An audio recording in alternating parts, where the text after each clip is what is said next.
have a kid that he'd do it. Kiara, what happened last time?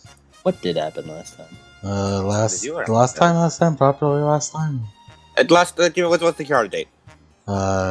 Went That's on the a date important lore. with Aki, went to the museum, and we went bowling. The museum had a bunch of interesting lore. It was pretty cool. Then we went to the bowling date, and that was also pretty cool. And I didn't want to go home yet, so we went to Aki's house, and we had a long backstory happened. It was quite sad. Mm-hmm. The Aki cheered me up.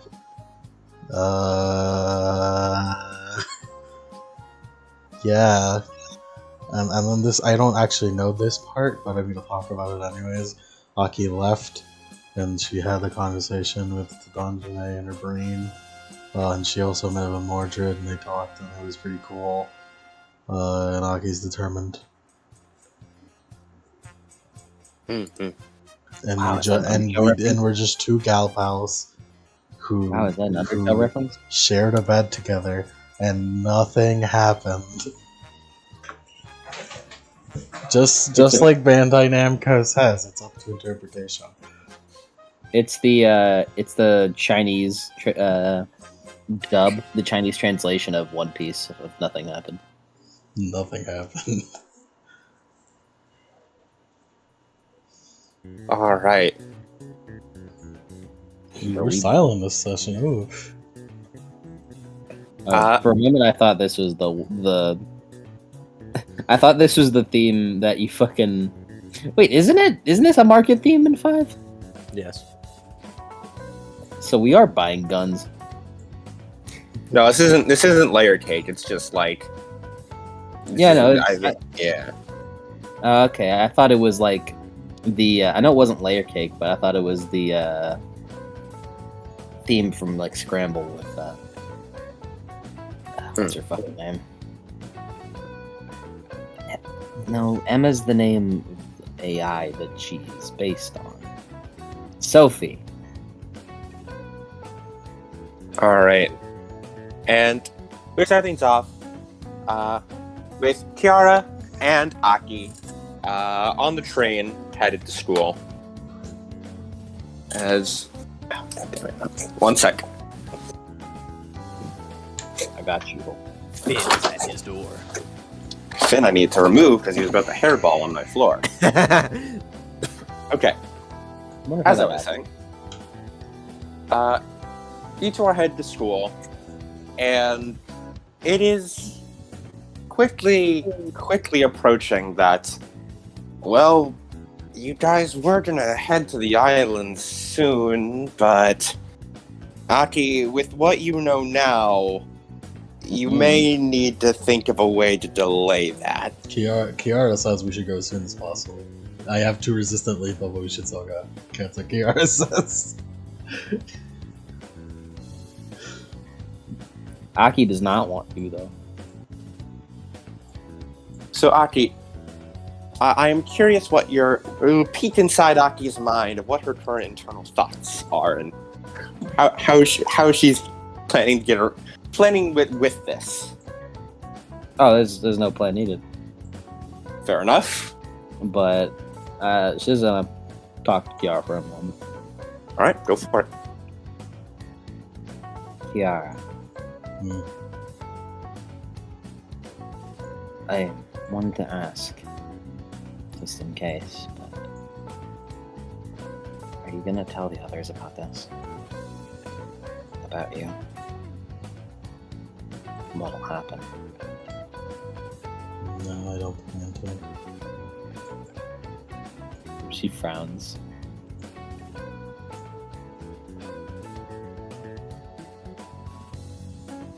They should probably know, though.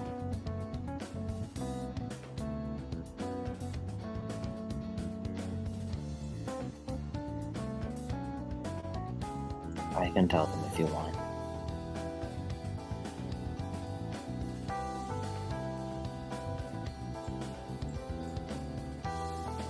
No, telling you is an exception.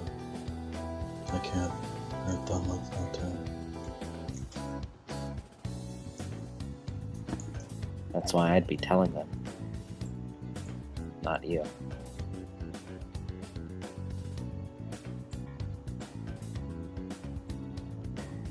You wouldn't be doing anything hurting them. That's not a loophole that works. I'm not really trying to make it seem like a loophole, I'm just saying. They probably deserve to know, but if you don't want them to... But if you don't want to say it, then I can.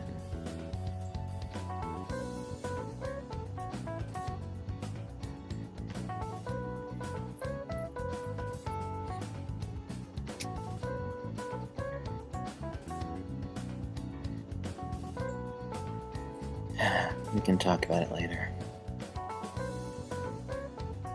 We need to talk about shit like that. Not right now, at least. As the train goes by, and eventually you arrive at school, and you head on in, getting to your class.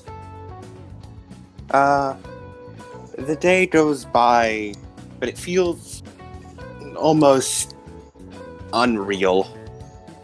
It's just such a mundane day after everything that happened yesterday. It feels like there should be some big change in the air, some big event, but it's just so normal. Like nothing at all's changed. And eventually, the hours pass, and you get to lunch. As you guys head on down to the lunchroom, you'd see the tables already sort of set up.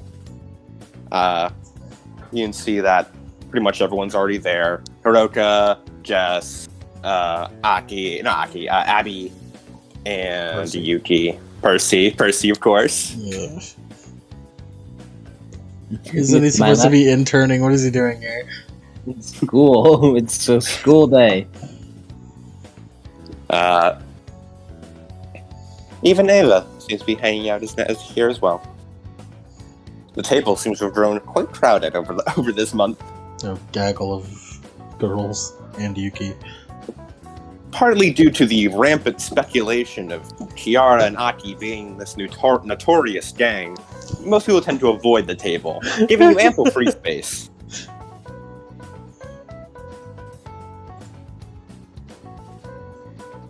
As Hiroka, the other two, they sit down, they're filling out the last few spots on the table.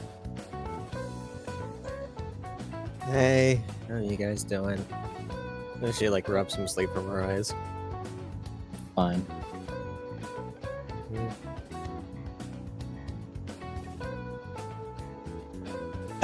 Aki, roll me manipulation plus subterfuge. She's like, no sass? Are you shitting me?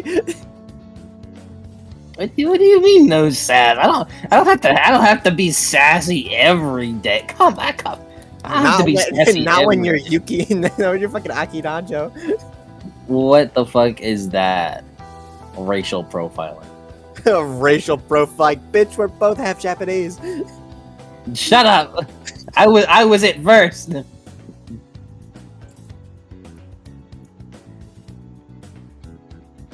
Whatever. I got a dramatic failure of my chance die, motherfucker. Aki, there's a pot. Aki, get your beat. Everyone at the table. That was a very dejected. Yeah, I'm fine. That was a very. I was.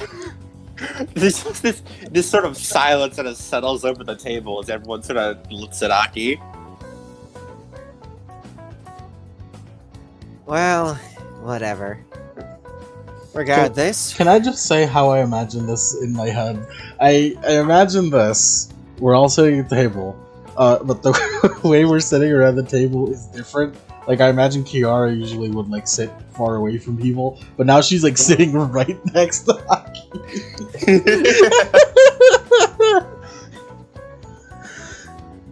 Fucking Schrodinger's hickeys. what a peculiar combination. When nothing happened. That's a set of words I never expected to hear. I didn't wake up today to hear those words. You gotta roll perception to see those. Investigation. Hey man. No. Hey, The only man, reason, the only way we can see that is if we're a demon with that fucking alternate universe sight. hey man, you can't just get that for free. You have to roll it. As yeah, Well- Yuki does raise an eyebrow at Kiara sitting so close to Aki, but he doesn't say anything. Besides, Well, that's not my It's business. funny because Yuki has the most evidence to know what happened. Yeah. Because he saw the thing. He saw the having a date. Well, He saw the whatever. text. You guys have anything going on? Like anybody? Looks around the table. I mean, just sort of looks over at you. Other than you wanting to learn more about princesses, not really. I mean, you know, with me trying to help you out with that. Yeah, I appreciate it. Speaking of which, you're all invited to dinner at my place tonight, alright? Like, Percy lights up. Dinner? Yes, Percy, dinner. Like, it pats him on the head. that seems sudden. Yeah, it's sudden. Because you know. I want to thank you guys, alright? Besides, we got this big shit coming up, so I don't really know if we're gonna have that much time.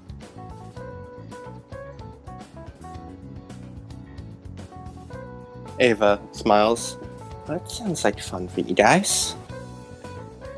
Besides, I really need to prove to Mom that I actually have friends. Ava stifles a bit of a laugh. Yeah, laugh it up. Well, friends that aren't Stella and Lulu.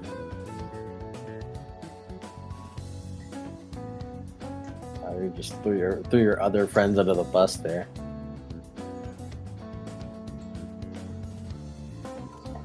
Ooh. Will your mom be cooking? Yeah? Yes. She's great at it. No, she'll be cooking. It'll be a bash. Hey, I help. Sometimes. Abby smiles. I mean, I don't know. I think a hot pot could be fun. You know, all of us adding different ingredients. Looks over to Kiara, looks over to Percy. I don't know if that's gonna be a good idea. What's a hot pot? Yuki follows Haruka's gaze. A hot pot is a recipe for a disaster. Or poison. One or the other. I see. Elizabeth Park is making a hot pot. I mean, technically, bringing about the darkness would cause the world to be a hot pot of despair. If we're being technical. Basically. Disaster. Yuki's like, I agree with Roka. I feel like a hot pot is dangerous. I feel like we should have a hot pot just so that while we're doing it, Adam gets to have the villain hot pot going on at the same time. The villain hot pot? Yeah, it's M, the maid, Put in the evil onions. I've put in my dastardly beats. The villain hot pot, which is just the maid cooking it, because everyone else either doesn't like each other or has already been taken care of by you guys. This hot pot is 97% poison. I have the rot eater, dark's fun power. I will eat all the rotten ingredients. All of this is rotten ingredients. They say the rot consumes. Nah, bitch, I do. The circle of life. Lion King's my favorite movie.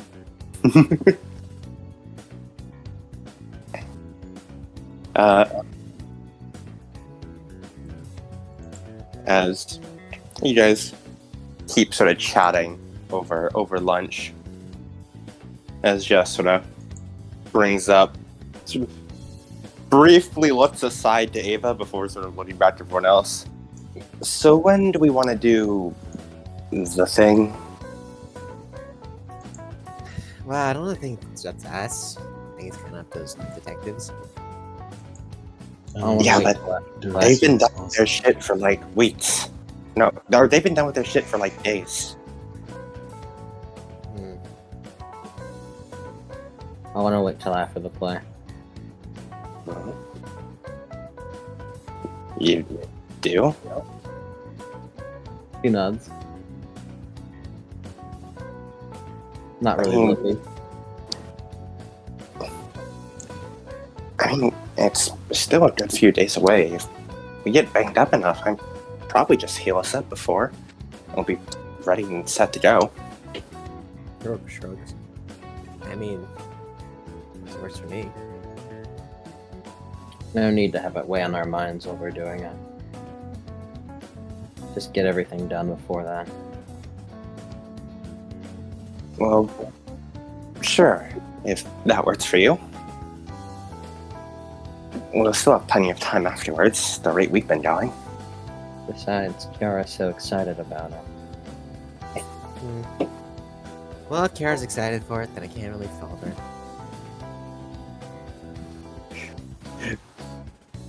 So, does that mean I get to be in the play? No, Percy. Uh, You know. It sort of like taps him on the forehead. People, just blows out a lot of air. Deflates like a balloon. do you know what happened the last time? You know what happens every time you bring people home to your grandmother that are brainwashed? That's right, Percy. No dinner. Percy just shoves another chicken nugget in his mouth.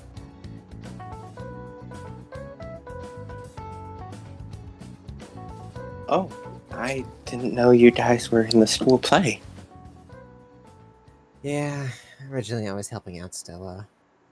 And then I kind of got sidetracked. Looks over at Kiara. What are you looking at me? No,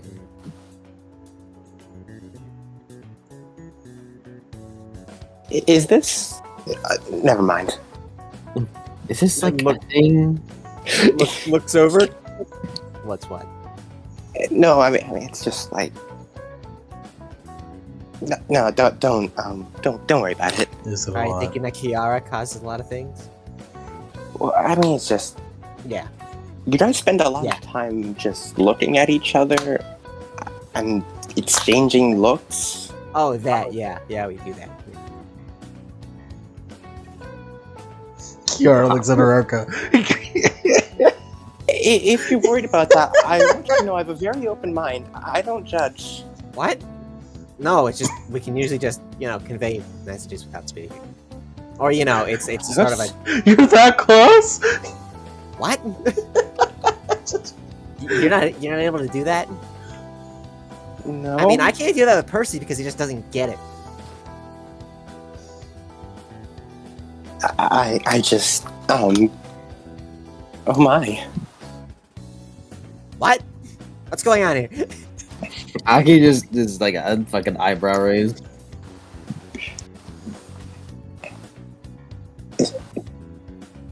Just sort of like traces her eyes over all the Magical girls. How deep does this go? She looks at Percy like, huh? Like, it's like, are you getting this, Percy? It's just like, Percy shrugs. Percy's like not even paying attention. She's just fucking like pushing like mashed potatoes with his fucking fork. Pretty much. He's just munching on fucking mashed potatoes and chicken nuggets. He wishes they were dinosaur shaped. Stupid fucking school. I believe they're dinosaur shaped. I believe they're dinosaur shaped. I believe they're dinosaur shaped. Well, I'm very happy for you all, and I wish you all the best. Thank you very much.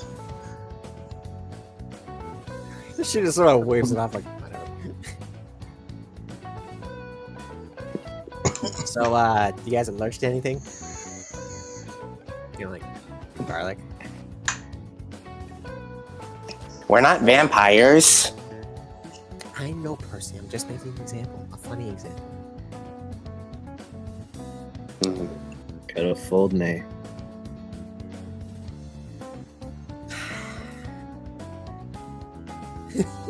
Just like looks over. Aki still hasn't really like looked up, like from just eating. Mm. I'm allergic to bees, but unless you're serving fried hornets, I think I'll be good. You have such an easily accessible weakness. It's true. Looks Who over knows? Kiara. Maybe you'll be able Kiara? to beat me by summoning a bunch of hornets. What did we tell you Kiara takes starts. about threatening No, Yuki? no. She's right. I'm a threat. Oh, yeah. However, there is one plot flaw in your plan. The bees would need to actually sting me.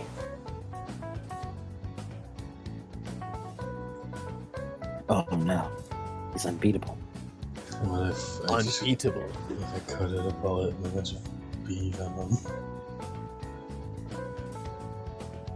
Yuki, like, frowns? That's sort of like, sort of looks a bit thoughtful. How do people get allergic to bees? Yeah. Do That makes bees sense, have right? venom? Well, technically they do. It's the, stuff that makes you hurt. You may be onto something. The juice that makes you hurt. Bone hurting juice? No, Percy. Not the bone hurting juice. That was Abby. Oh, Abby. Abby is Reggie with bone hurting juice. Bone hurting juice is a thing. Take that down for notes, Kiara. Bee venom may just be the what does me in. Will do.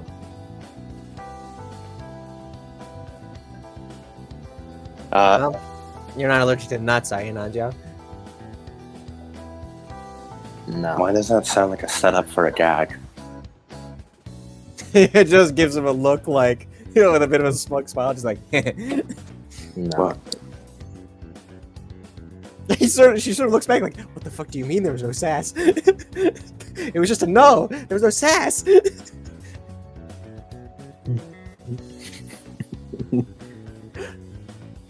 Wow.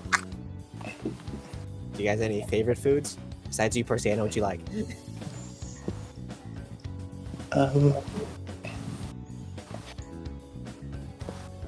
I like mac and cheese, Abby says.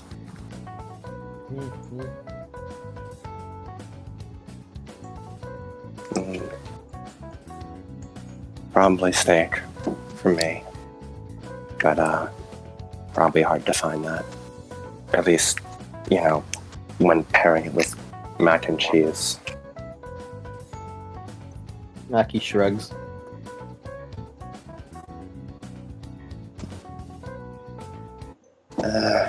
Yeah, I'm good for pretty much whatever, as long as it's edible. Burgers are always nice, Jess says. Oh, it'll be edible. You'll all be.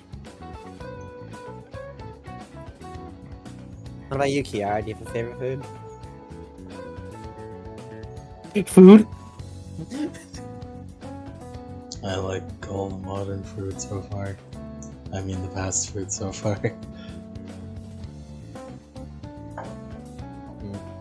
What about you, Najo? He shrugs. Doesn't matter. Come on, you can at least have a favorite. It doesn't matter. Why? Is it something weird? No. I want to know. I don't have a favorite food.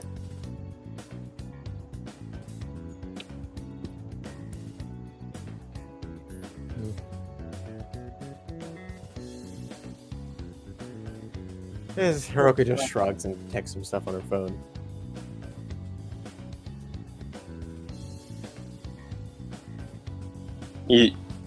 Are you like testing it to Izumi or just like Yeah. typing it or? Yeah, Alright. just texting it to Izumi.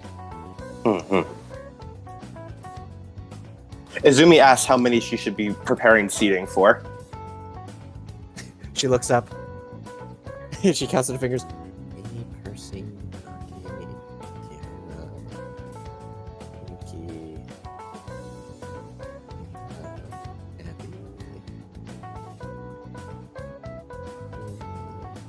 Ava seems surprised to hear you mutter her name.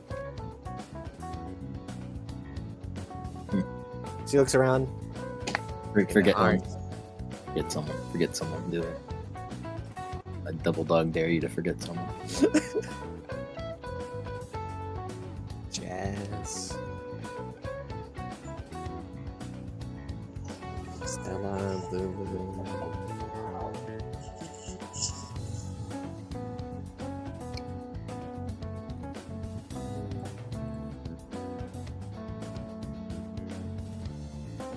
Anyways, you should probably let the detectives know about the delay.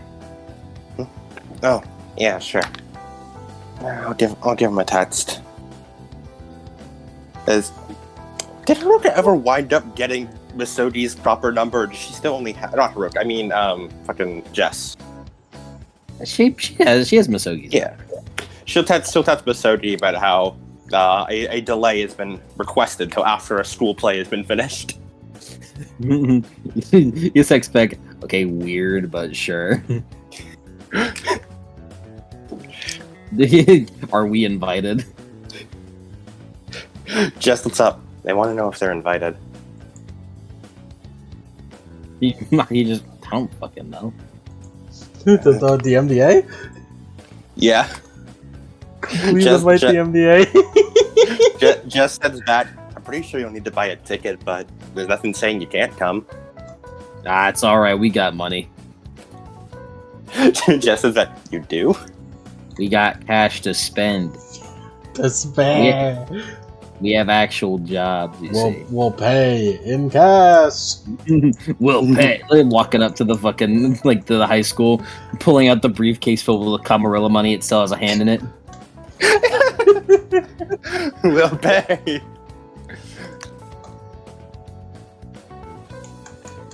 Well, guess we've got more audience. We'll do wonderful for the ticket sales.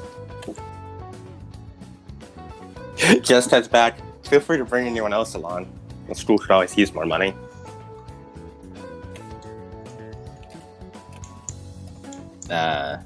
Sure.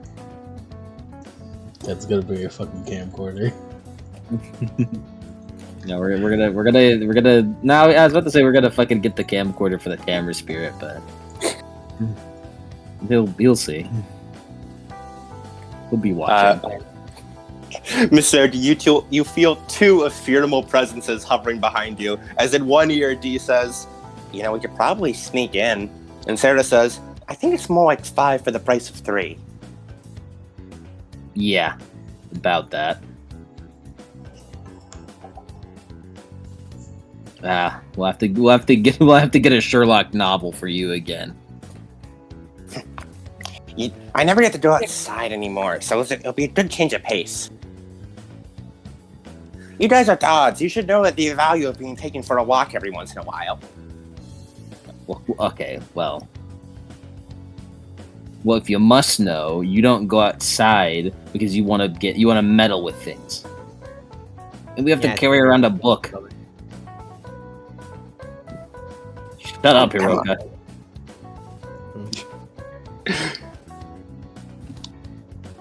As we cut back to the princesses. Stupid. As- It wasn't a princess scene. It was a Misogi scene. Damn it. I am omnipresent. It was a Misogi scene. Damn it. If it's a Misogi scene, you're gonna get a damn Misogi scene. Mandatory. Just- deadline. Shuts off her phone and No, I don't. puts It it in can, her it back can be pocket. like Kenji. He just appears in the background of the scene. That's what I'm speaking of. No, no, don't, you can't do that again. Ken's getting Kenji. You can't be Kenji. Genji. Kenji. Mister hasn't had a speaking line for 3 seasons.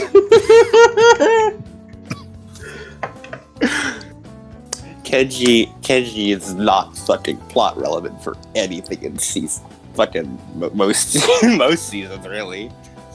He's gonna get his moment this season. He gets a little bit. He gets a little bit.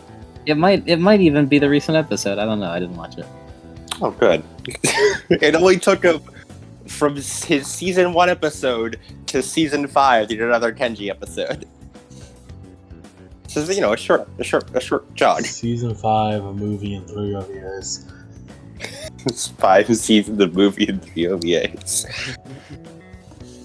As All right, let's time jump now. you guys, finish up your meal, and end the day. You guys have anything else you want to do? Oh, also, circle wisps. Or get your circle wisps, girls. Ooh.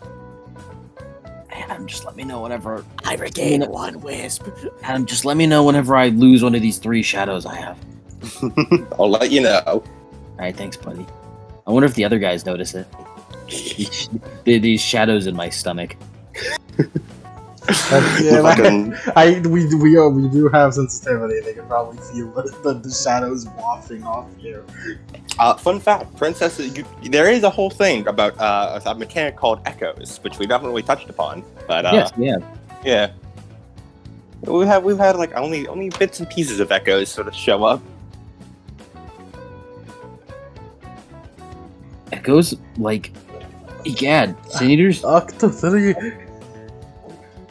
Yes, that's it. Yeah. Should the other princesses roll sensitivity sense Aki's? No, I think echoes are just sort of a thing you feel. You just sort of pick up on it, I feel like.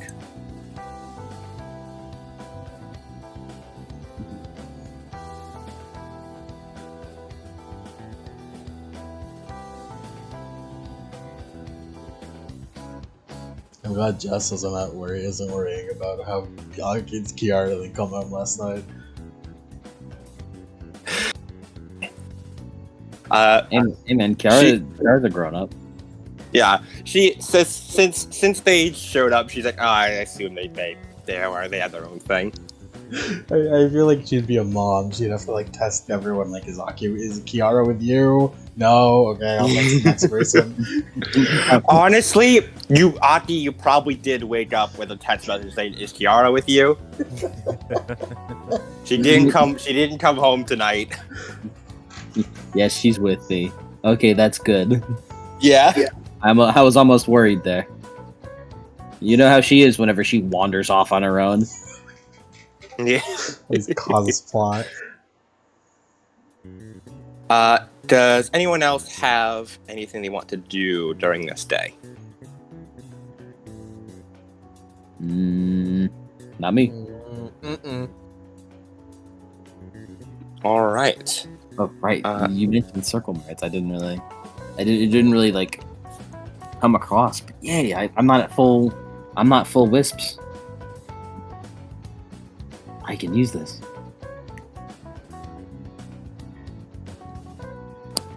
All right.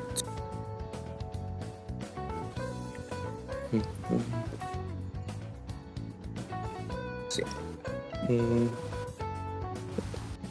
Okay, so I was reading it, doing a quick reread on echoes. Ew.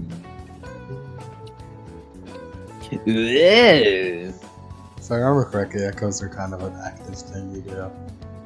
The active echoes are like raising echo, but you also have a quiet echo, which is on all the time, essentially.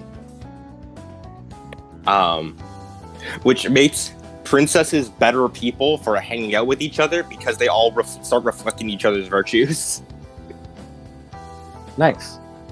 But it's mostly a minor, not minor thing, but like they sort of just feel it. Breaking the head. And let me look at quiet echoes.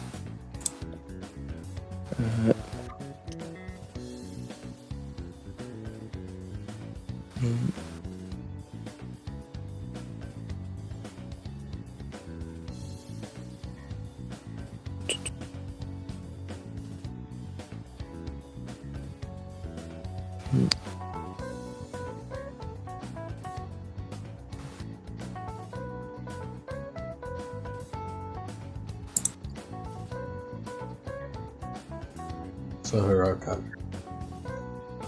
Hi. how do you feel?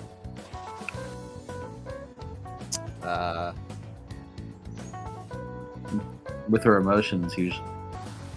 In her brain. Like right now?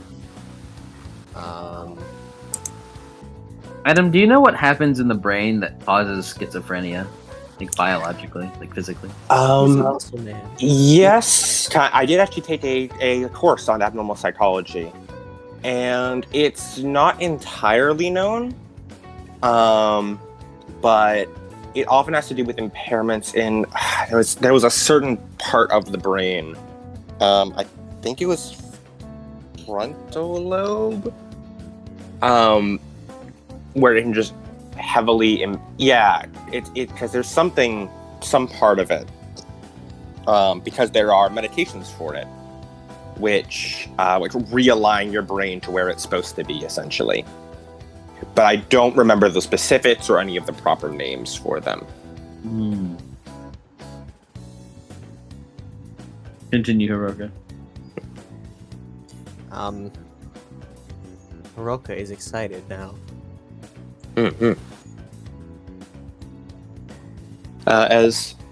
You guys have nothing else for the day? Yep.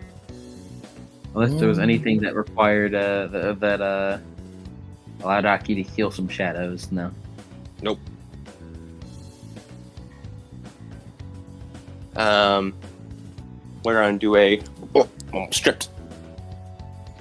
A quick switch to the Hiroka perspective. It's Hiroka now, boys. Hiroka, I mean, everyone sort of felt something was off with Aki. And how does everyone, when you all leave, where does everyone go? You know, Hiroka goes after home. school? She is going to prepare. Mm-hmm. She brings Percy to prepare. He needs to learn how to set the table. I see. Yeah, he's gonna be living. He's gonna be living with her. Yeah. He's learn how to set the table because he's gonna be living with her. And Kiara and Aki, where do you two go? Gar, you want to hang out? Something else? Yeah, probably.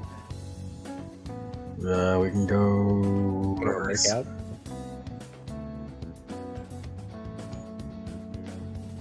We'll see what we'll see what changes have been made to the place. What changes have been made to what place? The play. Oh, okay, yeah, we'll fuck with the play then. All right.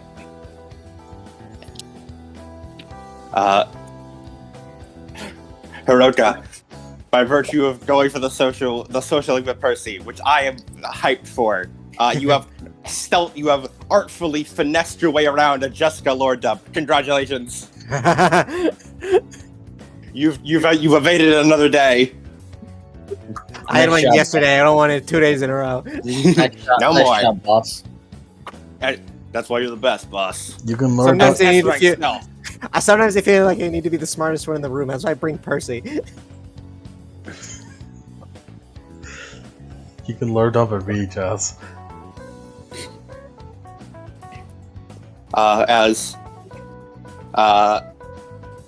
Hiroka, you and Percy hop on your motorcycle and head on back to your place. Where, when you arrive back, you head up to the house. You take out your key, unlock the door, head on inside. Percy following in after. I brought Percy to help us get ready. I see. As It is there's a so wonderful that you've befriended the antithesis of my species.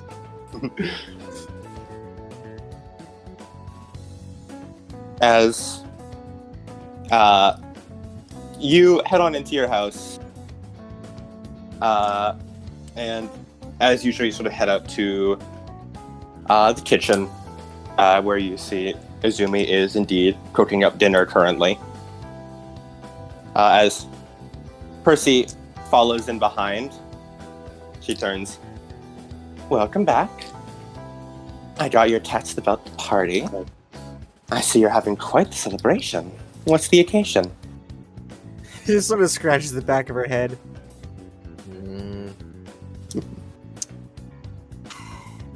And so concerned about your friends, too, as she goes over and ruffles your hair. Yeah. Everyone's stressed out.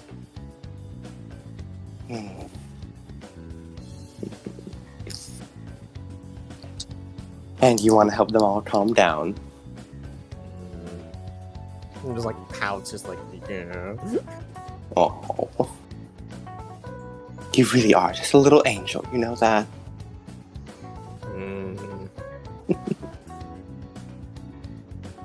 No, Well. way cooler. You can be cool and caring.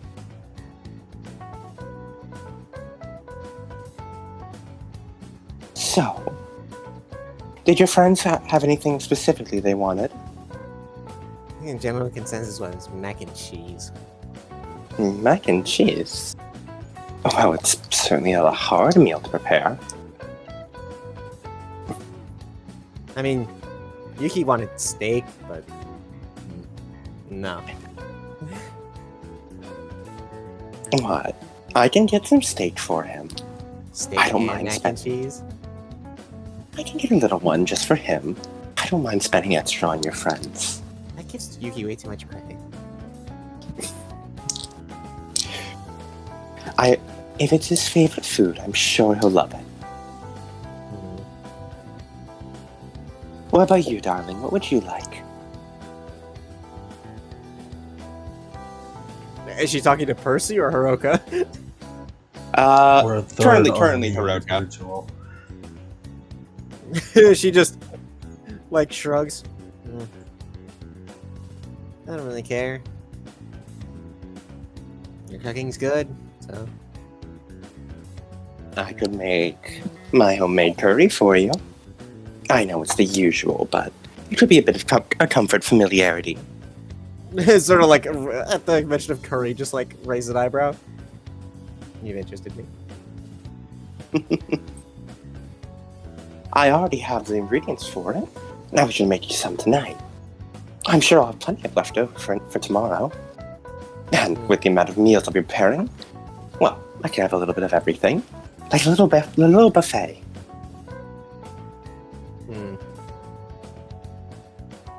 She sort of nods. Yeah. As she nods, yeah, leftovers is good.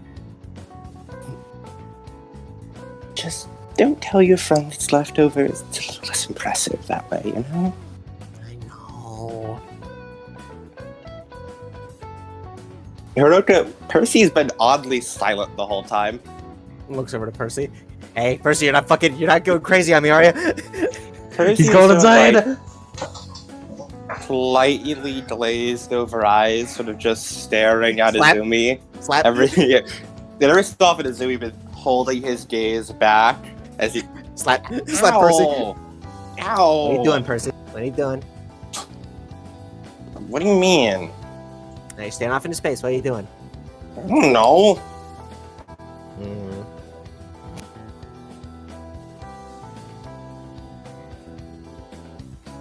You know, Hiroka said a lot about you. It's a pleasure to see you. Percy, right? Yeah. I'm Hiroka's mom. I believe we've met before, but I'd just like to reintroduce myself. Yeah. All right, Beat me? Percy. I think that's all we need from you today, though, so you can go back to your grandma, so she doesn't, beat you. Huh? But you said I was gonna learn to set the table. Yeah, but not how your grandma is. But I want to help. I know, Percy, and you are helping, but not getting beat.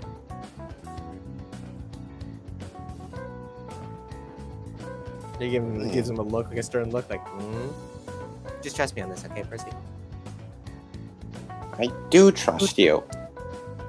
Yes, So- I'm saying just trust me on this one. Okay. As Percy leaves dejectedly.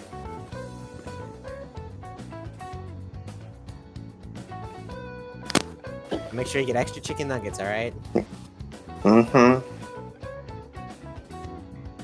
As he leaves. She gives a long sigh. You brought him all the way here to ask him to leave. It looks at Izumi. I certainly don't disagree with asking him to leave. Come on. Don't act like you don't know. As She does a bit of a dra- pained smile. drags herself away from the door. I saw you two looking at each other. I don't think he's realized what I am yet. Precisely. Yeah, but I'm worried if he starts looking a bit too close, he might. Most likely he would. Heroes haven't made sense for our kind. Mm-hmm. So, you still believe he'll go rabid should he find out? I hear it's not really much of a choice.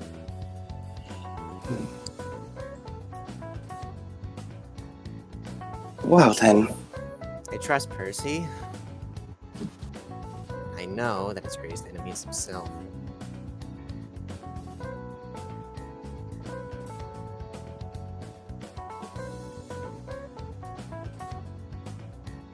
well,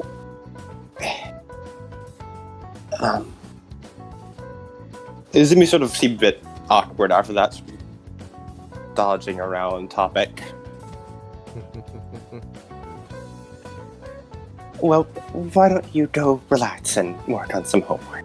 I'll finish up curry for you. Yeah, that'd be nice.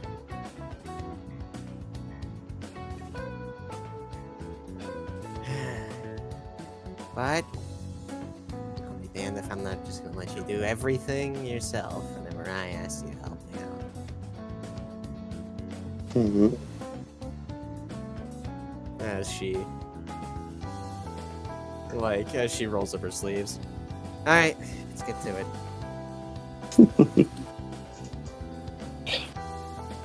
Well then, if you're that eager to help, then I suppose I can give you some pointers as well.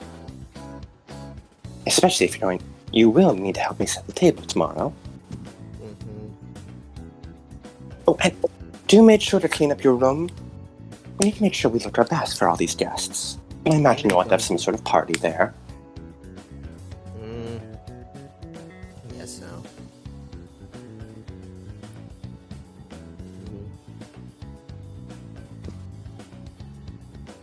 And Gonna- Hiroka, Hmm? if you ever happen to bring Percy around again, make sure to leave your door open. Sort of squints. What are you saying? Yeah.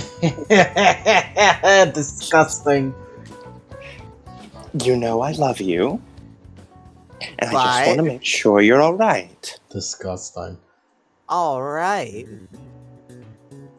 What, you think Percy's gonna, hit me or something? If he did, considering the rate you batter him, I imagine you'd win. Yeah. It's just... Well, a mother can't help but worry for her little girl. Disgusting. And she just goes, "Ugh." I just want to make sure that's all.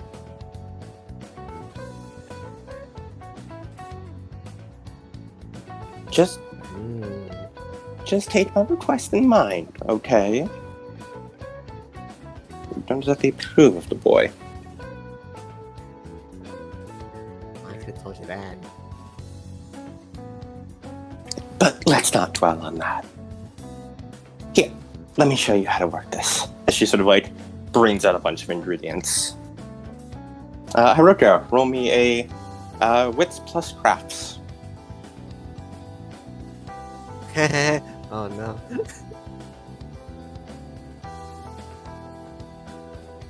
Oh no, it's a chance die.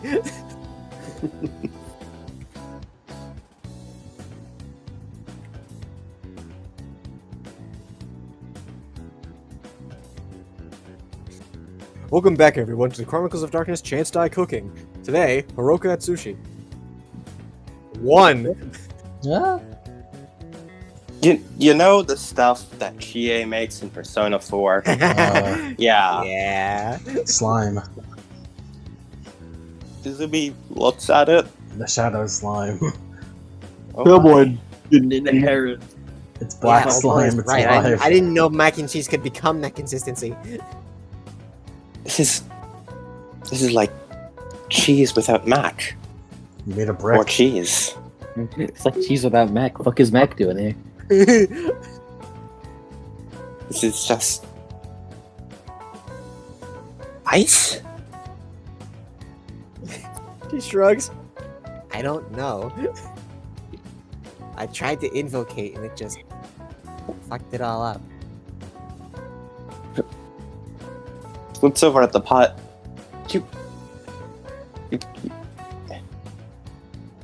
How did you burn water in the pot? I didn't know burning water was possible. Welcome. She holds up her hands in a shrug. Oh my goodness. Well, it's okay. We'll work on it. And I'll be sure to help you more closely for tomorrow.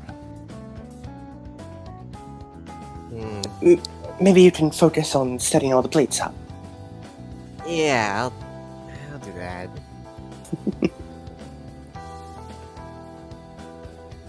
As Izumi sort of Izumi has you head up once more to the attic to bring out a bigger dining table. And A get dining bunch table of, to put on the end of the other dining table. Yeah. And get a couple more chairs you had stored away. Had forced you to clean up your room more thoroughly. Mm-hmm. And just generally tidy up the house to get ready for tomorrow's party.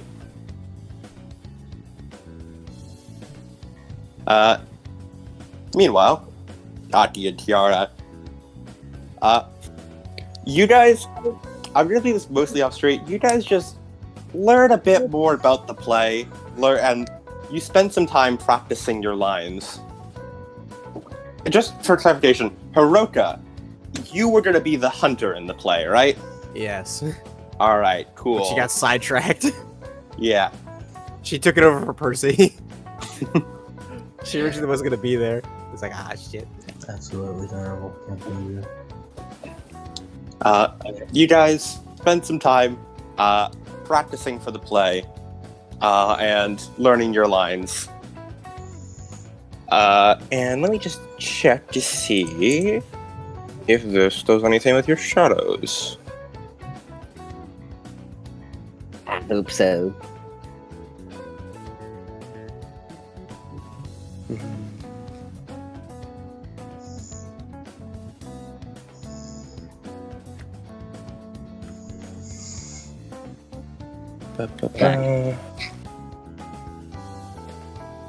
Cody, what do you think of that thing I sent you? I was actually looking for a reaction for that. Give me a second. Okay.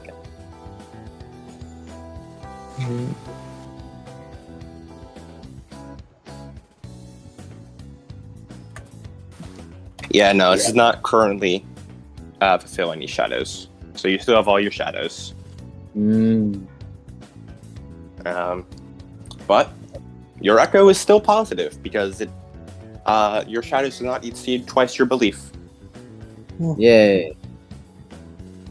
I have Uh, a positive echo.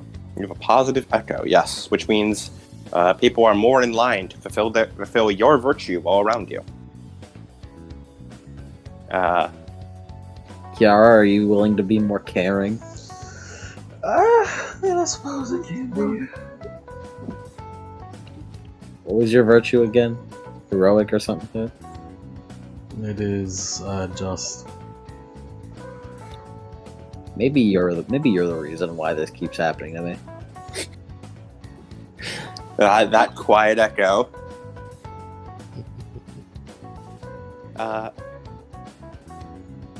And as you guys, let's just go about your day, head on to the next. Enjoy the little time I got left. Aki's making sure that Kiara can do as much as she can, as much as she wants. As day goes by, another day of school, another day of just sort of hanging out. Kiara, do you go back to Aki's place for the night, or do you go back to the warehouse? I have to go back to the warehouse. I mean, why do you? Is there a rule? Jess will get worried. No, she won't. Just tell her where you are. I gotta go back. Okay, whatever. Kiara, the bed is much less comfortable than Aki's. Even though it's the bed Yuki stole for us. You think you aren't sure, but it might be more so due to the lack of Aki than the comfort of the bed. I get it now, yeah, I see. I get it now, Jess. As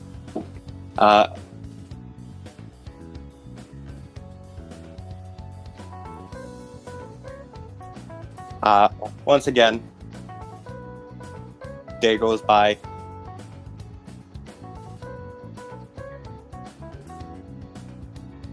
You head back, and Haruka, it's about. I assume you guys set the party like later in the day to give Haruka time to set up. As it's about an hour before the party, before ding dong, doorbell rings. Haruka goes over. Ding dong, ding dong, ding dong. We should do some underage. It's drinking. Percy. Ding dong, ding dong, ding dong, ding dong. It's Percy. She opens up the door. Ding dong. He pulls his hand away from the from the buzzer. There you are. Taps him on the nose. Ding dong. Anyway. I feel like if Mom wasn't here, we could definitely get away with some underage drinking. I feel like Kiara deserves it. Underage drinking. Hey Kiara, here are all your birthday presents for the next 50 years of your life. No, Kiara deserves to get drunk at least once. How irresponsible. That girl deserves a break. You know, it's Chicago. Let's go get some dope while we're at it. Yeah. Some dog poke. Some fucking true. Get some fucking weed. Blaze up, Kiara. Crossfade that shit. Shit's legal. I am here to Kiara, this not. is lean. Just lean. What is it? What is it made of? It's just Sprite and cough syrup. Cough syrup. I'm here to help. The syrup that makes you cough. Percy crosses it, like sort of puts his hands on his hips, quote unquote heroically.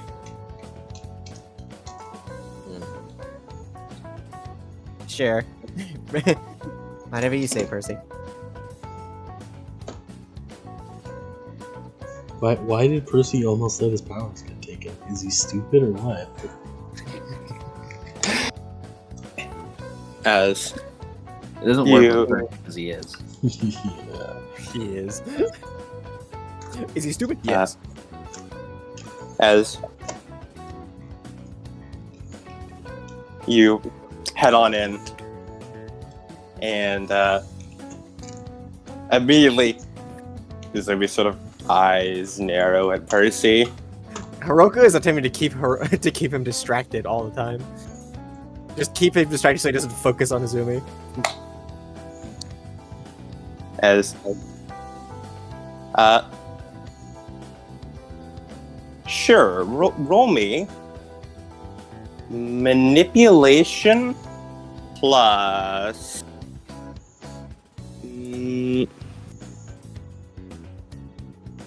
how are you trying to keep him distracted? Socialize. Yeah, this would honestly be a socialized roll. Because he's just trying to be friends with Percy so hard that he doesn't notice. Manipulation plus socialize. I'm going to spend a point of willpower. All right.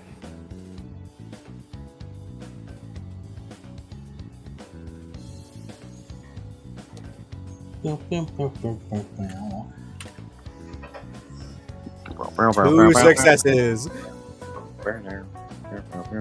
You keep sort of dragging him away, keeping him essentially trying to keep him out of a line of sight of Izumi, even when they're in the same room. Just keep him out of line. It's like. It's like just keeping him just distracted with other random tangents and Hey, stuff Percy, like look, chicken that. nuggets. Chimp.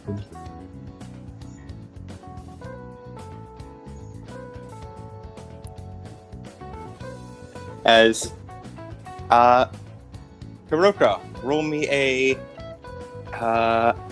we'll have Percy roll to help set this up, as this will be a teamwork action.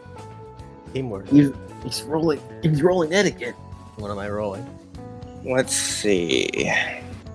What would be the roll to set up a party? Dexterity plus. Either Dex plus socialize, or Yeah, ironically, Dex plus socialize. I was honestly going to say Dex plus socialize. Right, I forgot Percy isn't stored in the Magical Girls folder. He's stored in the MDA folder. Expression is not a stat. it's a skill. Yeah. Roll Dex plus socialize. But first, I got two Percy. successes. Let's see if Percy has had anything to Wouldn't contribute. it be crafts? Could be. We're not really doing arts and crafts. Percy does not help at all, but he does not get a dramatic failure either. It's mostly just, hey, Percy, hold this, and then just big workhorse. Yeah.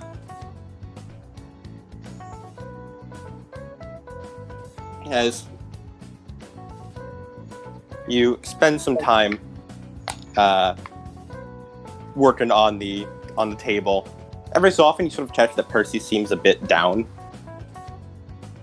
but doesn't always say much. At some point, he's like, Percy, follow me. Okay. Goes into a room, leaves the door open. Yeah, I'm gonna say, if you didn't, you were about to hear. You just fucking a fucking slipper flying across the room. You do see Izumi, like, adjusting your head to your room. You do see Izumi peek out to see if you close the door. She locks eyes with her. It's like, it just waves her off.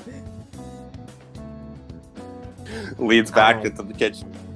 I Percy, what's wrong? Nothing's wrong.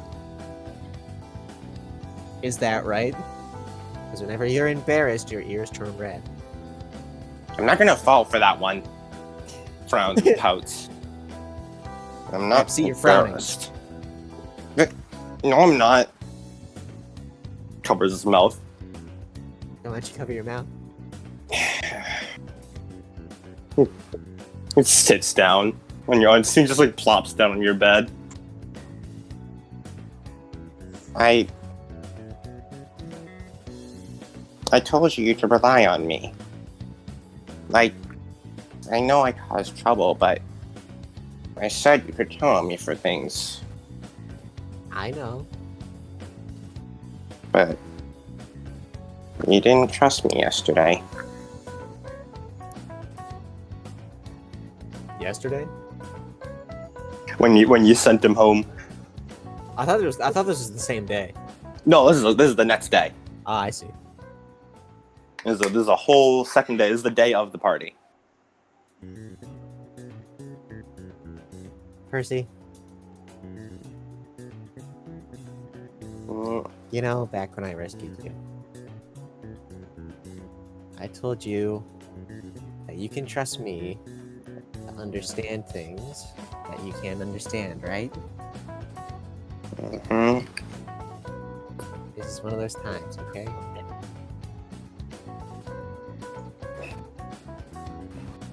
It's complicated.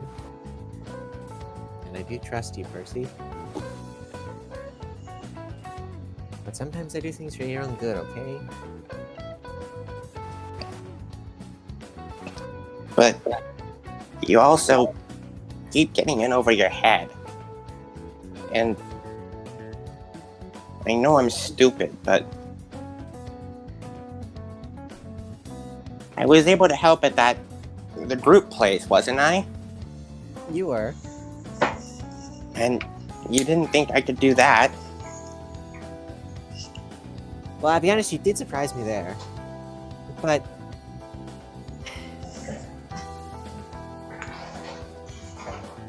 it's... You ever heard the concept of a cognitio hazard, Percy? Why do you What? know that? Okay, so... Huh? So a cognito hazard is basically... Stop it. I don't want to hear any big words. Basically, it's something that is dangerous if you know it exists. Yeah, but I just want a chance to prove myself, I guess. Percy? It's okay. You can prove yourself by helping me out in combat. Like you did whenever we were in that. I'm already the best at combat. I wouldn't go that far.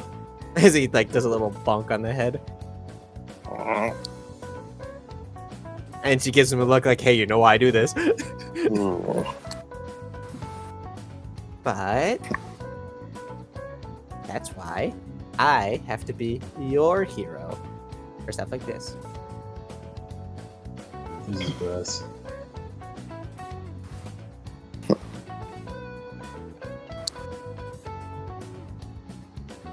He pouts a bit.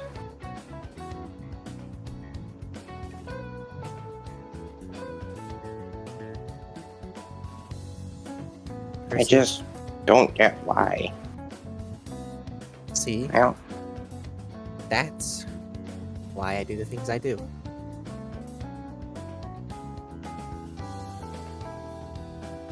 But It's okay, Percy. It's okay not to get everything. I don't get everything in the world.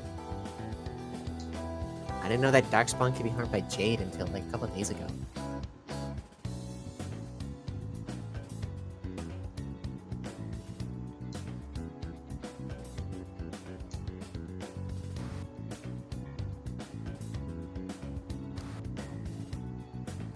okay. Hey,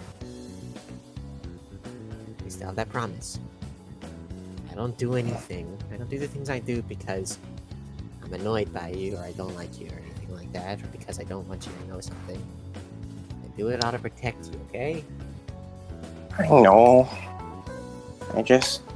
Like when you were dummy enough to try and give up all that and cause irreversible damage and unknown damage to yourself doing that.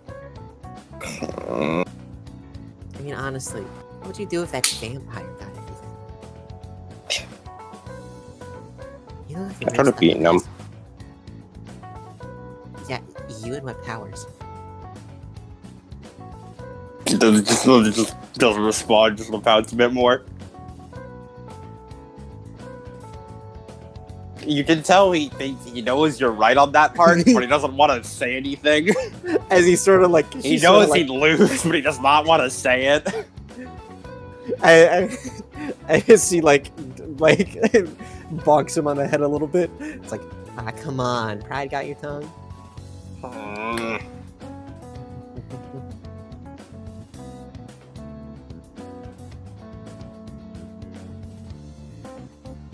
Okay, I guess. But Trust me, Percy. You trust me with all this stuff, and I'll trust you. okay.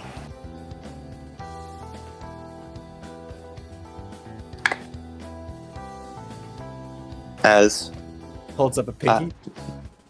Okay. he holds up his, All right. you guys. There. So now you have to believe me when I say that. Okay. As long as you believe it, I'll be able to help too. All right, come on. The rest of them are gonna get here soon.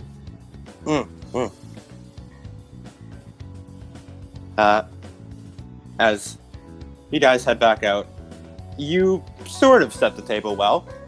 You set it adequately. Izumi sort of, when she thinks you guys aren't looking, sort of goes in and sort of cleans it up a bit, tries to make it a bit more prim and proper. As she jumps back and forth between cooking everything and sort of setting the whole thing up. Who do you think is the first to arrive amongst you guys? Yuki, because he can teleport. That man does not teleport here. That man is Thank you. taking the train. I think Jess is the first to arrive. Honestly, probably. That means she brought Kiara over there. Yeah, probably. As you hear ding dong, Opens the door. you see Jess and Kiara waiting in the doorway. Just gives a little wave. Hey, Jess. Hey, Kiara.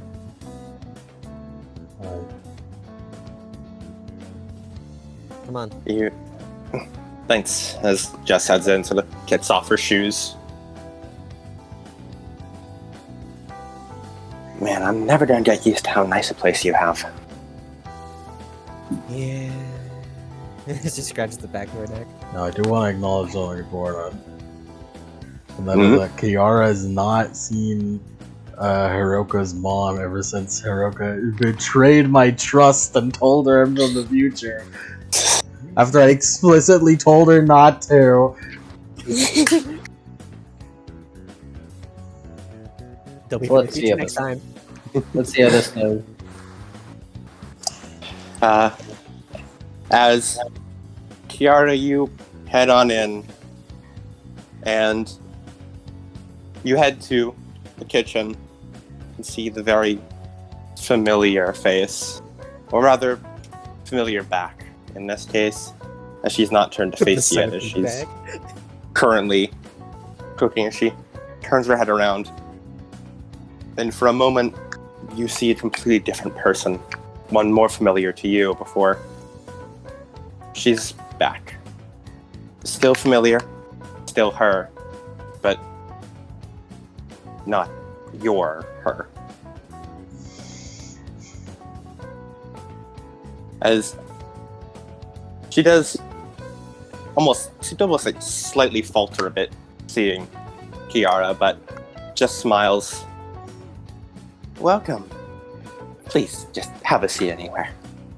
I'm almost done cooking. I should have some appetizers ready if you're hungry.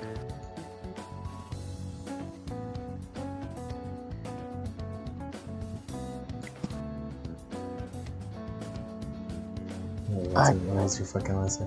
Thank you, that's a she.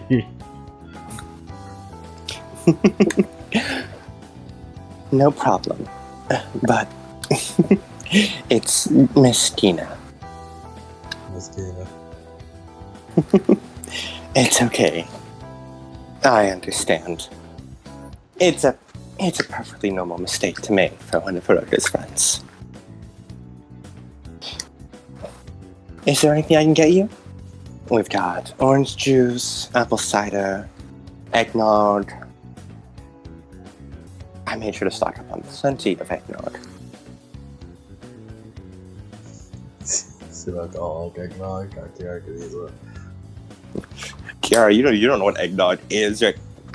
Fucking, you understand eggs, but you don't know what a nog There's is. a nog. Is this one of those fabled cocktails you've heard about? No, I don't think I've heard of those either. True, probably not. What is a nog? She just gives a smile to you. She lightly covers her mouth. Don't worry.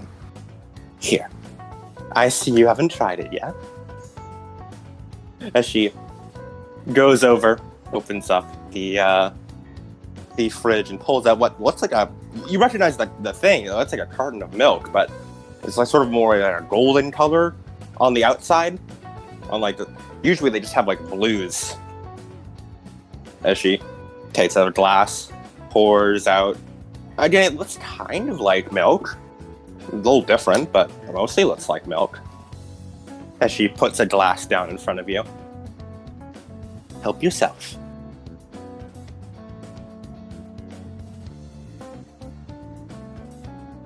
I don't know what eggnog tastes like normally, so here come on, use your big words, Adam. Tell me what's eggnog like? Have you had eggnog IRL? No. You haven't? Use your big words. Come on. Paint the picture. You take a sip of the eggnog, and at first it is odd. It's almost solid. Not quite in the way food is, but it's much thicker than milk or especially water. It's more the consistency of those smoothies you've had every so often. Rare, but you remember them. From around your times around here in the past. It has this very rich, almost like very creamy, and it leaves quite the pleasant aftertaste in your mouth. That's the best words I know to remember to describe eggnog off the top of my head. You ask Adam to describe taste, but you can't. I'm mostly a texture person. Because I can't taste things, I just enjoy textures. The depression doesn't let me taste things either. It's like that. Yes, it's very rich, creamy, and very, very smooth. It's something that feels almost filling for the drink. And one with a certain, not spice, but distinct feeling to it. Oh, you want more. It's some good stuff. It's like milk plus. Give us some milk and egg. Do you say it out loud, Kiara, or is that your inner monologue? Yes. You say it out loud? I say it out loud. This would be, once again, sort of just smiles as Percy crosses his arms. You can't milk an egg, dummy. But how else would it go? Eggs have a yolk. That's not milk. Alright, you can't milk it at least. How do you know that? Because I've bought cartons of eggs before. You need udders to milk something. Like a cow.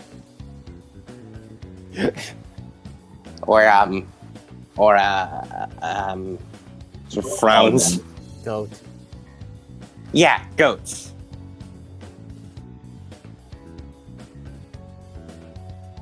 Can't milk something that doesn't have udders. As there's another ding dong. Is Roka, you go over? Yuki's here. Yeah. Oh, hey, Yuki. Hello. We have steak. He's wearing his usual non-day out outfit of like a big, sort of almost like fluffy tracksuit and big earmuffs that detract from the cold. As he comes on inside, sort of takes off his shoes and limps through the corridor. could hear you guys shouting about udders from outside. Percy was shouting. Well, Kiara thought you could milk an egg. You can't milk eggs. They don't have udders. They must have milked the log then. What about almonds? You can milk those. That's right.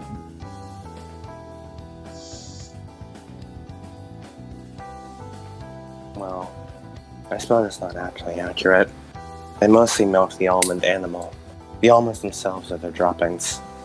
Hey, Wait, hey, really? Don't misinformation, Percy. That's not true, Percy.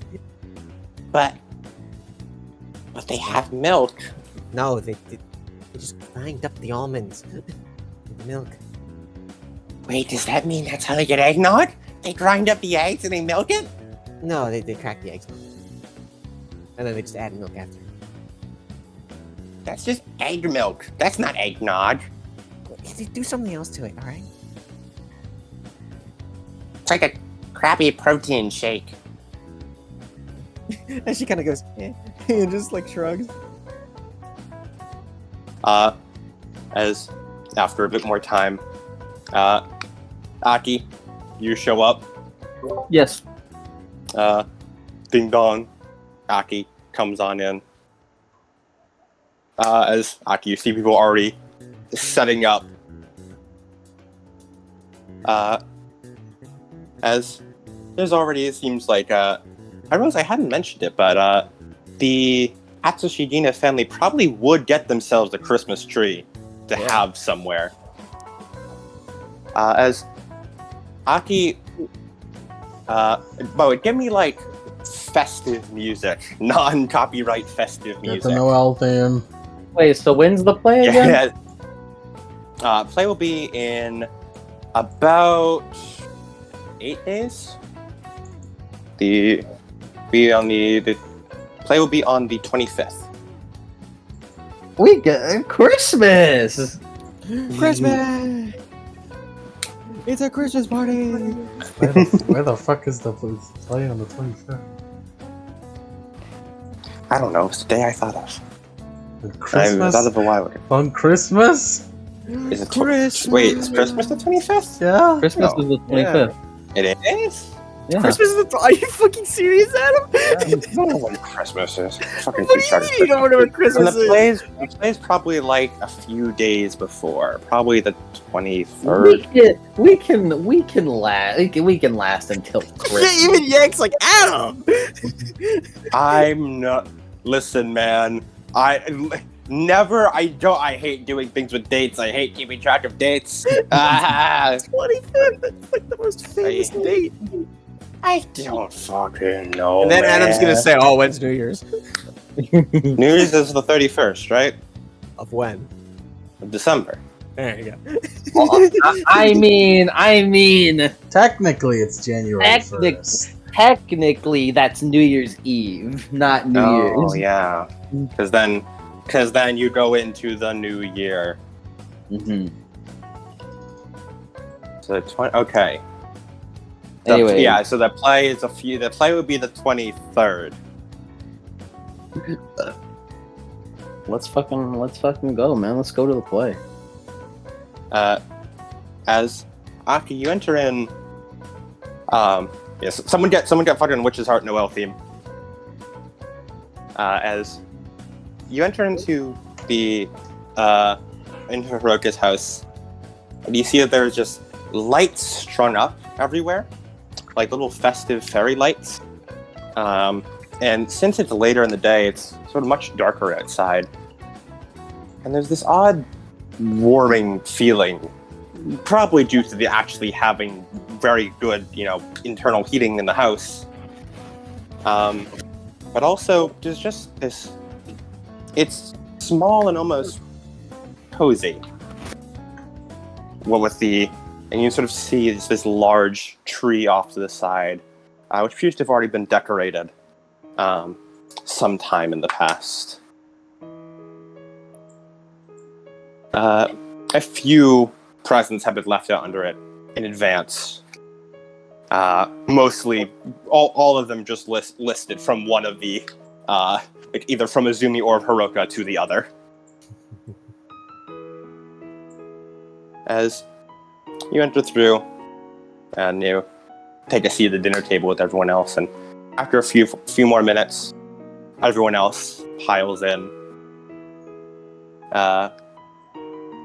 As you guys both are at the dinner table, and also sort of spill out into the living room and other general areas of the house. Hey, toss me the potatoes. A wild plate of potatoes comes flying through the air. As you guys all are sitting around at the party, and it's time for social links. Everyone can talk to anyone they want. You can see mostly hanging out by themselves is Abby, who's sort of sitting on one of the couches and sort of just looking out the window at the falling snow.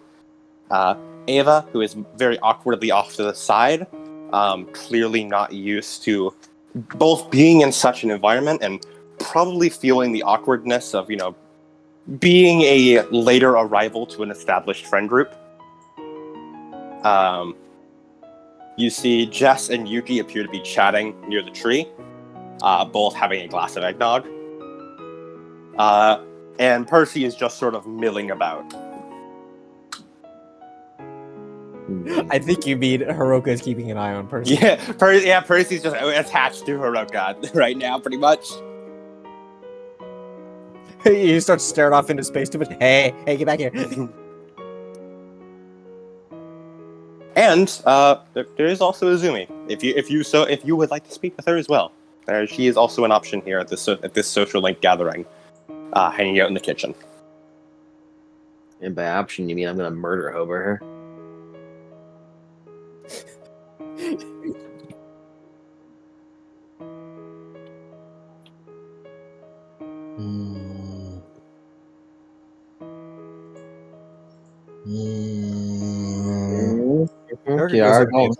Hiroka goes over to Ava. All right, Hiroka will be talking with Ava. Yeah, where do you want to go? Okay. Go to Jess and Yuki? I do like Yuki. He's such a funny guy. It's a funny laugh. I'm an introvert too. I'll go with Abby. You're fine with Abby? All right. Yeah. How about you, Aki? Well, I was actually gonna go to Abby, You can go Abby's with Abby. not with it today. You can go with Abby instead. but I mean, I got topics to talk about. I got topics. Go with Abby. I can go with. No. I got topics with Jess and Yuki. All right. I got topics with a little bit of everyone. We will start off with Hiroka. As Good. Hiroka, I'm gonna get ibuprofen. go for it. I got some before we started. What is it with you Adam, and that's just a drugs? normal session, though. Hiroka, you head on over, and see Ava looking very, very awkward.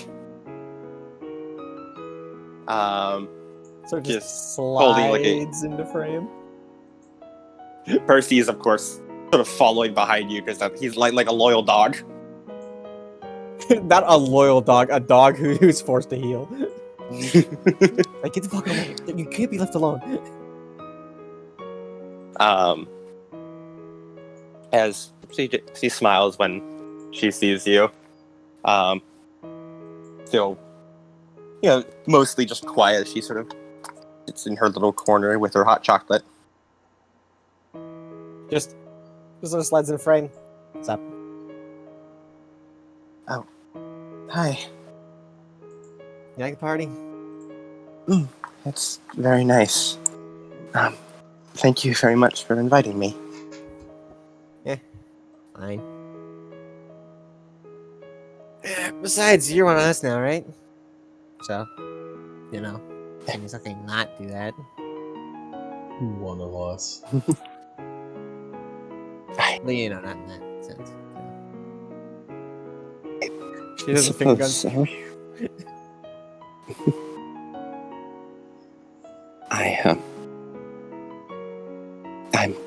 I'm certainly grateful that you guys have been very welcoming.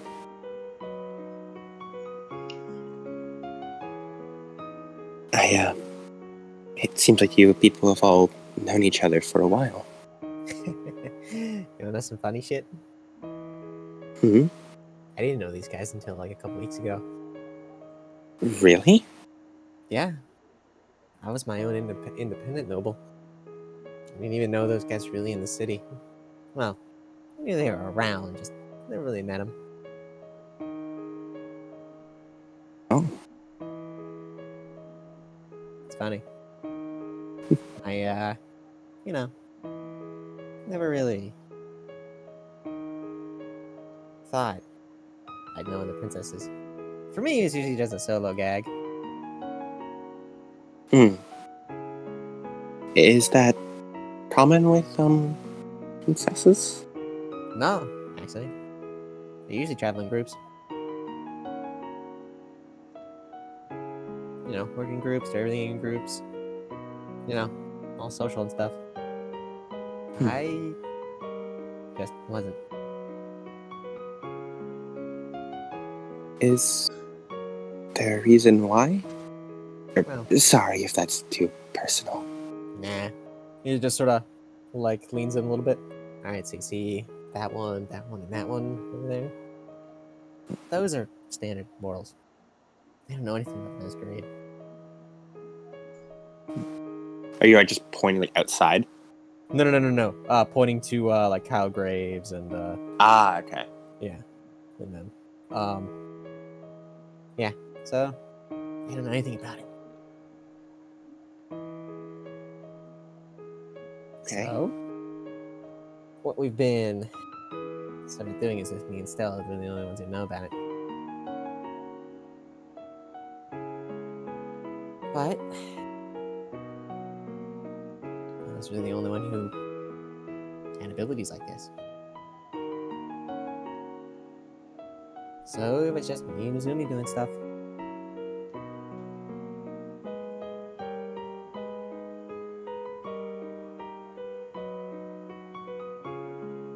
It sounds like it must have been lonely. Sometimes, yeah.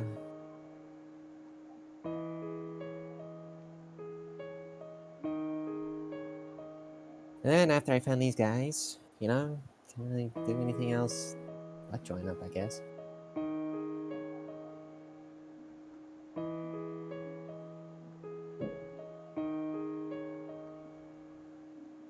Eva just sort of smiles. So, you know, I don't worry about feeling out. Sometimes I feel out. But Did they know each other before? The other nobles, I mean, before they met you? yeah, they all did. Even Yuki. The only one who really didn't, I suppose, was. I guess even Percy knew about him a bit more than I did. Just like that a little bit. I mean, I guess I knew about them. Yeah, I didn't even know they existed. I was a proper member of the MDA.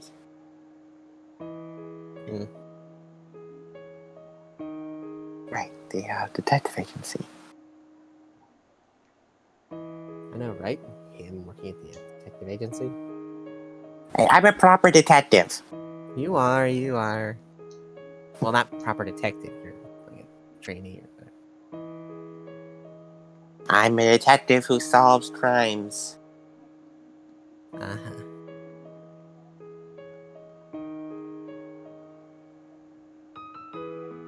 You two seem to get along well. It's mostly one of those opposite things. Right. But we're both pretty headstrong, yeah. I do have a strong head. Yeah, why do you think I hit it so much? The Just gives a sound of little Haruka's guilt. bonk.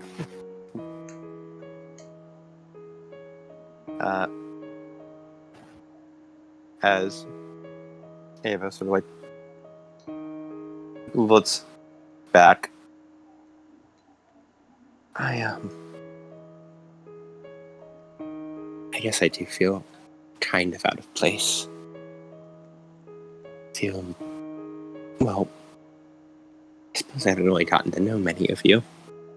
I only really know Aki, and even then, I've only known her for a few days longer than you guys. Hey, that's an improvement for me. I just sort of showed up.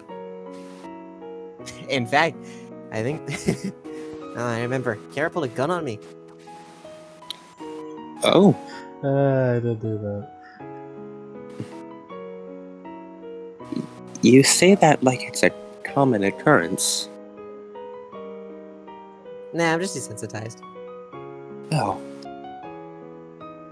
But I suppose that's good that she isn't going around pulling a gun on everyone. Ooh.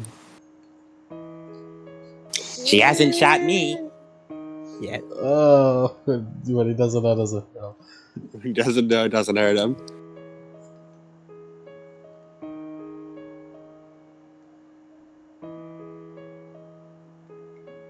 I never really had many friends.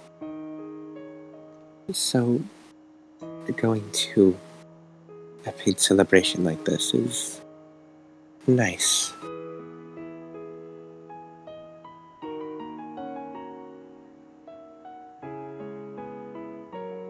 I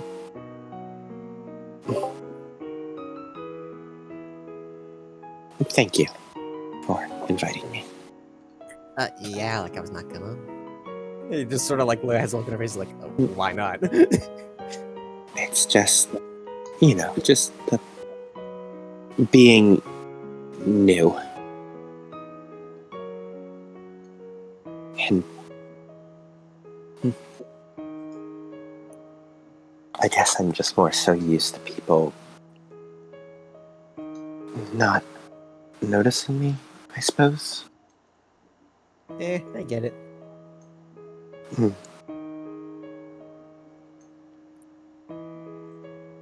Say, out of curiosity,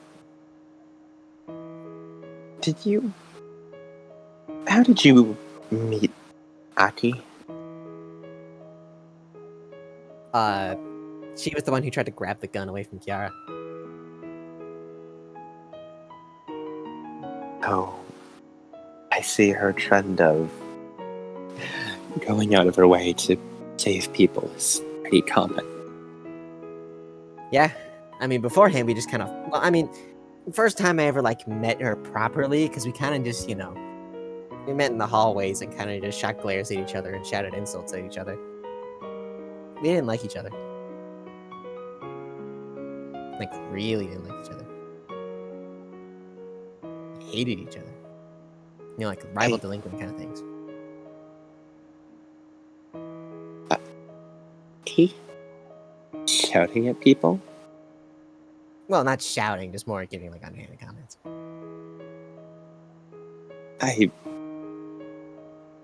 Sorry, that's almost kind of hard to imagine with Aki. Oh man, she must really like you. I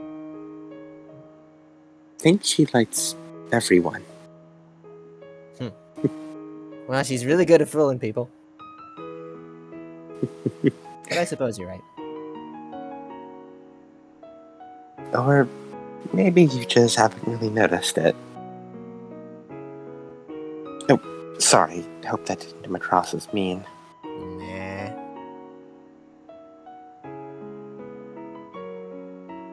She seems a bit rough around the edges sometimes, but honestly, she feels like nothing but supportive from everything I've met of her. But But I suppose you have known her longer. Yeah, not by much. In fact, you probably know her better than I do. To be honest. Maybe. We've only had a few conversations. Important ones, yeah, but, not many. I would like to get to know her better. Become proper friends with her. And you too. Well, I can't say that your taste in people is, all that great if you're wanting to be my friend, but I'll take it. Oh, don't worry. I'm sure people have thought my taste in friends has been broken for a long time. Considering my best friend.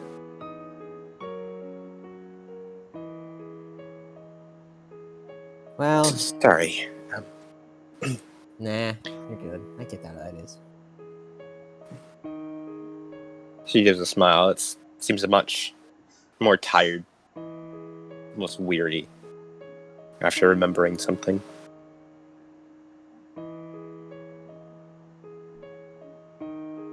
So, gotta call dibs and some leftovers before everybody else does.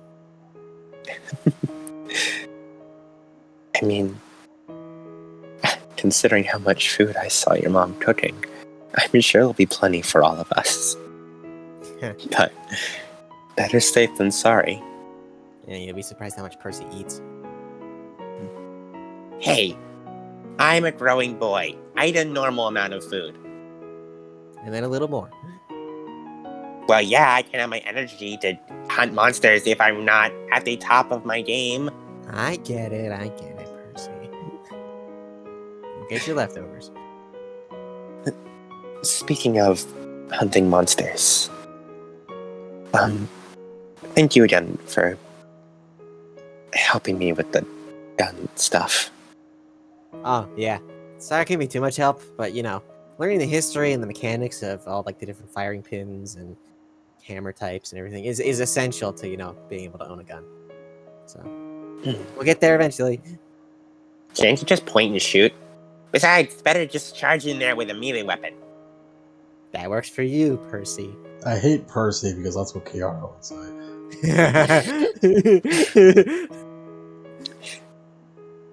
But for me, finger gun, way better. I think the pew pew would work for me better too. Well, she sort of looks at her own muscles. I mean, I work out where I can, but I'm not exactly the pinnacle of strength. I couldn't swing a bat around all day long like Taylor or Aki could. Yeah, I don't think any of us could at least reach the, Aki levels of doing things. That's a whole kind of special Aki thing. But, now that I know the things that go bump in the night are actually out there, it would feel wrong not to do my best to prepare for that. Wrong not to fight back instead of just cowering in fear all day. My best advice, don't go seeking out something unless you're really prepared to get into some stuff. I model myself after a hunter and a princess, but you're a normal person who just got into this. I wouldn't start going on night watches or anything. I could hear the capital H in that hunter. Is that a proper term, or? Yes, that is correct. Okay. Capital H. And I know I can't take on the world, but self-defense certainly wouldn't hurt. Oh yeah, self-defense is great. But just make sure you're not, overextending yourself. Thank you for the consideration. I know, because I've been there. Were you trying to hunt monsters before you became a princess? Well, trying is a strong word. Never really did any field missions. I was just sort of training to be one. My dad was, after all. Oh, So, I wanted to become just like him. And then I awakened, or blossomed. And then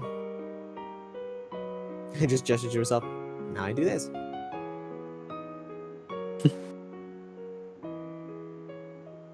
well, I imagine it's a lot easier to fight things when you have magic powers. Yeah.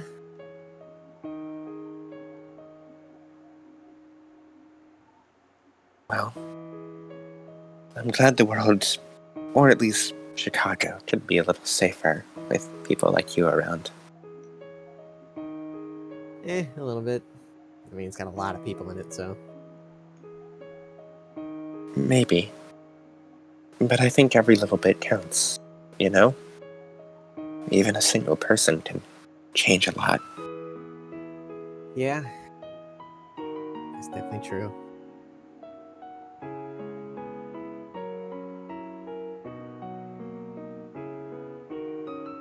Thank you for checking in on me. It means Yeah, a of lot. course. Why? I'm I can't eager to stand get to know someone not you. having fun at my own party.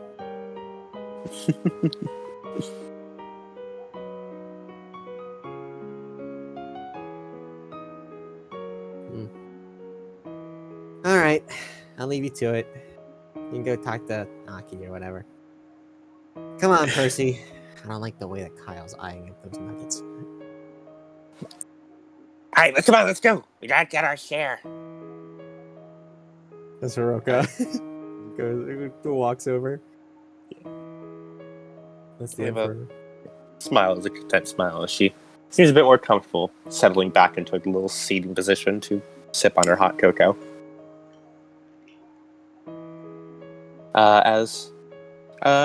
Aki, you want to talk to Jess and Yuki, right? Yeah.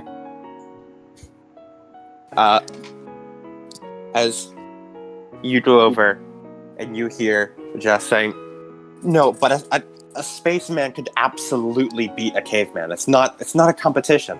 Caveman's stronger though, but it's a spaceman. They spend their whole life training to go to space. They're gonna have muscles. Can't fight a tiger. They could absolutely fight a tiger." As both of them notice you. Oh, hey Aki. I don't think a caveman could fight a tiger either. Yari, you should join the conversation. You should chat them with that. Kiara joins in from across the room. As Jess and Yuki look over at you, Aki. He just sits down next to them. I Okay. have to agree with Yuki. What'd you say, Aki? I have to agree with Yuki. What? No. Come on, it's Spaceman. They're smarter and just as strong. I don't know. Our hunter-gatherers. I think genetically Neanderthals are stronger. Exactly. For them. Well, is this like, I don't know if this Neanderthal trained up to fight the spaceman. The spaceman absolutely trained. Did the spaceman train to fight Space Caveman? Well, no, but checkmate. It's not checkmate. I just think the spaceman would win.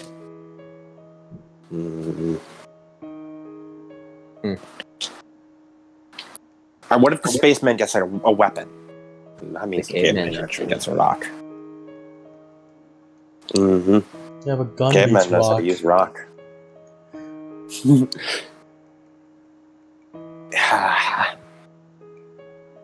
And I thought you were one of the smart ones. She just kind of like taps Jess on the temple. I think you guys just don't appreciate how powerful a spaceman could be. I mean, How powerful. she's deluded. I wouldn't describe an astronaut as powerful. I mean, they gotta train a lot, you know? Like those standing, you know, making sure they're in peak physical fitness. Yeah. And I'm sure their G-force training will help a lot when a rock bludgeons them across the head. Mm-hmm. You say that my cavemen weren't always spending all day, every day sprinting after antelopes. You know, humans won by just having a lot more stamina and sprinting water than anything else could. I feel like a caveman at base has the same amount of training as an astronaut. What? The only way the astronaut would win is if he could make a fire on hand and scare it. Which, if a caveman is hunting him, he's not gonna get the chance. A gun! Yeah, do guns work in space, idiot? Didn't think so. Gun is unfair and causes space pollution. Laser gun! Well, what if the spaceman got to use anything in the spaceship? Well, then the caveman should get to use anything in his cave. What would it be in his spaceship that would help in a fight? Gun!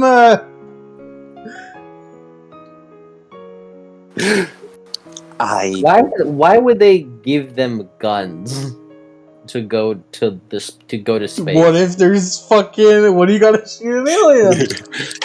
We're fighting the Greys.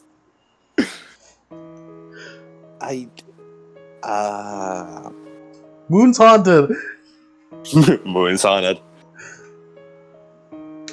I don't know, it's probably like a big wrench in there or something. Caveman's trying a bigger wrench.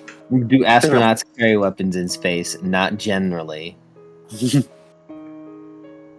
But part of the survival kit is a sidearm intended to use against wild animals if a recovery is delayed. Exactly. See, alright, so caveman's got done for. Astronaut's got a gun. I don't know, I feel like a caveman could survive a few bullets. What? A caveman could not survive bullets. I think giving the astronaut a gun is cheating. Yeah, It's definitely cheating. What? but the advantage of the spaceman is that he's from the future! He has modern technology! Guns the most modern technology there is! But fucking caveman, man! This is sounding a lot less like Kiara.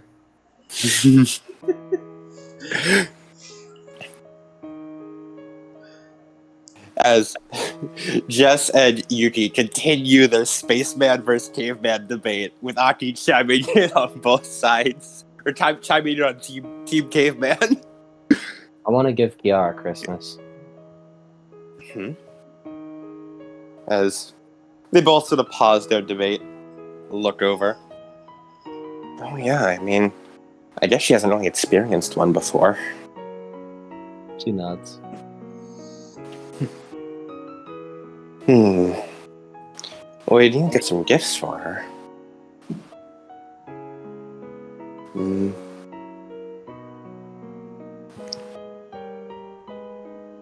You sound pretty resolute about it, too. Yeah. She deserves it.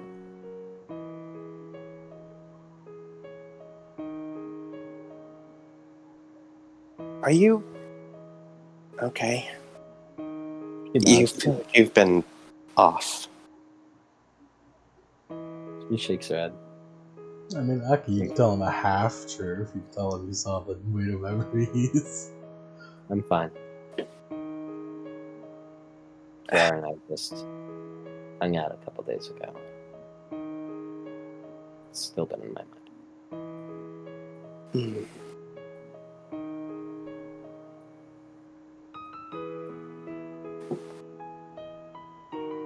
You let me use Weight of Memories on her. Yeah. I just want to be there for her.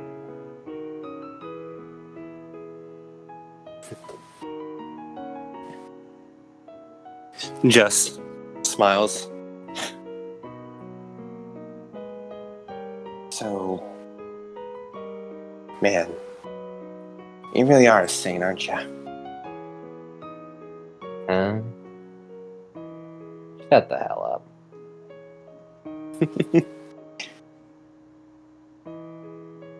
Man, whatever you saw must have been rough. Yep. I imagine anything the bad future TM is pretty bad. Just trademark it. Mm-hmm. That's my fucking trademark.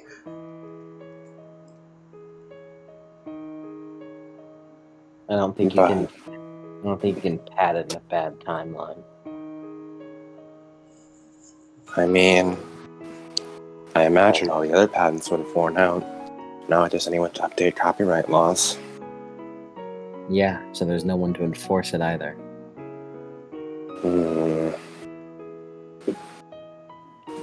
True. Patenting it would just be like putting a sticky note in a fridge saying, "This is mine." I mean, that is a pretty good way of claiming food, you know? Making sure it's labeled. Did you just compare a timeline to food? I mean, it's just a comparison. But I do agree. The girl does deserve something good.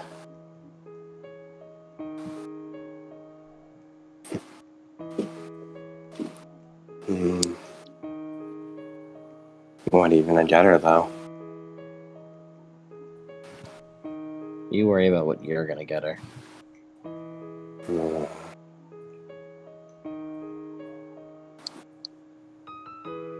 A good question.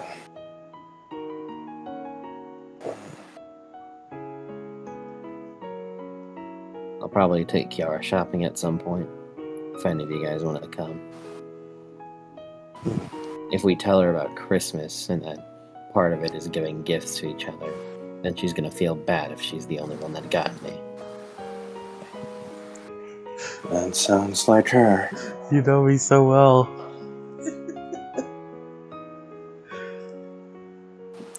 She'd find some way to blame herself if you gave her your last glass of water. Like you wouldn't believe.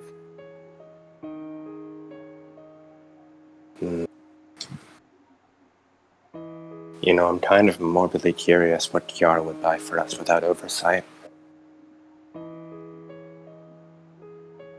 She shrugs. Whatever it is, it's on Jessica's payroll. But my... I don't have money. Neither do I. You though, the stockpile saved up. Why don't we use Percy's payroll? Doesn't he have like an actual job? I'm sure Percy does not handle his own finances. Yeah, but I feel like he could probably get some money. That guy would do anything Hiroka asked him to. Percy! Percy sort of perks up. He and Hiroka were scavenging for chicken nuggets. Yeah, as Hiroka looks up. Does your grandma handle your money? We have like a... Yeah, she helps me out with my bank account. But I can handle my own finances a little bit. Not well, but I'm good enough. How much do you have on you right now? What are you extorting, Percy? Sort of Have you been fishes around in his pocket. No. I don't really have much to spend my stuff on. Just checking. He pulls out his wallet. I have like $40 on me right now. Probably more. We'll go on ahead and count it. Okay. Percy pulls out his phone and should access his banking app. Everything's on the app, silly. And he sort of She shrugs. I don't think you're gonna get money from him. At least none that you're not gonna feel in bad conscience over. I mean, should just look back and forth. It's Percy, you know? Yeah. Hmm. I mean, if you want, you can just ask Hiroka's mom. She likes Kiara. True. And she does certainly have the money for it. I wonder if she want to get something for Kiara herself. Tell her about it. Maybe she will. Good plan, actually. I'll talk to her later. Mm. At this point, Aki's just leaning her head, like, against her hand, like, on, like, the arm of the couch or whatever.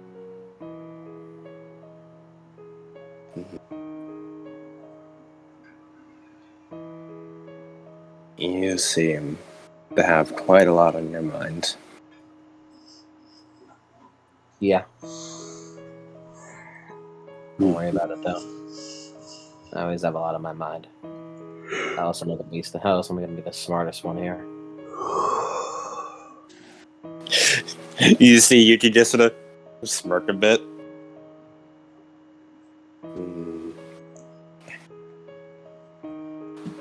I don't know. I wonder how much longer you can keep that title. Just looks over. What, you doing some type of brain training? Nah. Got one of those fancy mobile apps. Oh no. I don't think I get any smarter. But I've just heard that, well, emotions can make you dumb sometimes. What do you mean? It's just sort of looks over. Is this one of your cryptic shit? I'm not cryptic. You absolutely are cryptic. Lucky looks over, narrows her eyes. Not me. Bold declaration. He's not cryptic, he's mysterious. I gotta keep. Very bold declaration for the woman who wants to do a play before the end of the world. She kind of looks over. And I got it all figured out. Besides, we'll be fine.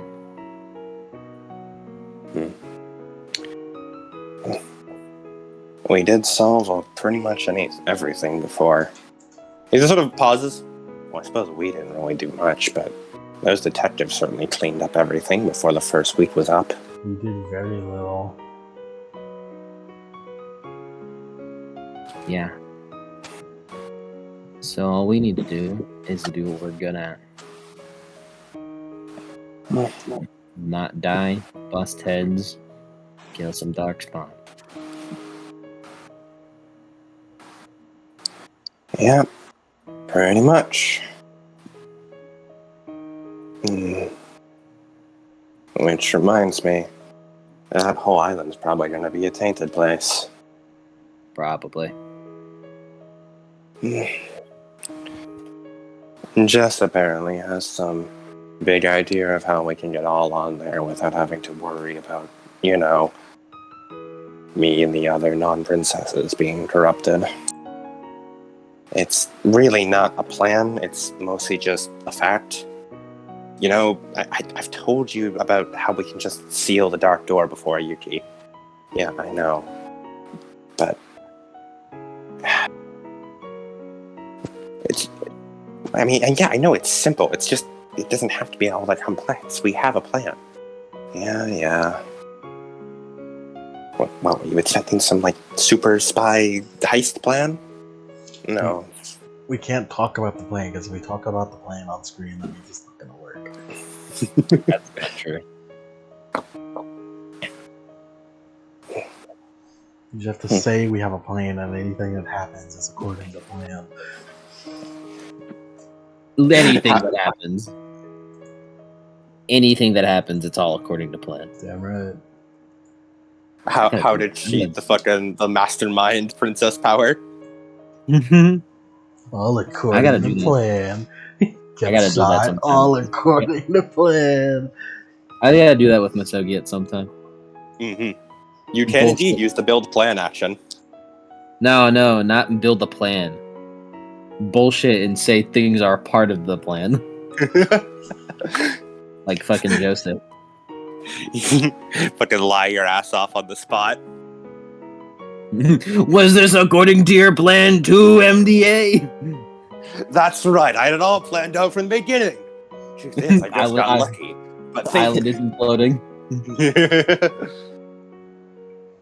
The earthquake just randomly happening. That's right, it was according to plan.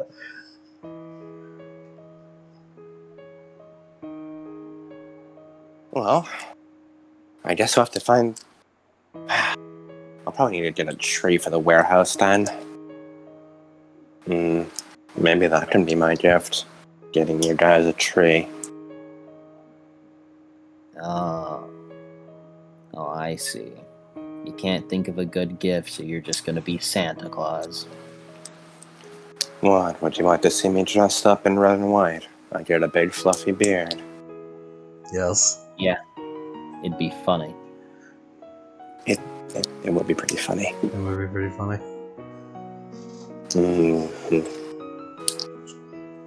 Alright then. Santa I shall be. I'll get you your tree.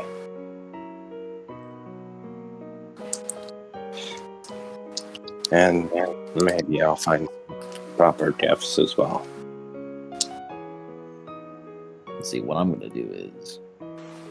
I'm just gonna steal it. Think I'm about to steal. Is like... Why do anything else? As we'll switch over to Kiara. As It's me, you Kiara. you head over and sort of sit down on the couch next to Abby. As she stops looking out the window and looks back at you.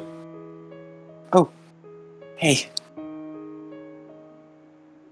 How have you been holding up? I've been okay. It's not much longer now. Yeah. We're really close to getting her back.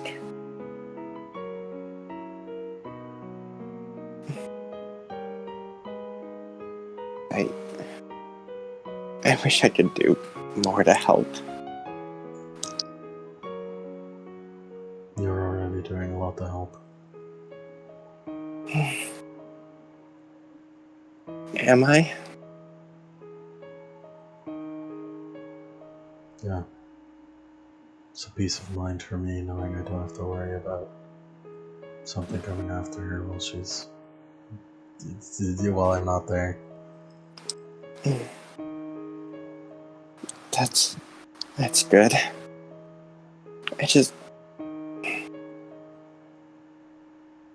I'm not special like you guys. I don't have the powers to really put my all into protecting her. If something did happen, I don't know what I'd be able to do. Can I try to really focus in on said I don't know what I saw that one day. Mm-hmm. You may. I guess I would just be stare really hard at Abby. I think this would be I believe this is the first time this plotline has come up again since the timeline reset.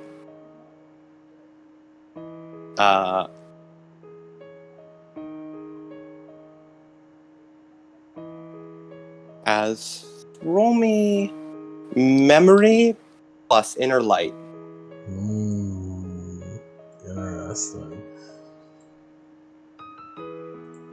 I dropped the battery. We didn't hear it. Do it again so we could hear Did you hear it? it. No. The mic's gotten good at splotting out my battery dropping noises. Memory is intelligence plus composure? Yep, int plus composure.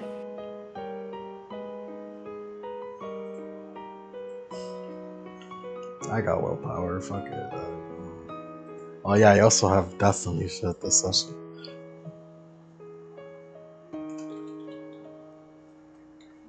I will give you neither any positives nor any negatives for Doomed here. Doom does not intervene on one way or the other.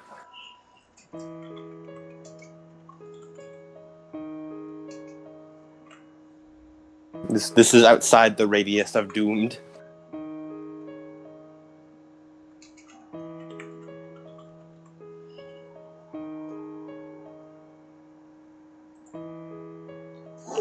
Woo! 7 sucks! How much? 7! 7. 7! That's an exceptional. That is an exceptional, and then some. My goodness. How many dice did you roll there? 5 plus willpower. No, not 5. 7 plus willpower.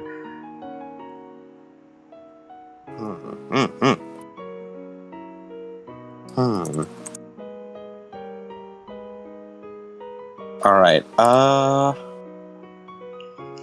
let's see. Let me get... Oh, that requires a music change then.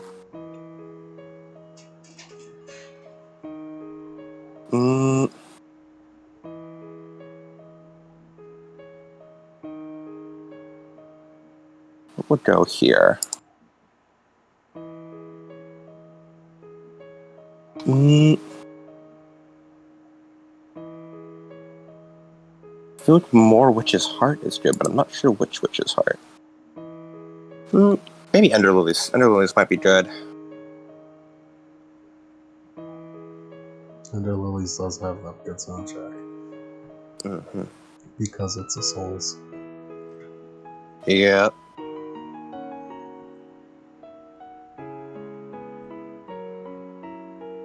Okay. This is gonna be interesting.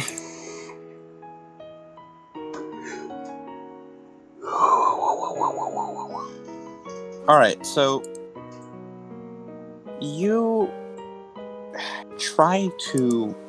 You remember when you first met Abby, you had weird flashes. It's static, almost. Memories that felt like yours, but wasn't.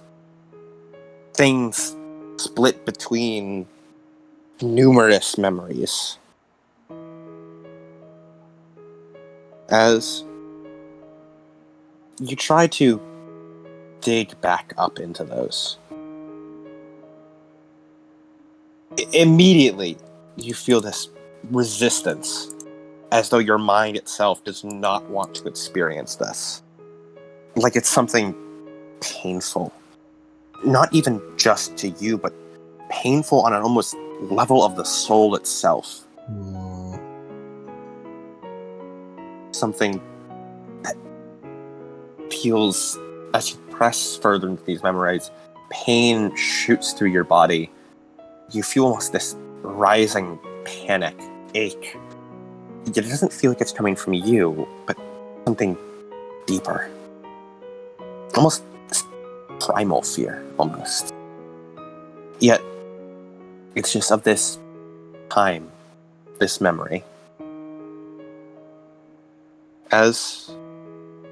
Do you surrender to this? Allow yourself to be dropped? Allow yourself to step into this painful, sharp spike?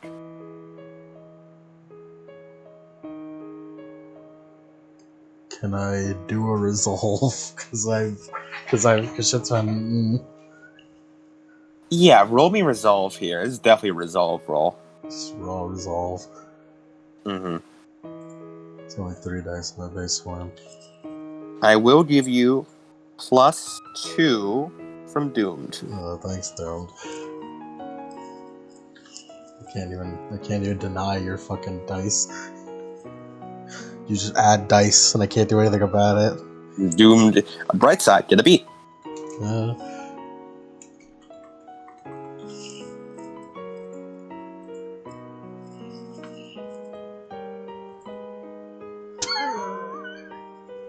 oh shit. You pull back.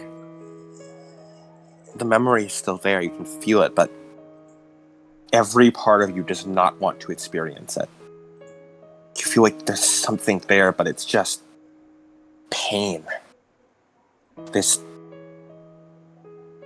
something that just hurts. But it feels familiar.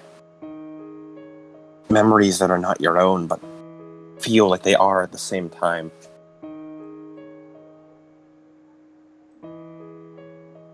Roll me. This would probably be.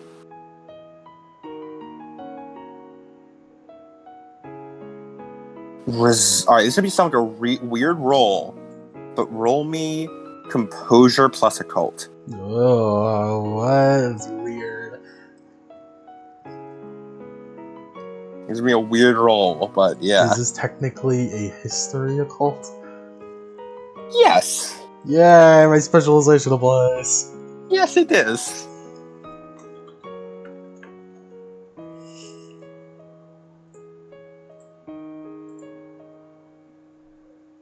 You said manipulation? No, composure plus occult. Composure. That's 7 dice.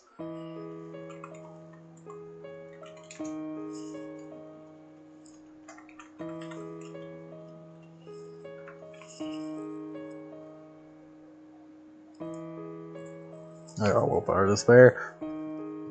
7 sucks again. You understand immediately. You understand whose memories these are. These are her memories. Her, the Darkspawn who ruined your world. The Dethroned. The memories of the Sophia who came before you.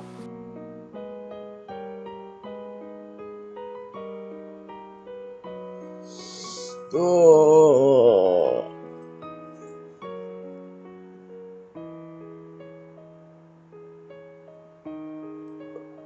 Ooh. Oh, I get it. Oh, I get it now.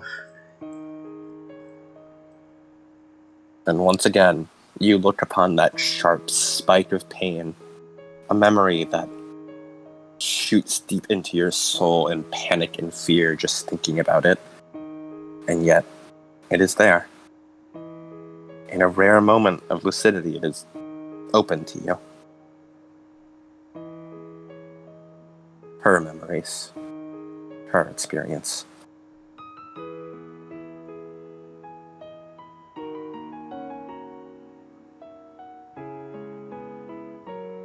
Just real quick. Pull my gun out in my pocket. Hold on to it tight. Alright, let's go. Let's see it. Right. Roll me another resolve plus composure roll. And I would give you a +3 dice. Not from Doomed, just in general.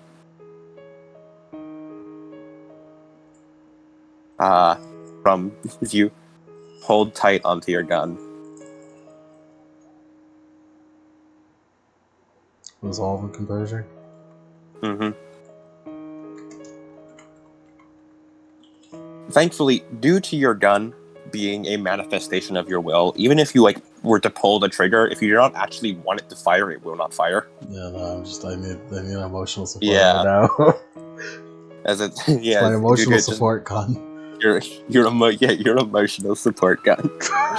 One song. Oh my god. You do not want to go in I there. really don't.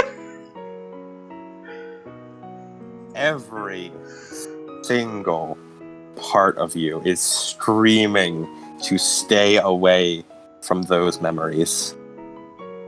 But you walk in anyway. You walk forward, feeling the almost sharp, jagged glass pierce through your body. Warm blood spilling out, turning ice cold as it touches your skin. As you walk, impaling yourself further upon the glass, as you recall her memories. Ugh. Destruction. Endless destruction. It was not a quiet awakening.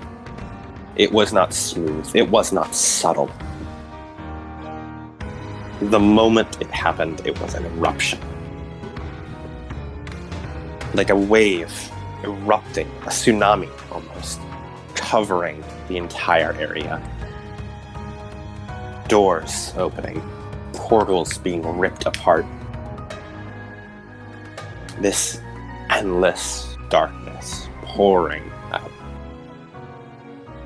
You're hit with flashes, time passing, years and years and years going by immediately again and again and again. And this endless, aching pain. This feeling that the world is just nothing but pain. Endless sins raining down from above. You are barely sure where you are. The world is a haze of black and red and death and rot. You want to be saved from it, but also you want to save others. You feel as though this endless pain must be something everyone is feeling. You rip them away from their shells, trying their best, but it never helps. No matter what you do, it causes more pain. You are barely conscious, more of a wild animal than anything else. The sleek black armor you wear is a mockery of your mental state. Sword and shield swinging, slicing through the air, carving apart building after building. You do not recognize faces. You do not recognize names. Eventually, you lose even yourself. You simply walk ever forward, destroying all in your path. Even your mentality melts away in the shadows. Whatever goal you may have had originally, long since gone.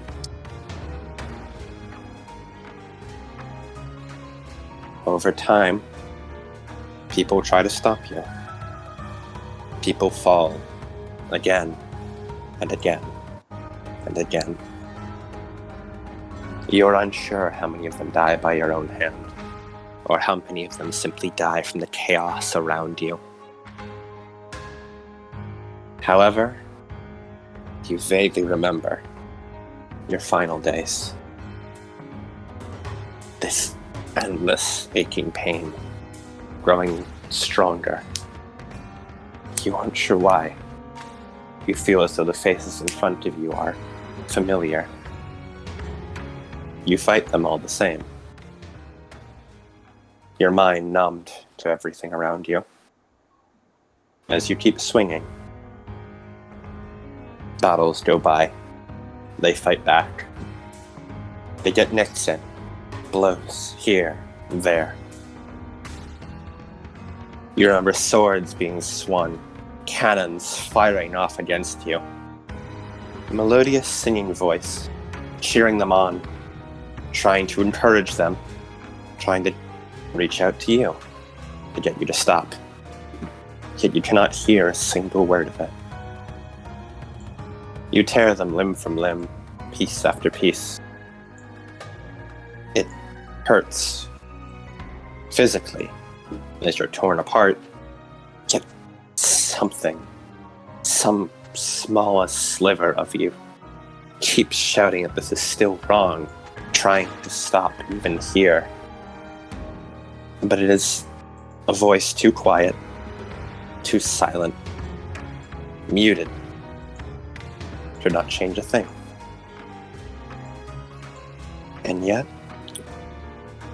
at the end of it all, as the curtain closes, you realize you had lost the fight. It is a haze of bloodlust and red. You recall something stabbing you, more shooting you, things tearing and ripping apart as you collapse downward atop a hill of corpses of people you once knew. As, for the briefest of moments, you feel as though some lucid part of you returns ever so slightly. A voice you recognize, a face, long black hair, sprawled out, wounds crisscrossing her body, barely conscious yet still crawling towards you. You feel yourself begin to melt away. Soon, you will reincarnate again. All of this destruction will repeat. Born anew, new bodies, yet the endless pain will remain. And then, you feel as the hand reach out and place itself delicately against your face. You try to reach out, to thrash, to grab at it. Try to break the hand, break the face, smash it into the dirt and turn it into a fine red paste. But you have no arms anymore. They were sawed off, burnt away, turned to ash. So you simply struggle. It's okay. It's okay. I know. I know it hurt, didn't it? Even after all this, you must have been one in more pain than anyone else, weren't you? It's okay. I won't go anywhere. No matter what else. I haven't repaid you yet for saving me. I've always wanted to save someone else. I'm glad it could be you. You feel hands begin to reach down into your chest, sinking to the endless black, grabbing hold of something deep within you. As soon as they do, visions clear somewhat. You see the person above you writhing, their scream reaching your ears. You can't help but think it's a delightful scream, wanting to feel more pain, inflict more upon them. They deserve it. And yet, another part of you feels that's wrong. This person shouldn't be hurt. You don't want to hurt them. It's okay. You don't need to take our pain anymore. I promise. I'll take all your pain away. You took mine away, didn't you? You see a long red scarf tied around this person's neck as she reaches out, pulling this core from you. Endless abyss. Endless shadows. They sink into her palms, racing like veins along her arms. She staggers back, falling off you. As she lets go, it falls back into your chest.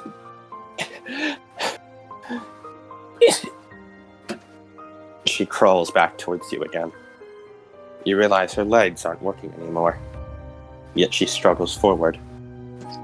She climbs atop again.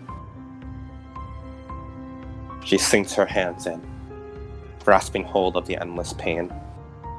She cups it delicately, like a fragile flower, as she pulls it out and holds it close to her chest. It's okay. You don't need to cry anymore. Cried enough tears for everyone. I'll take it for you. All your pain, all your tears, your screams, everything you couldn't let out. I'll say them for you. I'll say the praises you never got to say to others. The hugs you never got to give. The friendships you wanted to form. Promise I'll learn all about them. Do everything. Don't let go of your pain for me. I'll save you. Promise.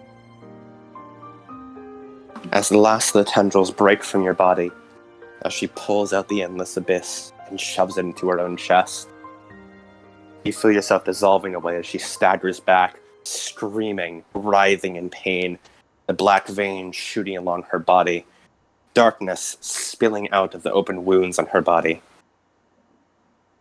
Tears begin to fall, but they are of thick, corrosive sludge that scar her skin, leave her deformed. She screams, writhes, yet not once does she try to remove the orb. Not once does she try to remove your memories. She only holds on tighter. Time moves by once more. Years. It took years. And every day, she'd remove another shadow. The thousands upon thousands contained within you. Tirelessly, she'd worked to wipe away each and every regret, each and every pain. Drying your tears, one drop at a time. After years and years and years, finally, you feel the last of the shadows wipe away. You'd learned much in her time. Things she'd researched, things she'd heard. This is where a princess moves on.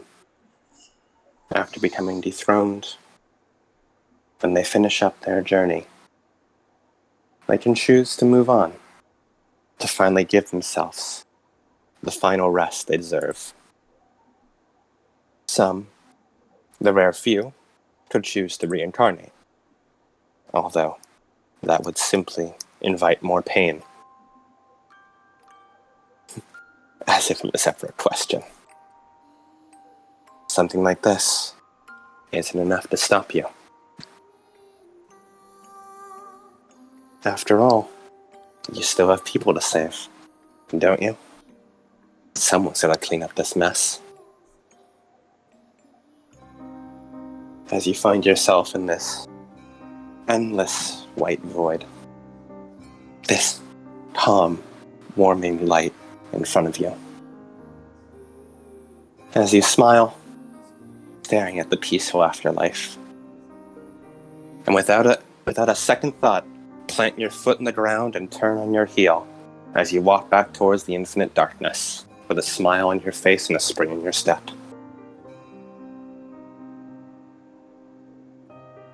As you have finished her memories, choosing reincarnation once more.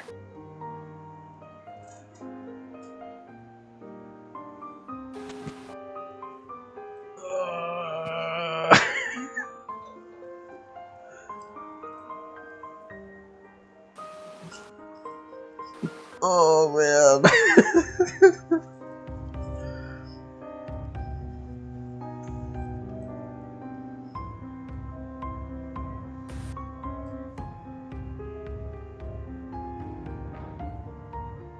Does Kiara just return like right in the moment with like Yes. Abby just staring? Because I've Yeah. been quiet for like 15 minutes. Yeah.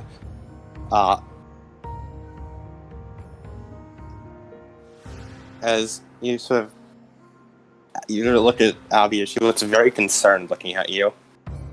Are you okay? I'm great. I know the answer now.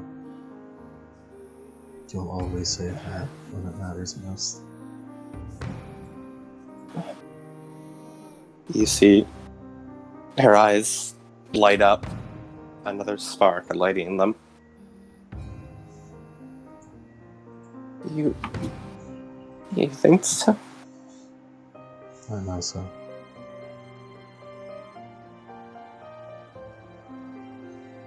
Thank you. As she wipes at her eyes. Even when I'm useless, when I don't have the powers you do have, I want to save her. She saved me. She's my hero.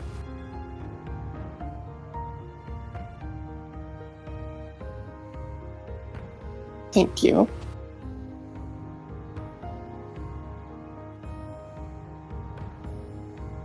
Thank you for coming back to save her when I couldn't.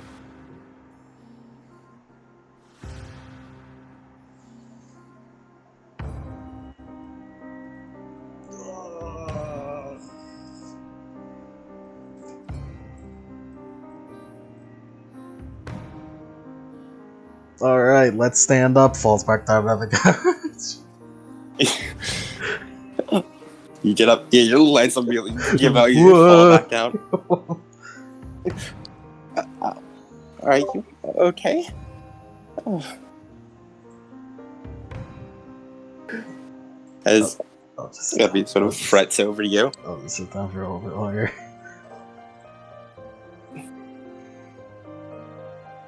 Here. She holds out a bit of eggnog. I still have some, if you'd like. It's the nog. Kiara drinks the nog. Yeah, it's pretty good. Pretty good.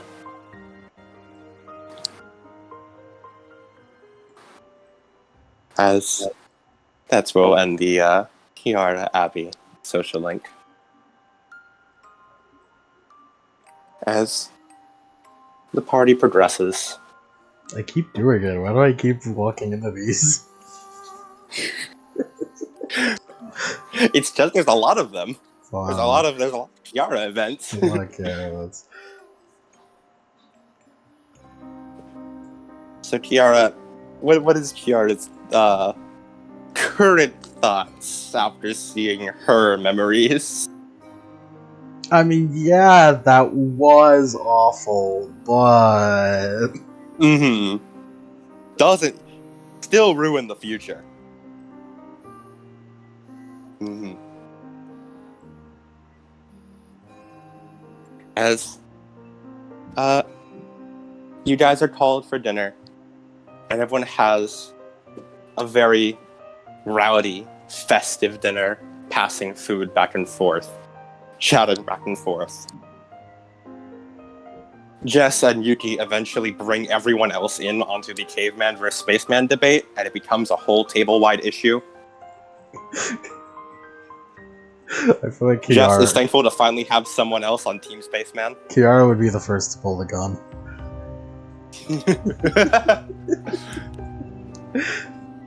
Look, all I'm saying, it's totally caveman. You're insane. I'm not insane. Cavemen are insane. They have a berserker amp. She's not wrong. Exactly. See, Percy, you agree with me. Exactly.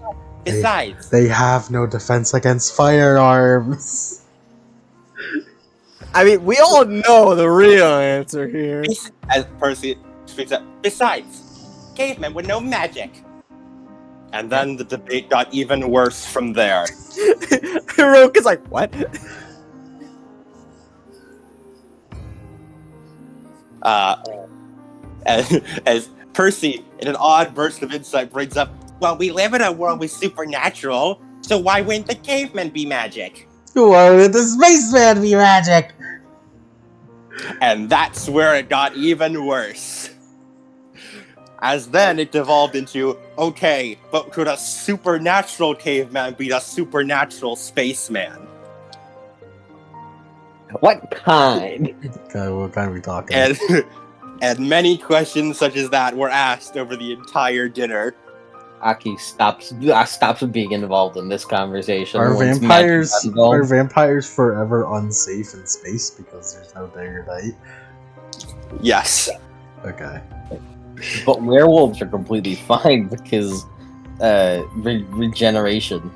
If you shove a death raging werewolf into space, then like he'd be fine. What moon He'd phase is survive. it? What moon phase is it when you're on the moon? I full moon, I think that counts as full moon. Well, actually, I think we don't know, because the last time something like that happened, Luna threw a fucking hissy fit and had a fucking seizure, essentially. I remember that, yeah. So I sorry, think the guys, answer, I fucked up for a moment there. yeah, and fucking shitloads of awful shit started happening because Luna had the fucking seizure of trying to figure that out. So the answer, I think, would be, we don't want to know. As Hey, Kiara, you know what Christmas is? What's Christmas? It's a holiday where friends spend time together I and like those. celebrate the season. Traditionally, you hang out with your friends and family and give each other gifts.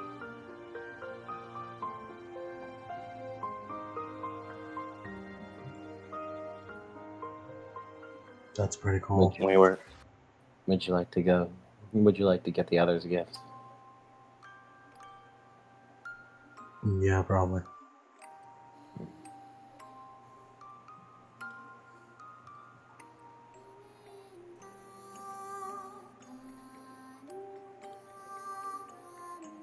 and it'll be on the 25th, about 2 days after the play. Isn't that cutting it a bit close? No, Yuki shrugs. we'll be fine.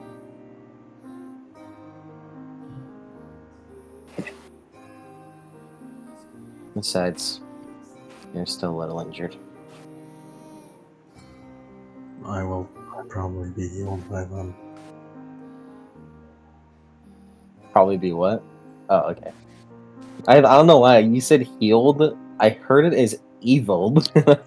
Evil. I will be evil by then! I mean, it's not wrong.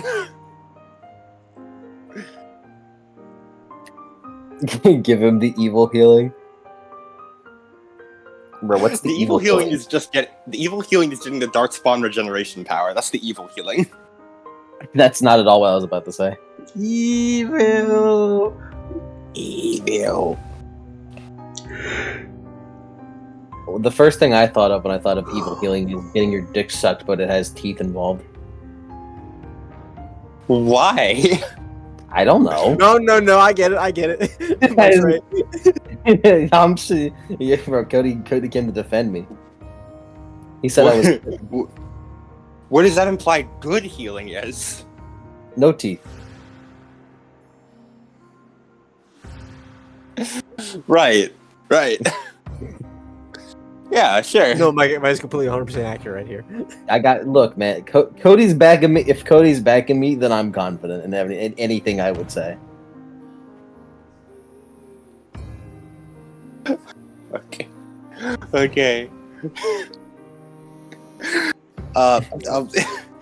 The healing blowjob aside, you guys continue out throughout the night. As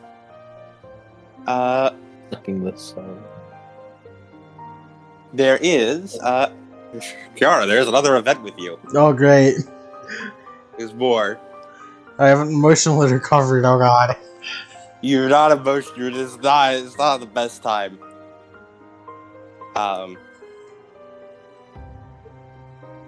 As Kiara, you sort of tapped on the back. As you look over and you see No, I'm Izumi. good. you see Izumi smiling down at you. It Ugh. still feels weird to see that face smile. It's not a facial expression you're familiar with. It's uncomfortable. Do you have a minute? Yeah. Would you mind coming with me? If it's okay with you. Okay. would actually, yes.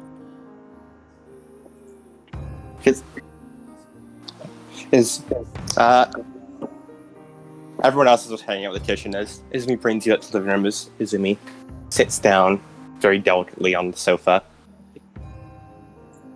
Do you sit down or do you keep staying standing? Still, I don't want to sit on the sofa again. Yeah, yeah, sofa's not great. Yeah. I wanted to check in and see how you were doing. Right.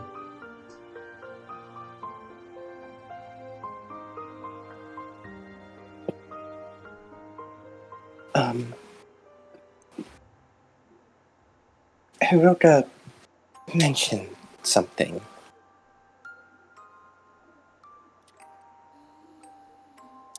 I just wanted to let you know.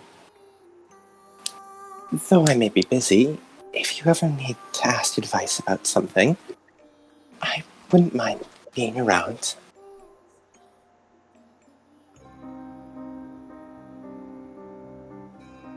Any one of Hiroka's friends is good in my book.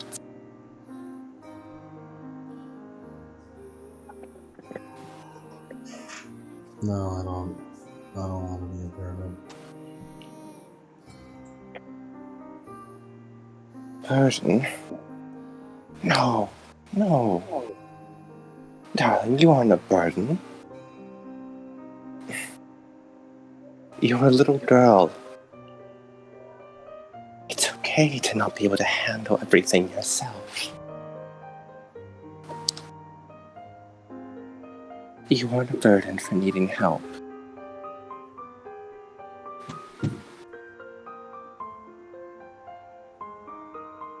It just means you aren't perfect. And nobody's perfect. We all need people.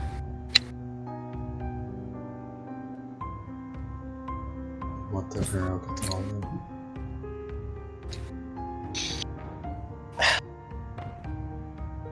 She mentioned... Oh, goodness, I really shouldn't be saying this. I just worry, but she mentioned you grew up in not the best environment. I just wanted to make sure you knew that wherever else, this is going to be a safe place for you.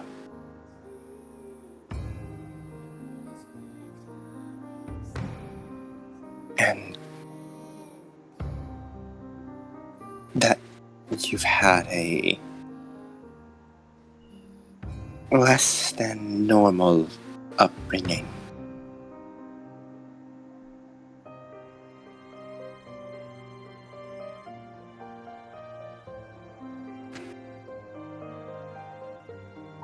And you are from another time.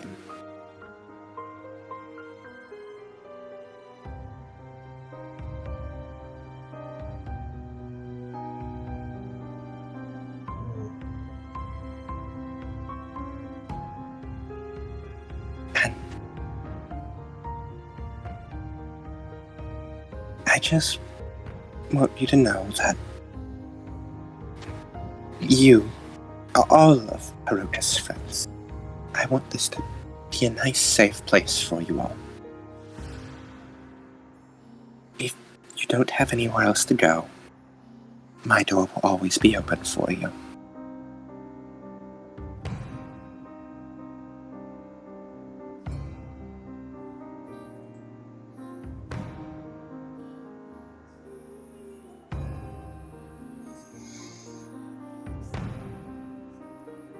No, I can't. I didn't want you to know because I didn't want you to be burdened with that. There's no reason for you to be burdened with that. You're not the same as me. I know.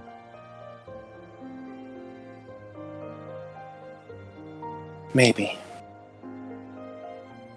Or maybe she was simply me if I did not have all the comforts I do now.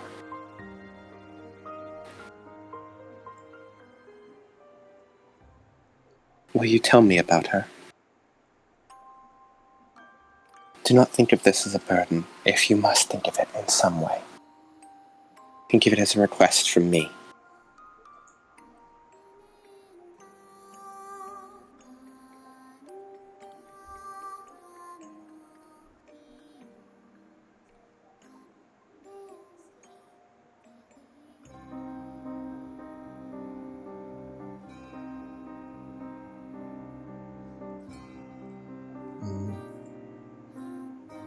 She was scary most of the time. You can see Izumi already sort of like grimace, almost flinch at the words, but tries to hide her reaction, undoubtedly trying to make sure she doesn't scare you off. The world was rough, so she had to be that way.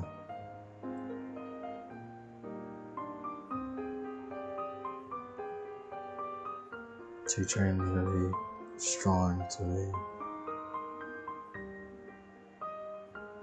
capable of fighting back against the darkness that was around during the time.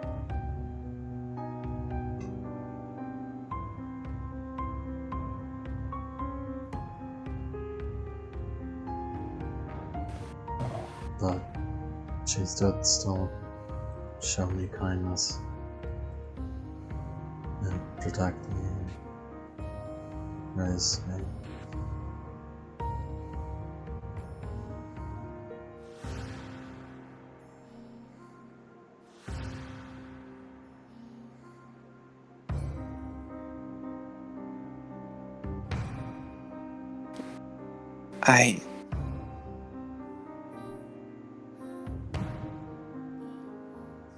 You must have been through so much.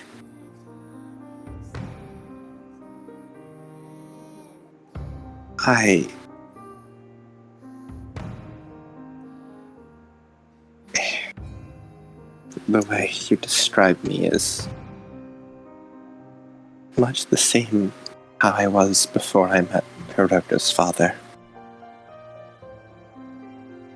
I always feared that without the life I live, I'd go back to such a person, but I suppose it is in my nature.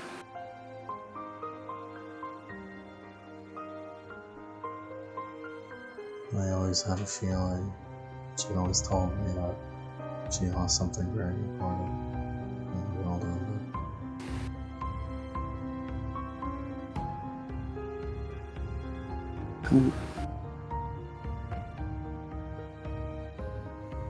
So my little girl didn't get to live her fullest life then. That's what I didn't want you to know.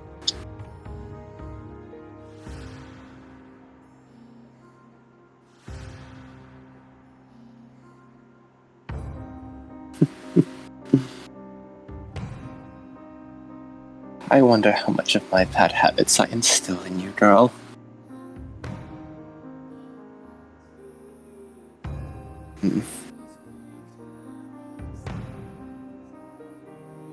I... With the way I am, I admit it'd be rather hypocritical of me to be upset at you for something like that.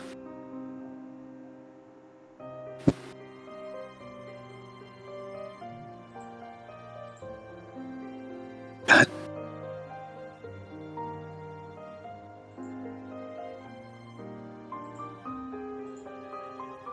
I wish to...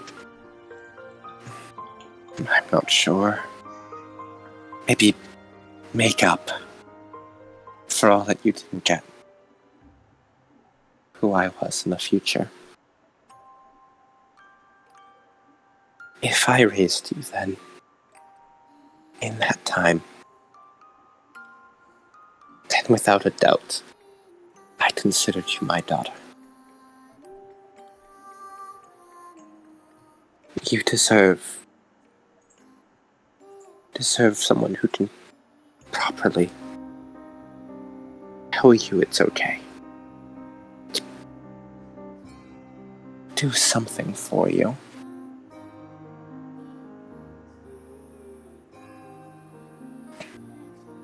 You're not a burden. You'd never, ever be a burden.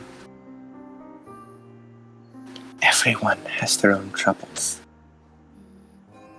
Nobody can fix all of them. And nobody is free of them. It's okay. And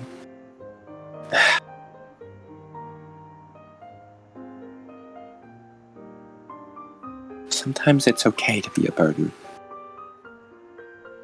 Because people like helping other people. It helps them grow closer.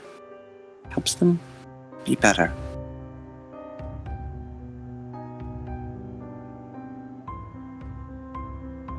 It's okay to accept help.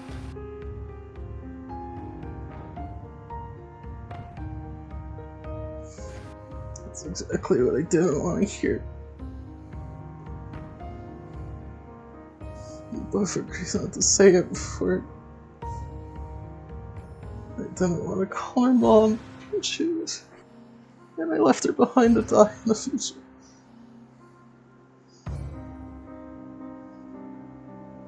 Come here. Come here, sit.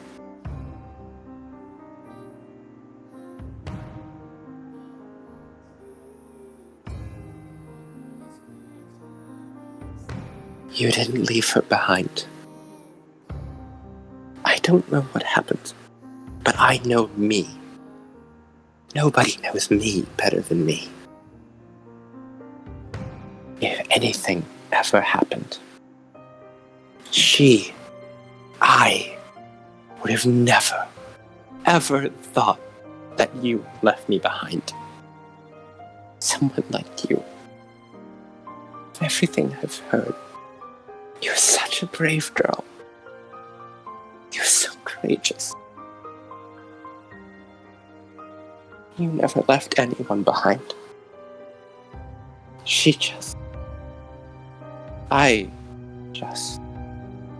We just wanted a chance to be a proper mother. That's what mothers do. They give everything for their children.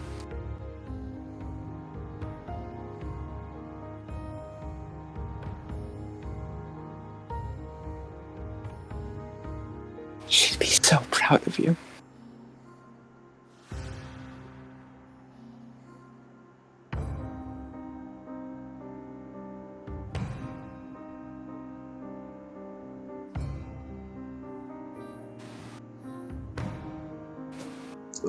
Kiara needs a jet swarm. All right. Would you like to spend a wisp to transform? I'll roll. We'll see what happens. All right. Belief plus inner light minus shadows if you have any.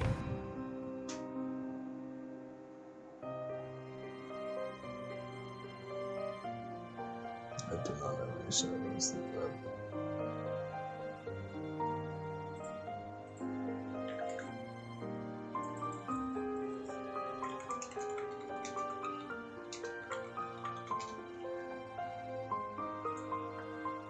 3 sucks. As you feel immediately the same familiar feeling. You grow taller, your hair grows longer. You feel the weight of your clothes form around you. As the urge to cry, to scream, to feel is pushed further down. As you keep a clearer head on yourself.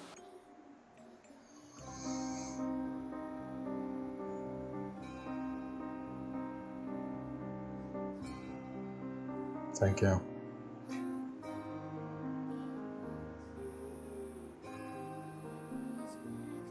No.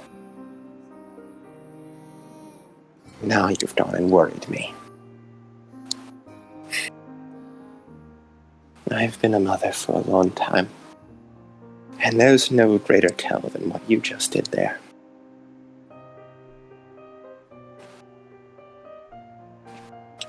Come with me. Come on. Come.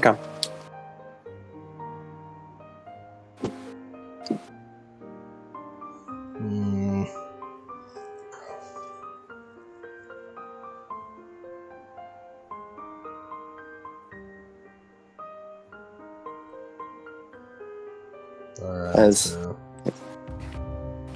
she stands up, she quickly ducks her head into the kitchen. Hiroka, I'm going to be heading out for a bit. Make sure to watch the party. Make sure no one makes any messes, okay? She sort of gives her a look. You're heading out? Not far. I'm just heading outside for a bit. just fucking white hair sticking out of the back. Looks back. Looks at Kiara. Looks at Izumi. Just sort of nods. Alright. Be careful. I always am. I should say Alright, the same everyone, as who wants to you. play Mario Party? Oh, me! Percy jumps up. Do you think it counts as cheating if he thinks he'll roll well? Probably. As Kiara, you're led outside. As it is immediately quite cold outside as you feel the chill across your skin. Izumi, despite only wearing very casual clothes, does not seem to notice the chill at all. She simply steps through the snow, having not even really put her shoes back on. As she goes over, and finds a little small grassy patch as she wipes away the snow. As she just takes a breath and looks around, staring up at the falling snow and night sky.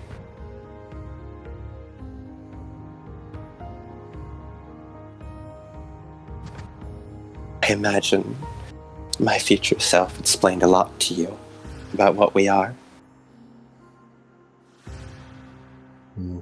Oh no. Monsters that feed on fear. We eat it, causing fear and terror in others, and then devouring it whole. They be like, yo, that man, she got a disability, right? What the fuck? What is that? What the fuck? Mike sent me something and it fucking auto-played. As Why did it play through his through his? Well, because my headphones have terrible sound isolation. That music is coming from inside. You don't know what they're doing in there. Here, okay, check out this fucking TikTok I found.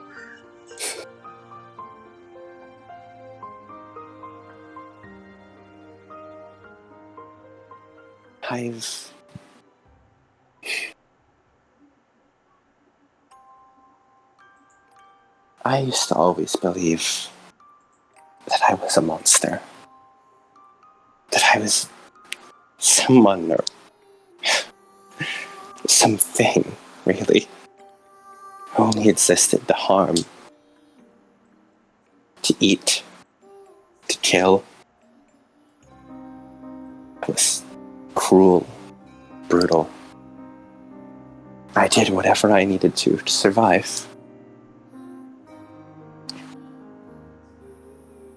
And that was a mentality that kept me alive in the age I lived in.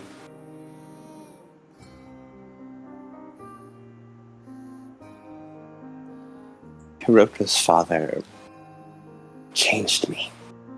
He taught me it was okay. That I didn't need to bite down at every hand that came my way. It was the happiest time of my life. And it was also the scariest time.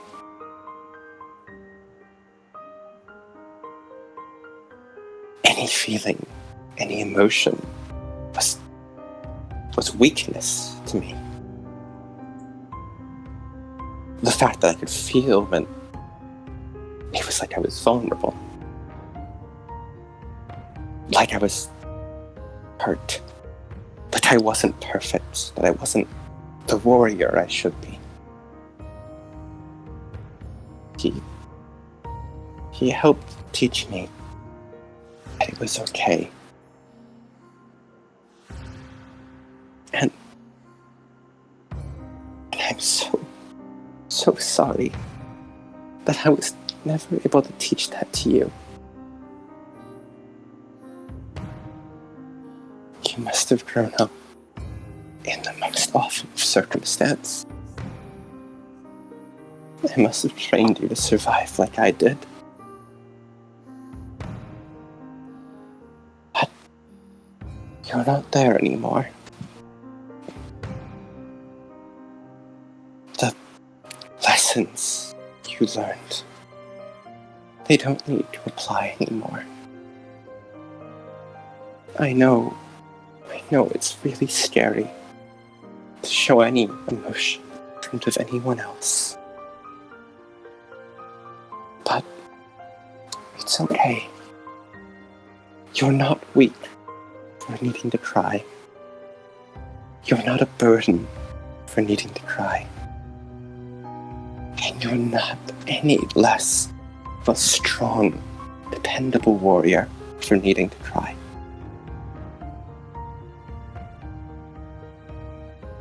Being able to face that would only make you stronger.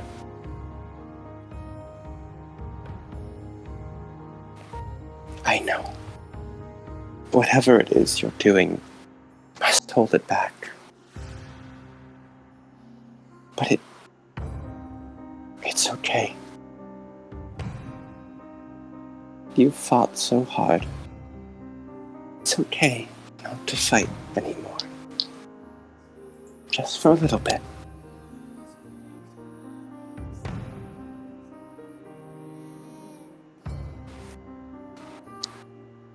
You don't need to tell me what you're thinking, or try to explain what you're feeling. I know emotions are in right mass, aren't they? I barely understand my own most of the time. But you should feel them.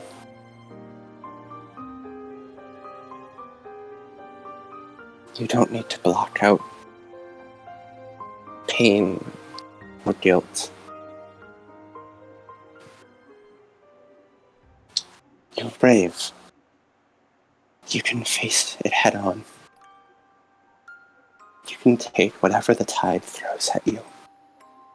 And I know you're strong enough to come out the other side.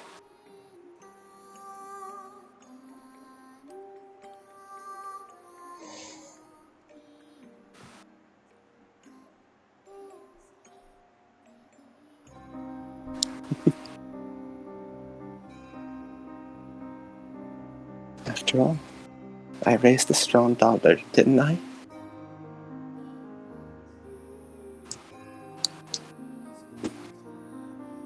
Mm-hmm.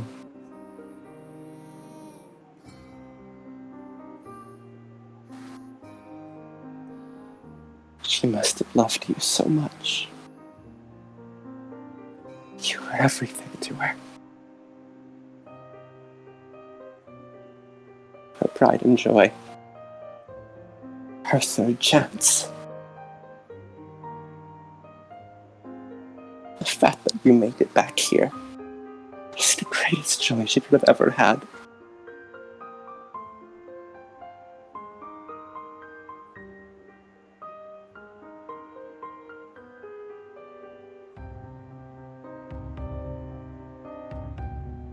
I'll feel that joy for her, no matter what happened to her.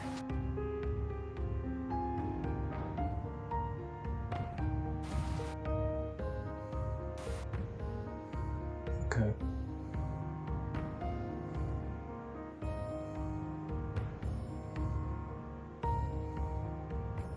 And so, the scales take yet another from Kiara's life. So is the fate of the tragic hero. Burner meow, burner meow, burner meow, burner meow. Seven guns salute. Mike really cut it dramatically there. Damn it. Sorry, I'm so sorry. My iPad died. I'm so sorry. Izumi's dead. I lost another one. It is also Uzumi. You, not Uzumi. E-I. I thought it was Izumi.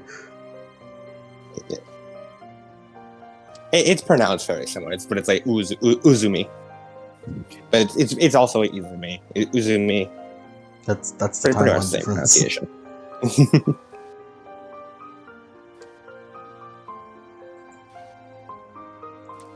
As she very gently places her finger on your shoulders, Kiara, and smiles down at you. And in that moment, you see her face. How proud she was. How proud she was that not only that you were going back, that you trained, that you were strong, but that relief. That she was, even after losing a daughter, she was at least able to help another one.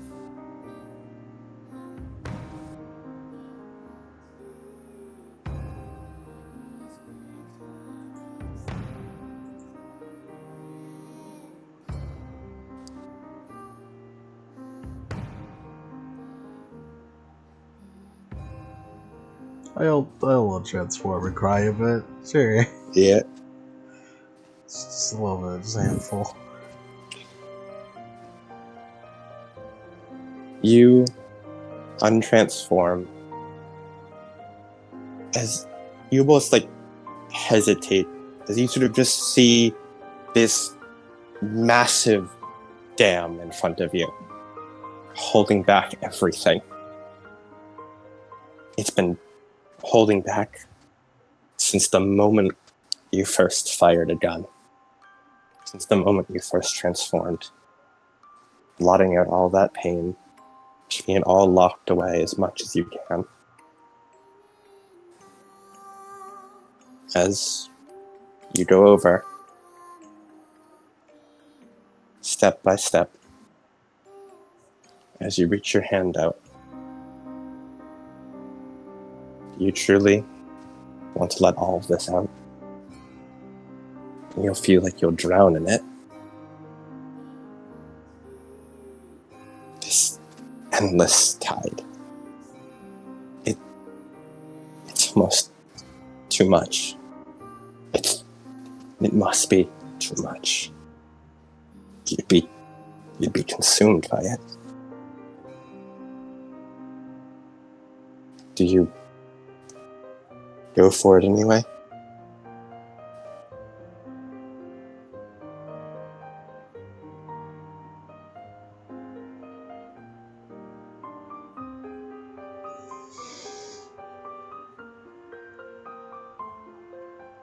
Kiara just like peeks behind her through the window.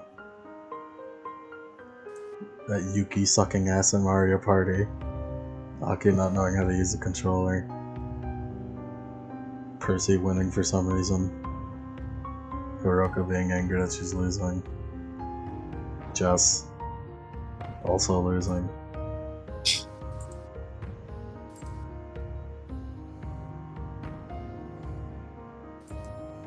Abby watching. Eva there too.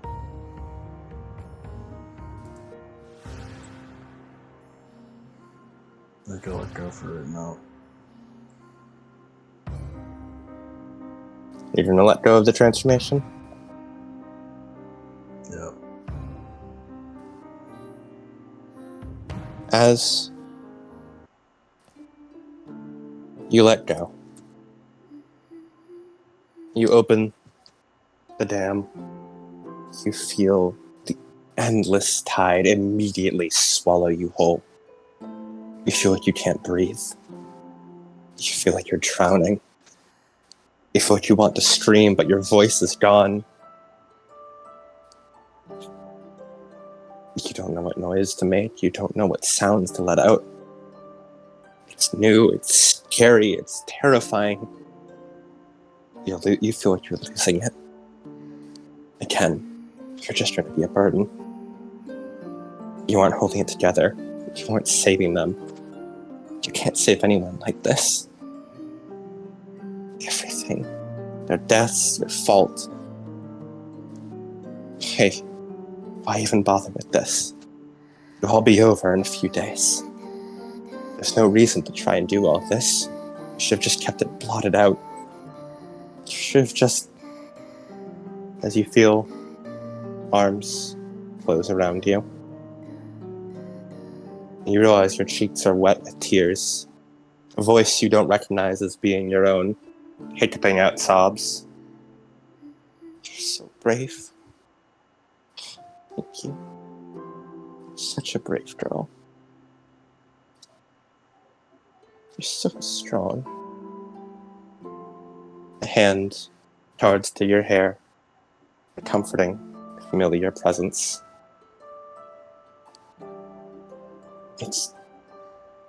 It hurts more. Knowing you'll lose this too. In only a few days, this too will be gone. And yet, she simply holds you closer.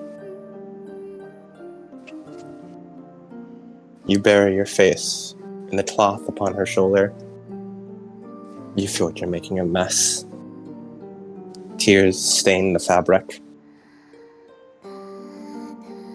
And yet, she does not care. Even as your body shakes.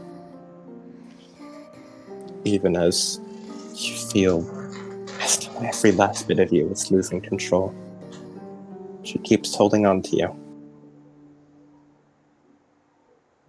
In a most panicked reflex, you want to put out the dam again, but at the same time, it feels almost as though it's too far gone. This endless tide pouring out. As you just let it out, it feels like you lose yourself in this time. Your own memories, her memories, your regrets, the things you'll never get to do. They come pouring out, teardrop by teardrop.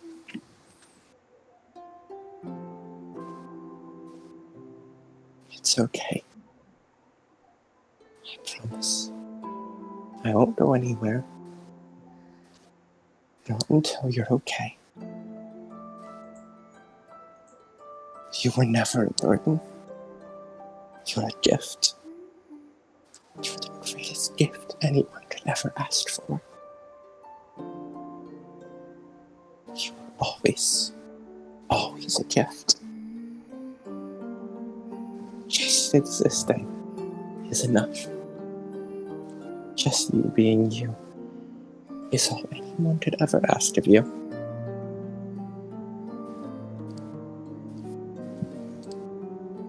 Perfect, brave girl.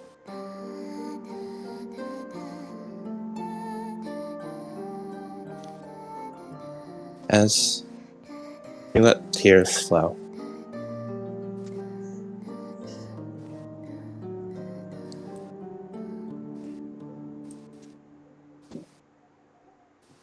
Kiara, Mhm. do you do anything during this time? Do you just hold on, survive the endless wave of emotions pouring over you? I'll just survive.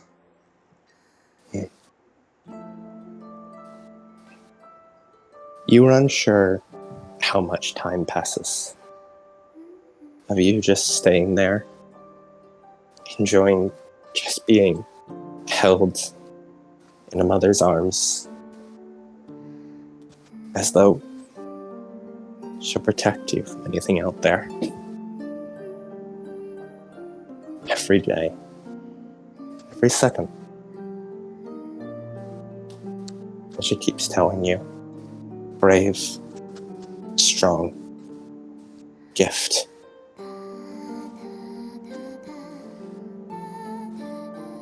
As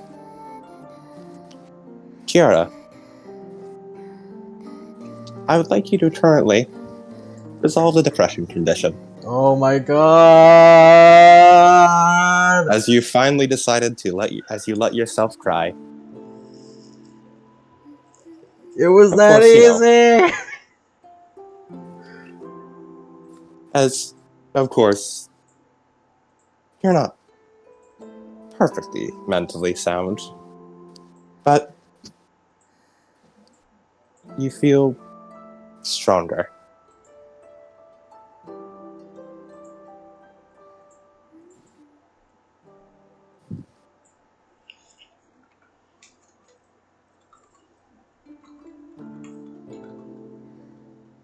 I'm gonna put unpersistent in all caps.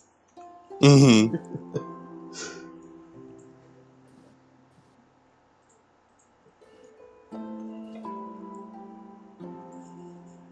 Yeah!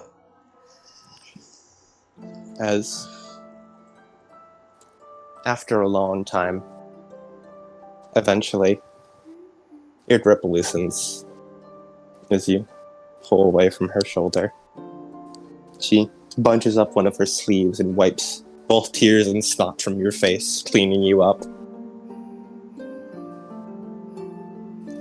She gives you a smile like sunshine.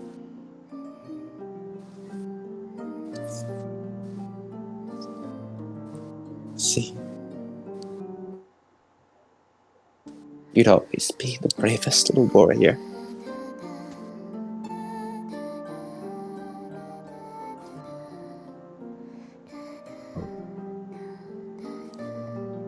Never, never a burden.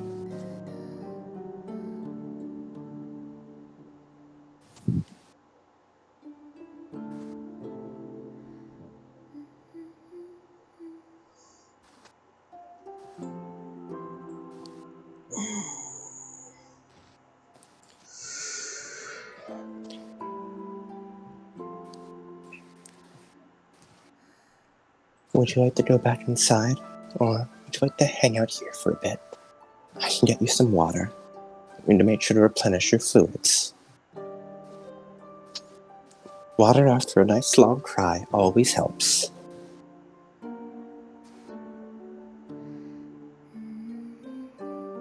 Okay, got water.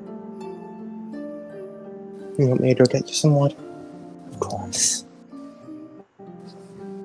And she gives another reassuring squeeze before quickly heading back inside. And after about a minute or two, comes back out with 2 bottles of water. And she hands one to you and uncaps the other for herself. It's cold, refreshing water.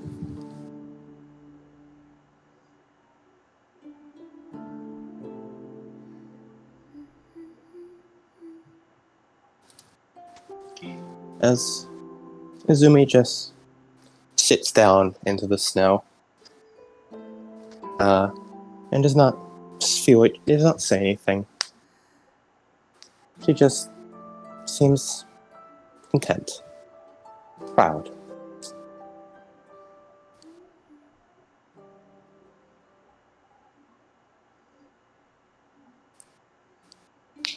Would you like to say anything, Kiara, or do you want to just sit here? There we can move on now. Mm-hmm. As you and Izumi hang out outside for a while. As eventually the party winds down to a close. You guys inside, you did notice that Kiara never really came back inside, but Hiroki just sort of assured everyone that it's fine.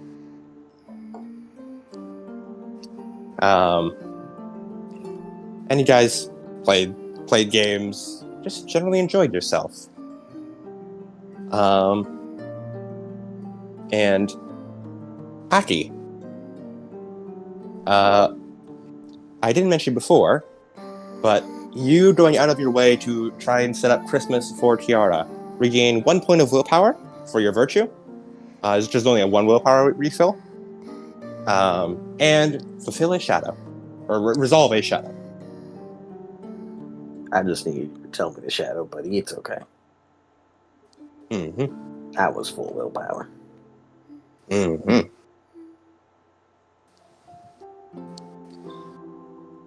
As eventually the time comes to end the party. Hiroka? What's your virtue, Hiroka? Righteous. So, Mm, I don't know. not really righteous, Cool. but do you have any shadows? No. Okay. I mean, it fulfills circle for you. Again? No, I believe I already said it fulfilled Yeah. circle, but Yeah, I was about to say Yeah. again. no, but like So, the party itself fulfilled circle, but it doesn't quite align with your virtue. Very Okay, princess-like okay. of you, though. yeah, just wondering. Mhm.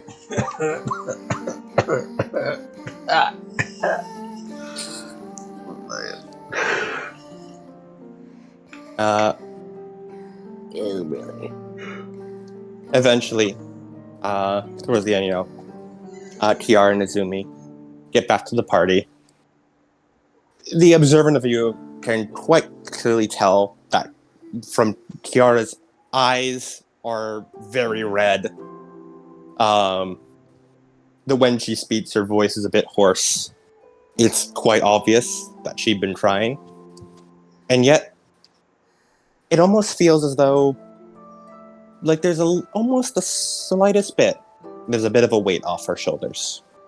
Only slightly, though.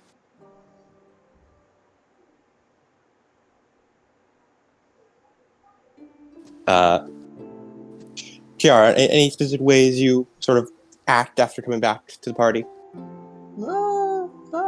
It's normal. Just Yeah, normal Yeah, for yeah. Kiara. normal for Kiara. Kiara's normal.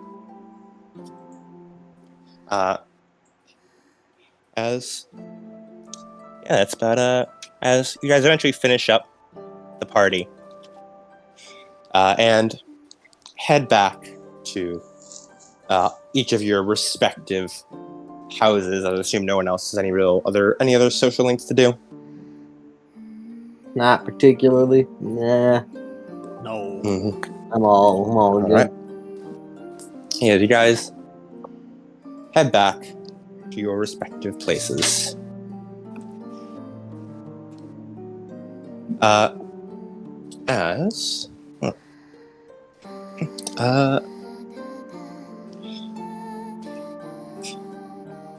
We will continue. Yeah, we'll continue with princesses. What the fuck else do we got? I have heading on a road. jesting, but I don't want to go again. You what? I have a jesting, but I don't want to go again. Don't worry, Kiara. This is literally your arc. It's your arc. No, but I know, but everybody else's It's time. your arc. Wah, wah, wah. I don't want to hear it. That's too damn bad. I was doing. We will save. I was going to do a quick aside with a will plot line. You do a quick aside. However, after two very heavy seeds back to back, I don't know if we could do another heavy seed back to back. This one would just might be light, maybe. Uh, I think. we never know when it comes to Kiara. I think it'll be light. Yeah, we never know. Sure. think. Let's get some more Kiara content. I think it'll be light. Yeah. Kiara, you and Jess eventually arrive back at the warehouse. As you guys, get changed back into like sleepwear. And you guys finish up, like brush your teeth. Kiara, what did you want to talk about with Jess? Just. And she is finishing up her routine for the night. She turns off the sink to look at you. What's up?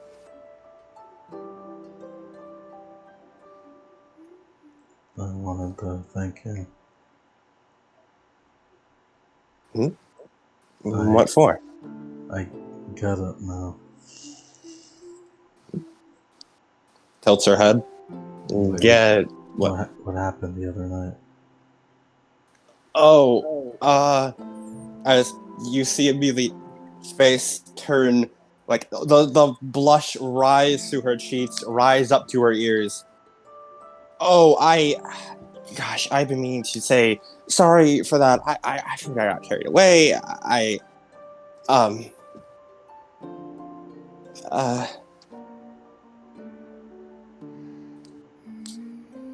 No. I understand now.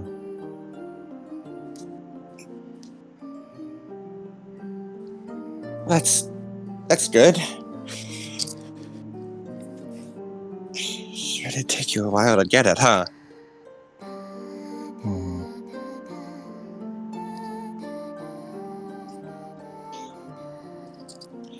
So, what sparked the understanding?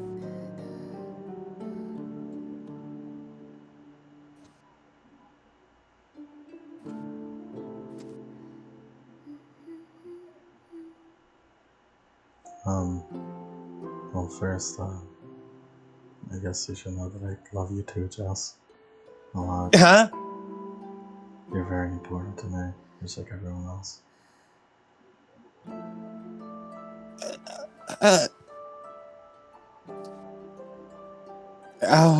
Hold on here. You mean like yeah? You love everyone and everything in the world, right? How you're trying to save it all.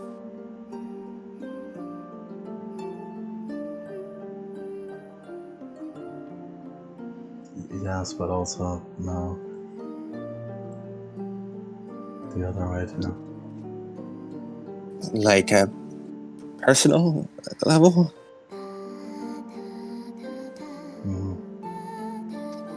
Oh.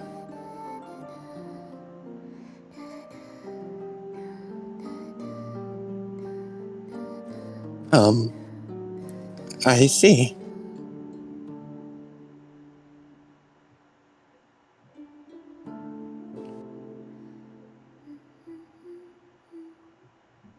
You said, first of all, was there a second part?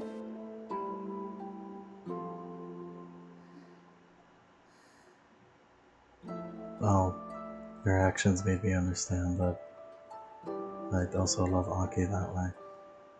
And made me realize I think you like Aki too.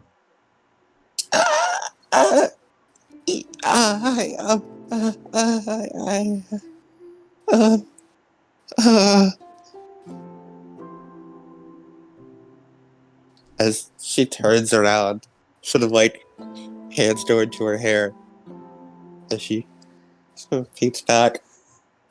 Oh, God, is it that obvious?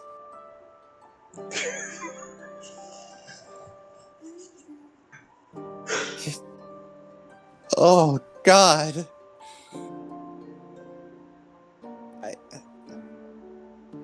I,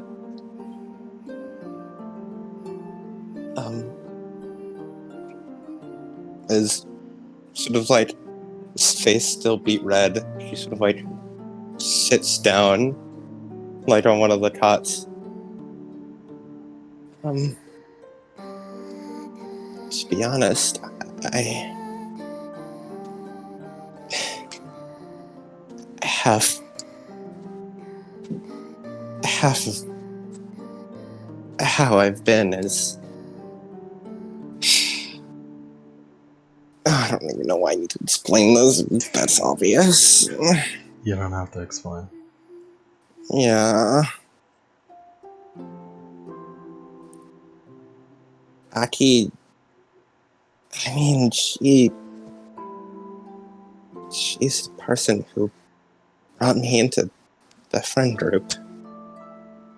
The person who took me off the path I've been on, and the person who's been my most strongest emotional anchor. I just never really thought I'd actually have a chance.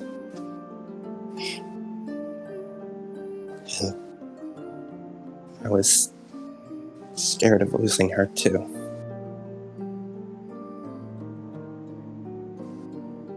Oh, this is complicated. This is so complicated. This discussing a crush with another crush who also shares a crush with that crush.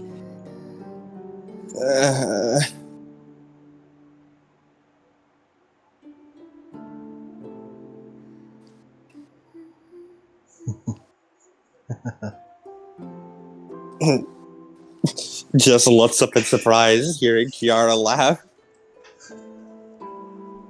I don't think I've ever heard you laugh before. Jesus, is my suffering that funny to you? No, it's Even just, though she says that, you'd see the slight smile at her. The sly smile.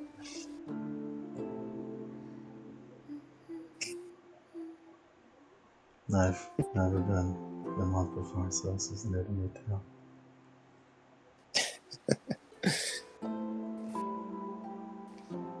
I can't say any of my experience is exactly great, but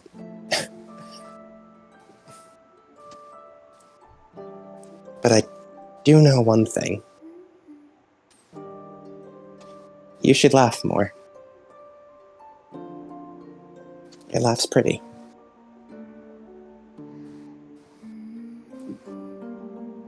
Oh god, what am I gonna say to Aki? What are you gonna say to Aki? What do you mean? Wait, is this, hold on, is this, sort of like, what's away? Are you I think you should asking tell me? her. Huh? I mean, I mean, well, whenever you're ready, probably not. No, if you don't feel like it. well, I don't know, it's just, I mean, it's a lot new. And I don't know if Aki's ever really been in a relationship before. Have you told her already what you think about her? Did I tell her? Like verbally? No. I think she gets me more than I get myself. I can't deny that.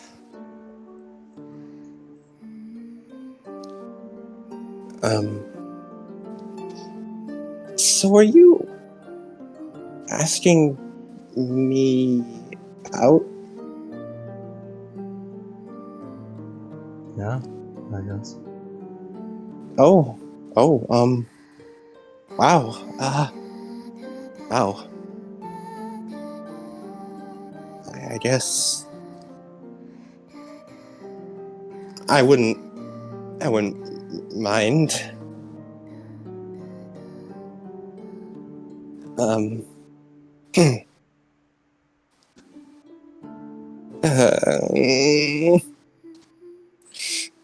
And she just swings into a little ball. Oh no, I've really got to ask Aki.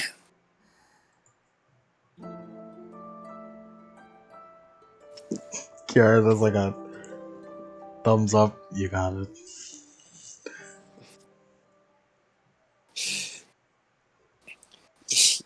You know, still not gonna die. Feels kind of weird to be encouraged to ask out a girl by her maybe sort of girlfriend. I don't see the problem. You know what? Fair enough. Not tonight, though. I'm exhausted.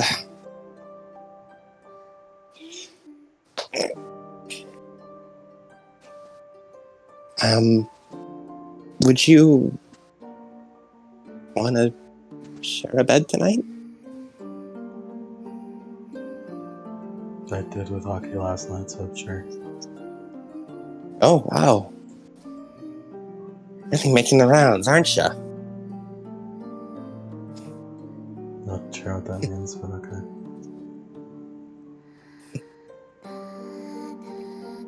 Well then, you'll have to show me what cuddle experience you've learned. You must pick up at least something. I'm sorry, I'm not good at flirting. I don't know what I'm doing. I don't know what I'm doing. And she just like buries herself in the blankets. Words are hard. I'm a mender, not a grace.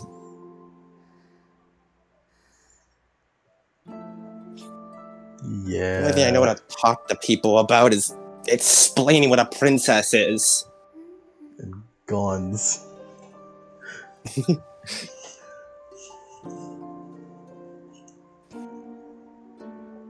You know, as she like rolls over, Yuki's gonna be thrilled. Because now he'll finally get rid of me constantly complaining about this. I think he knew both times.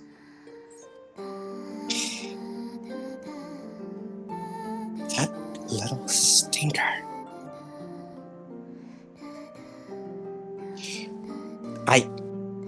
That bastard. I've spent days complaining to him about this whole situation. That bastard. He Yuki! didn't say a thing. Yuki!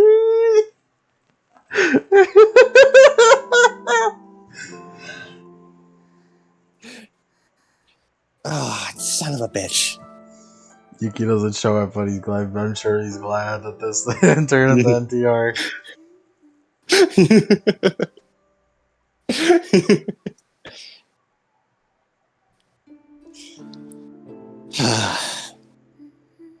Thank you for telling me. And I'm sure Yuki will thank you for finally getting another complaint off his dish.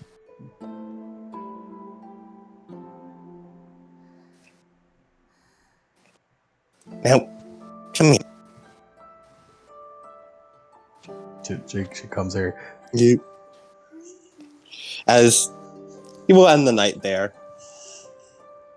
That was light, right? It was. We had the solution to the answer love triangle. Continue. Solidify the triangle. Ain't no such thing as monogamy in the dark future. Fuck that shit. Yuki is now finally free. Yuki off screen has been listening to Jess talk about her love life for days. It is finally free. Could only imagine this from Yuki's perspective. Yuki is the best outside observer. Jess comes to him. She says they kissed. She says she didn't get it at all. Yuki and Kiara have an adventure. He looks up when she's texting, and she's texting Aki to go on a date.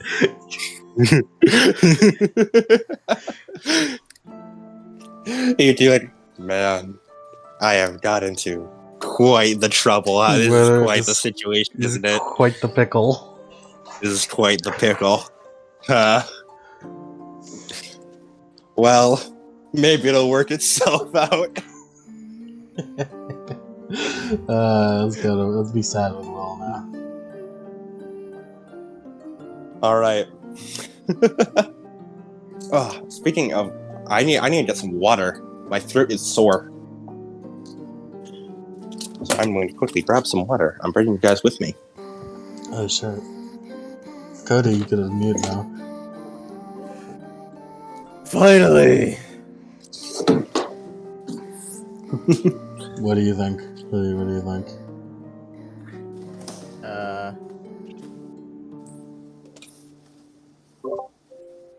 Not sure. I'm not sure. There's a lot of things going on.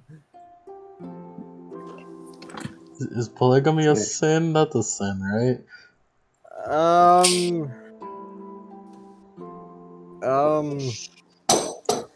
That's a complicated answer with a lot of different interpretations. Yeah, but like being gay is also a sin. We don't really give a shit about that. So Yeah, we've already seen them. we're already sinners. May as well sin at us for more. I'm shooting for a new high score of how deep I can go into hell. I believe you have to commit heresy for that. And like treachery. Ooh. How do I do that? What you'd probably have to do is take someone very close and trusted to you, preferably a family member, likely your mother, for extra like treachery and betrayal, especially against a parent. And you betray them, murder them, and then desecrate. You know, like not proper burial, I guess. Commit heresy is just doing that.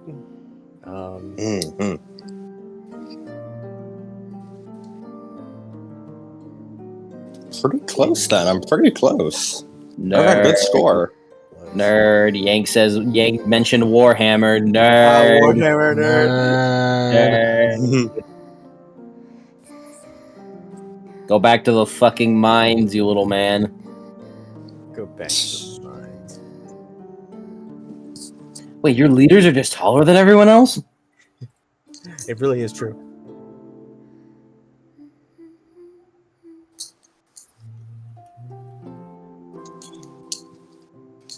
Alright. Damn right. Smack your fucking oars. Smack my lips. Not what I said. I'm just excited for whenever fucking Stranger Rockery gets here. Oh yeah, Akari's gonna lose it. He's been Hey, working- shout out he's to been- Akari. shout Shout out to out, Stranger shout out, Akari. shout out. He's not gonna see this for like months, but shout out. Yeah, shout out. As Shout out, Akari. far as I'm aware, he has not started the Nightscape episode. No. Nightscape stuff. He's been working through it though. He's a trooper. He's been Got a ways to go. He's been working in the mines, unlike Yank, who keeps Yeah. fucking slacking.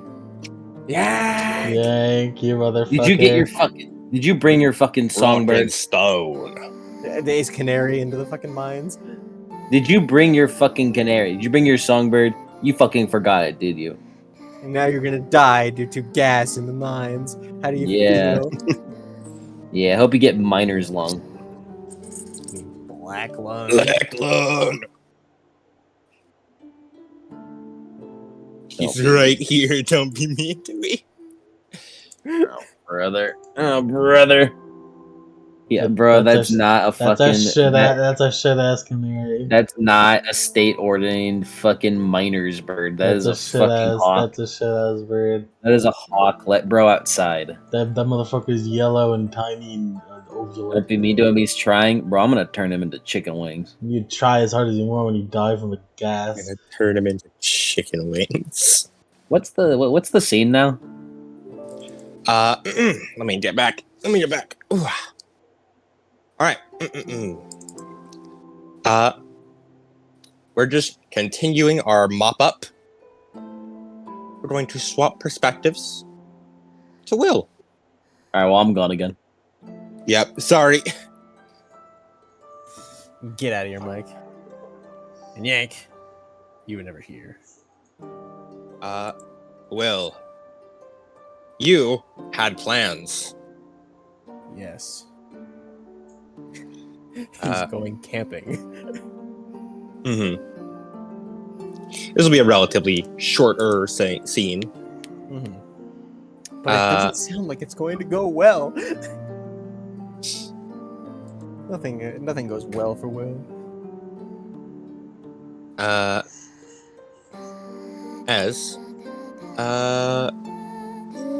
Harmonious works. Harmonious still works. As you, you would spend the whole day. As soon as you heard, like, oh hey, we're delaying towards the alley. You went, okay, Cool. and you went out and bought a bunch of camping supplies. Yeah, he did. As you had borrowed you have your own car, don't you? Yeah, he has his own car. Yeah. It's the fucking Mr. Incredible car, but he probably has to borrow the fucking... Yeah, you borrow the MDA van for a day, and you just ask like one of the fucking Hound's hair workers to return it after you head out. As we're going to open up on Will as you close the trunk of the car, taking a step back. It is full to the brim. Oh yeah, you can work with this. Oh yeah, it's camping time. Oh yeah, This is it's what camping I was time. made for. You got tents. You got only little bits of food. You want to make sure it was mostly water you brought with. You want to make sure most of the food you acquire is in the spirit world. Mm-hmm. Will's actually going to spend 2 XP for a dot of survival. Smart. Well, look, I love the commitment. Well, but we got our ass kicked. You need more dice. You need more dice in Brawl. Well, please. You got our shit rocked. Well, please. He'll be fine. Look, man, I'm not going to be unskilled in survival when I'm going fucking camping. As Will, did you tell her about it beforehand, or is this gonna be a Yes. surprise? He Alright. let her know beforehand. He's not going to be that kind of guy. He's like, Mhm, we're mhm. going camping, whether you like it or not. Yeah, you let her know. She did agree. As you head upstairs, you knock on her door. Oh, come in. He opens up the door. As you see her sort of like looking into a mirror, sort of just trying on a set of proper clothes. Fresh ones that you went out and bought for her. Mm-hmm.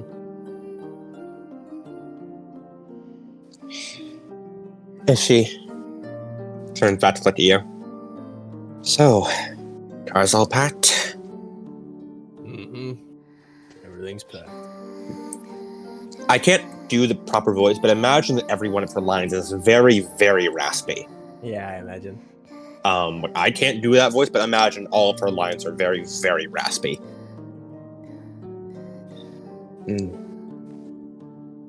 Thankfully, I bought instant meals that we can cook over a fire.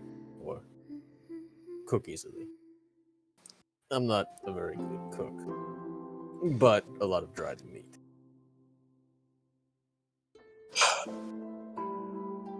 That's good.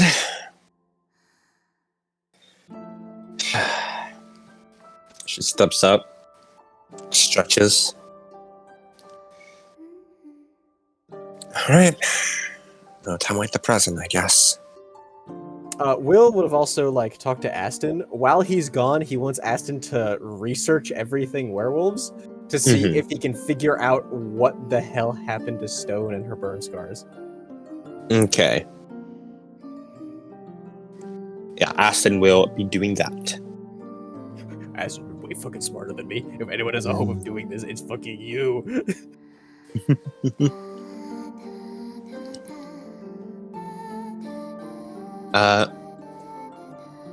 As yeah, he begins his research into that. As Will, you climb into the Mr. Incredible's car, hunched over. As No, he Eleanor borrowed the gets into MDA the van. passenger, or I'm sorry, yeah, you get into the MDA van because you have to pack all that shit into the back. Into the van, Eleanor hops into the passenger seat. So, as So, he drives,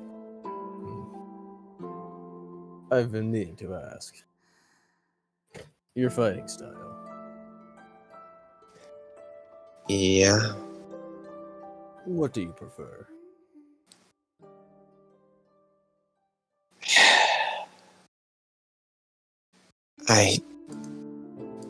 her fighting. I don't know if I can call it a style. That implies I'm trying something. Do you prefer your fists or a weapon? I don't know how to swing a sword. Mm. I just like to show like punching the air. He nods. I just let my instincts go. Mm-hmm. That is something we'll have to work on as well. I did some research. You have a particular affinity to rage. Do you have any spirit contracts? Any shadow gifts? I think so. It was, I mean, only the stuff I had a long time ago when you were first teaching me how to be a werewolf. Just the really basic ones, you know? Mm-hmm. I know it's ones that make me hit harder, really. That's about it. Which ones would that be, Dude Will's knowledge?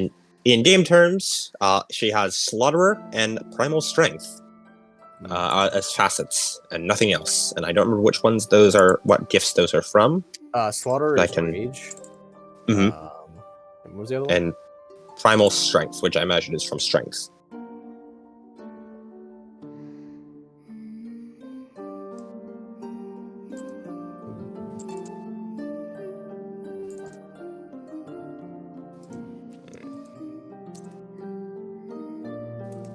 I see. It is from, yes, the Gift of Strength, exactly. So she has the gifts of Rage and Strength. Well, you would know that the reason she'd have, like, you know, these gifts and the ones that's what she naturally gravitated towards is, again, the fact that she just has this natural propensity for rage and berserk might. And as such, spirits of that type tend to just be naturally drawn to her. So, you have a natural propensity for rage. And that is not necessarily a bad thing. Not at all. I have the gift of death, after all.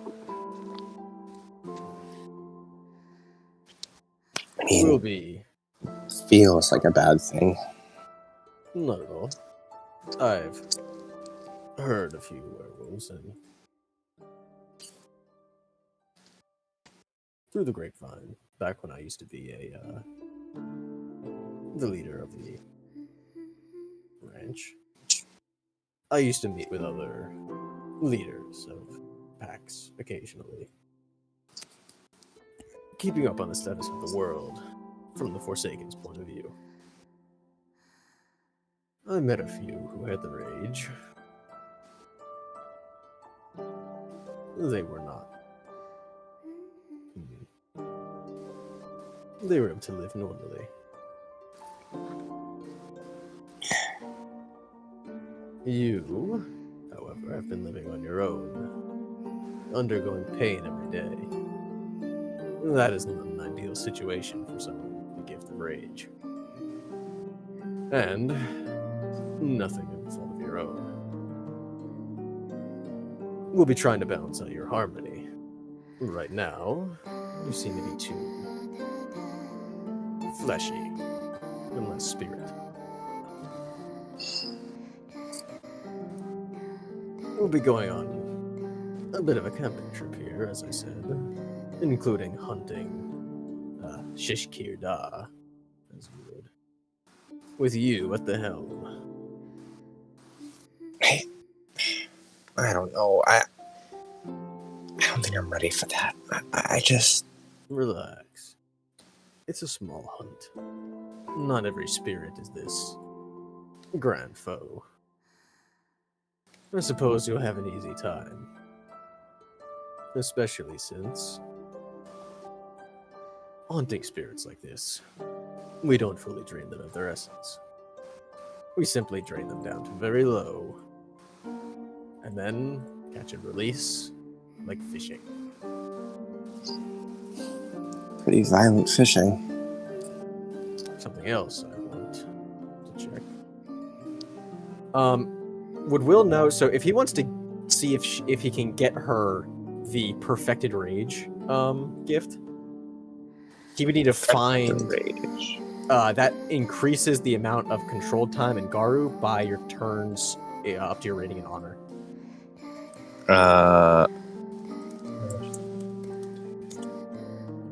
Let's see.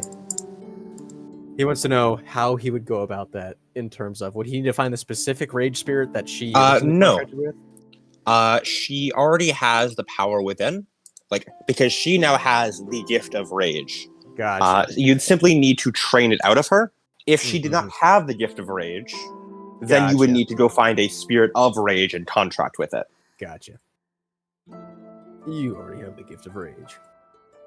One of the things that I've learned over the years is that the gift of rage does bring you to berserker-like state, but also inflicts berserker-like states on others, and softens the blow of your own, including being able to control the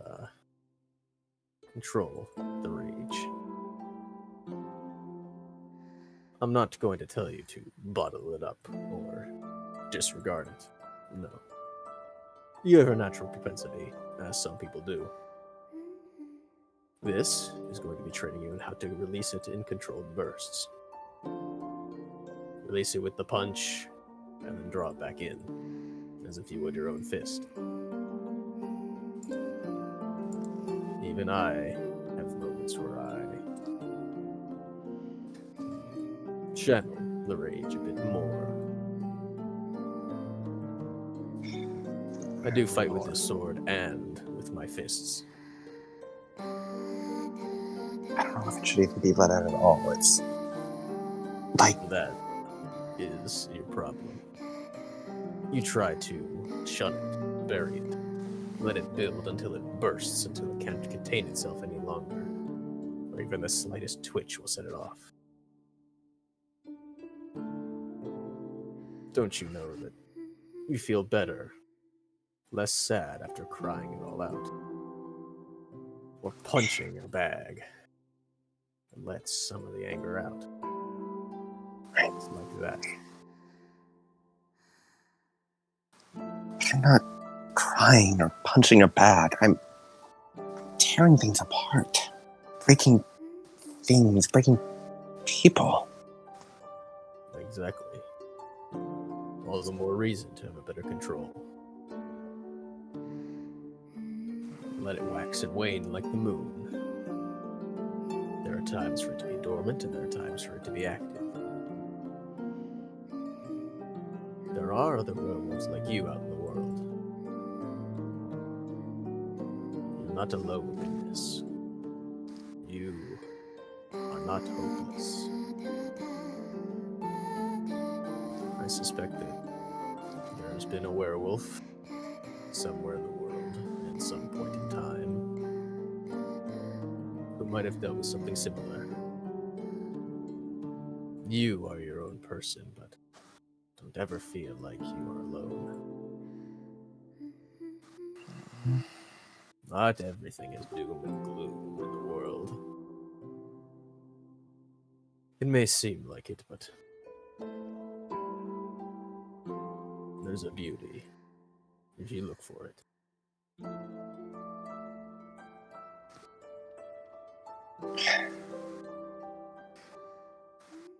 You and your endless optimism. I wouldn't exactly say endless. The optimism didn't exist until quite a little bit ago.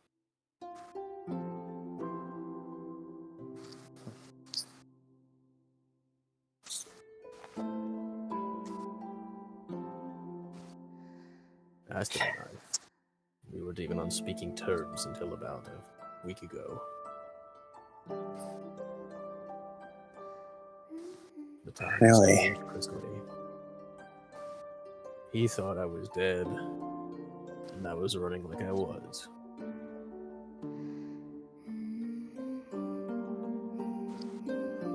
Now things are better.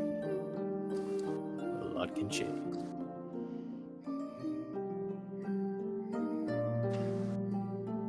And besides, I've lived this long. You've still got quite a lot left to live. So, let's make it the most enjoyable life we can. You know I'm like almost 40, Dad. And I am almost 70.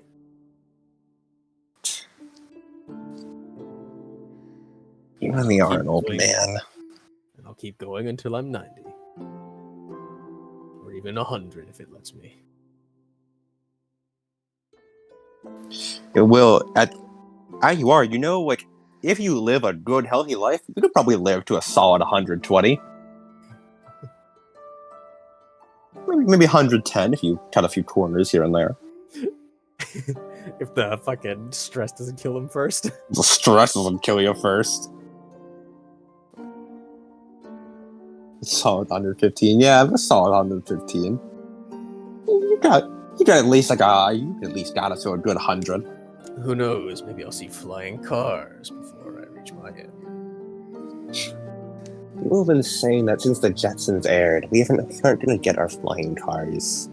One day, humans have this thing called. He looks around. They have free movies online.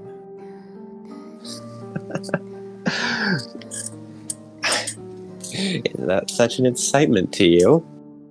Mm-hmm. Before, you had to go down to the local theater where everything's in black and white. God, you really are old. I'm amazed you managed to work a cell phone. I'm honestly surprised. Although they still call me an old man for using a BlackBerry. Well, they aren't wrong. You are an old man. I certainly suppose so. And to me, you still are a very young lady. To you, maybe. Pretty sure I'm older than all your other friends. Yes, you are older than Masogi. And probably again. I think we calculated his age at one point. Roughly. You're definitely older than Fang, though. Yeah, isn't he just a normal wolf? I'm pretty sure almost everyone's gonna be older than him. Yes, he is a normal wolf. Yet he is more competent than Gen on some days. I've been hearing that a lot from you guys. It makes me wonder Gen about is a bit of a feral child, as it were.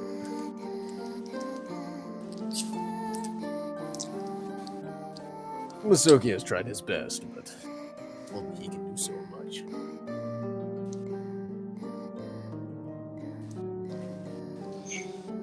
As will you pull up to a stop outside the Hound's Hair? As you step on out, and Will, what are some of the things you pack? Tents, sleeping bags, a cooking kit, so, like a pot, some fire, like a fire starter kit. There's like like vacuum sealed food. Like lanterns, standard camping supplies, his sword.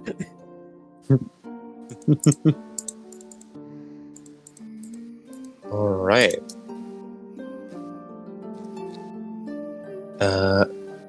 We'll walk into the camera spirit. We need to find a spirit to hunt. Oh fuck! Oh fuck! He's just like rummaging around his files.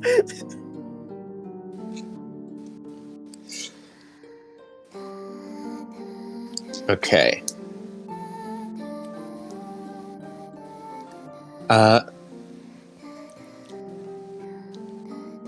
Okay. So, yeah, you unpack all your stuff. Will's just shouldering a whole bunch of it.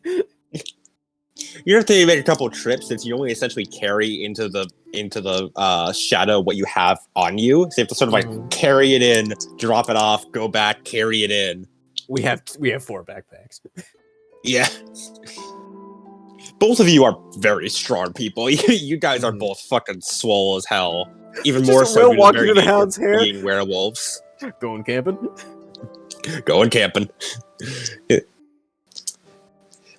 Oh, going for an extended trip to the shadow, I see. Mm-hmm. Balancing out some harmony. Well, enjoy yourself. Oh, maybe you can do some about all those spirits that keep flocking around the locust. They're eating up at the essence. We are going to the Shishkir. Oh, good. We're doing a couple while you're out there. He nods. As he looks at the bartender. This is Eleanor Stone, my daughter. He raised an eyebrow. Oh my, who's the lucky lady? You hear Eleanor like stifle a laugh. I adopted her quite a long time ago.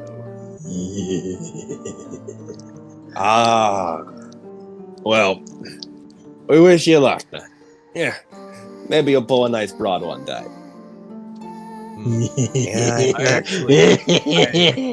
I have actually. Really? Do you remember that patron who was in here asking for directions a couple days ago? You should. I think so. Should we sign off though? Wait a minute. I mean, he has a big fucking smug ass grin. This Urafa gay. Good for them. Oh. Well.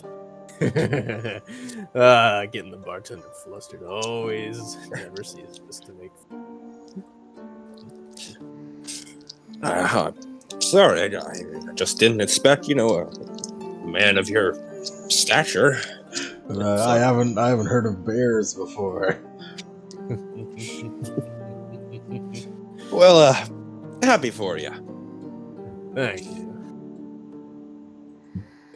Now, we'll deal with that spirit problem.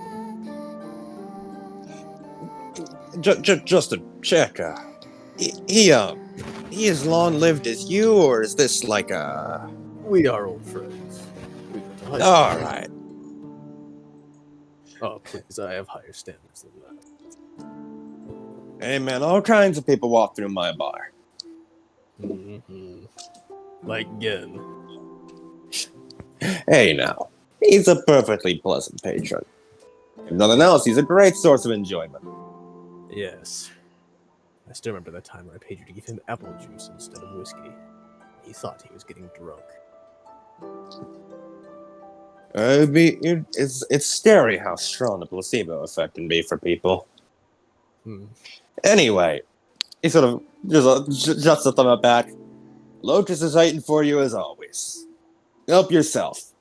You need any help carrying anything in? Could use a couple hands. We're having a slow day today. I'll call some of the others over and they'll help move your stuff. Having all these Christmas parties, I guess. I'd consider it a good thing. Because it means we have time to stock up for when Christmas actually comes around. And that's when we get all the drunk, lonely singles who come in complaining about their life. I'm sad to say I won't be able to attend the revelry this year. Well, We'll be sure to miss you. bittersweet as it is. You have fun with your daughter. I will. I will. as he starts walking to the locust. As you know,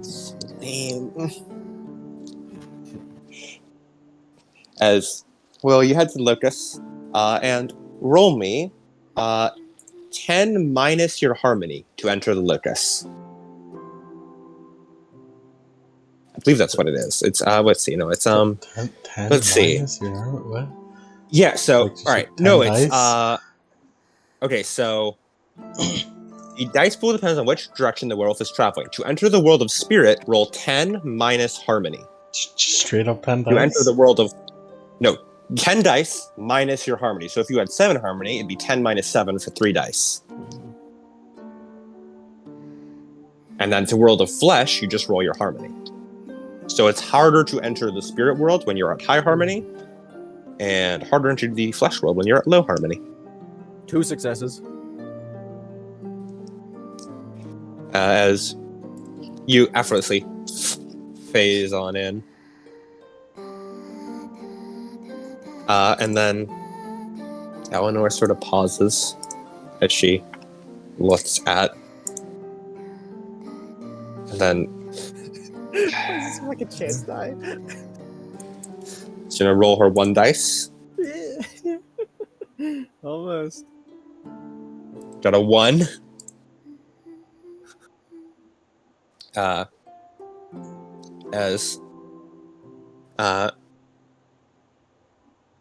Oh, interesting. Apparently, if you cross into the shadow during the day, it's a minus 2 dice. Huh. Interesting. Yeah, so this is a chance die for her. As she tries, and then just like almost like juts her hand away as it shocks her.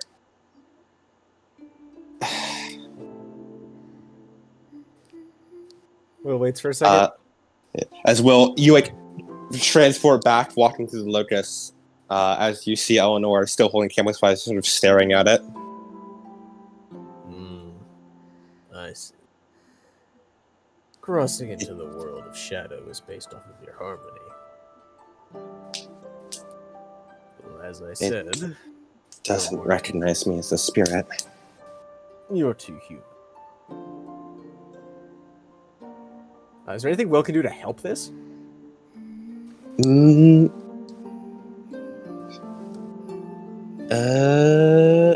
Not particularly. What if you just carry her on your back? Just roll, give her a bunch of help dice or something. Going at night. I don't know.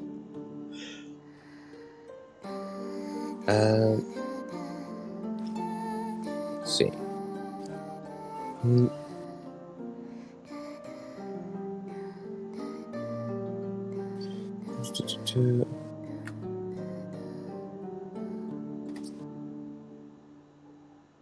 Yeah, she is gonna try again with her chance die. Nope. As it shocks her again. I don't know.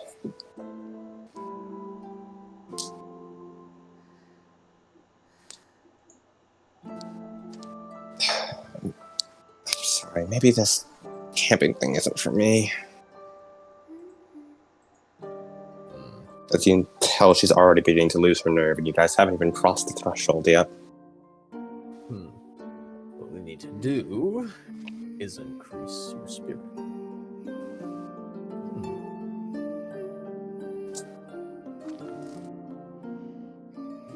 Let's see.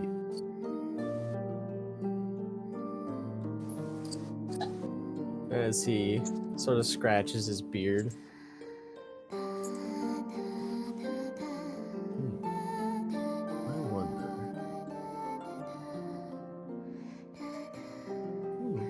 We could go a different kind of game. Leading a Shishkir Dot doesn't have to be against spirits, does it? Nope, it can be against anything. Alright, let's go hunt a deer. Huh? Hunting a deer. You'll initiate a Shishkir Da. Anyone who leads a Shishkir Da goes toward a spirit.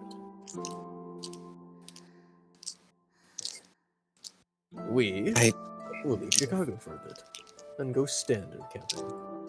Increase your spirit a little bit, as a bit of a training wheel exercise, and then we'll arrive at the locus, and we'll hunt some of these pesky spirits.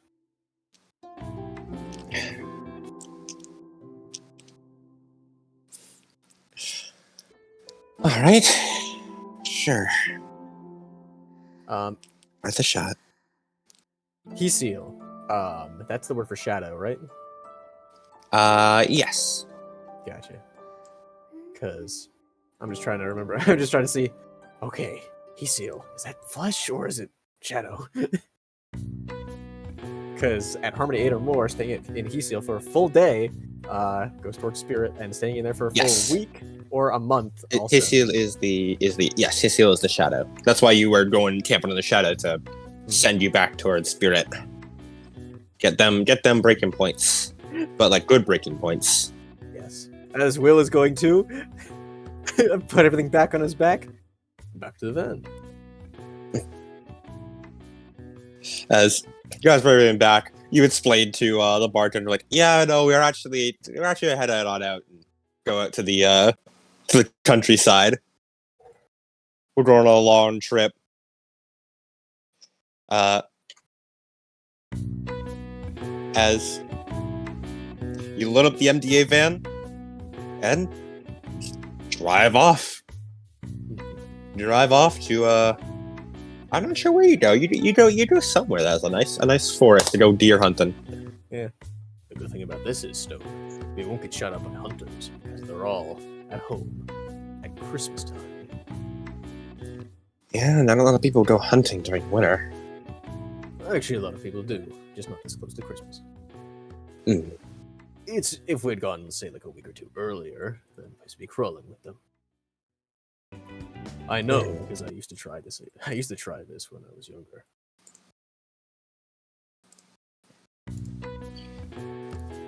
You a couple of times, but of course, wolves are illegal to hunt in these parts. Doesn't stop anyone from thinking you're there, though. You hunt anything big? I've hunted a few bear, mostly deer. I like the taste of them. I don't know. Too gamey. Well, that would have been true back then. You were younger. Now, deer taste has definitely changed. A lot more feeding on farm corn, fattens them up like cows. Makes their meat more domestic. Well, you have to go to Alaska to get the authentic taste. You mean like even deer that are on a farm taste different now? Yes. Domestication. Wild cattle tasted quite differently before humans domesticated them.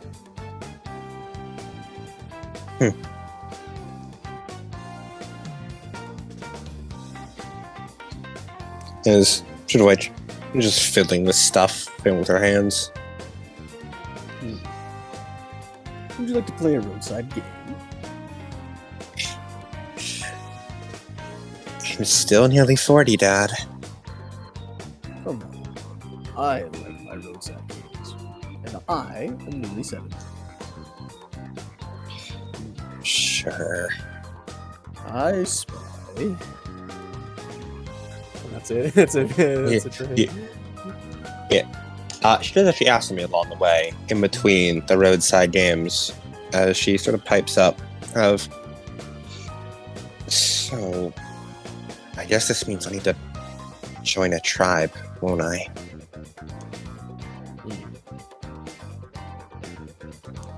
I suppose so. I never thought about that. You in a tribe. You. I didn't want to be in one. It felt inhuman, you know? A mark that I wasn't just flesh. At one point, I was like you. Of course, I was a ghost wolf for quite a lot of my life after the war. Well, in a sense, I was still a Stormlord. I certainly acted like a ghost wolf.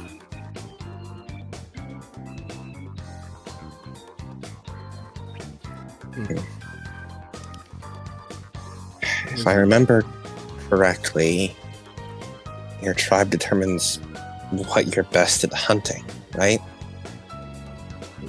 Yes.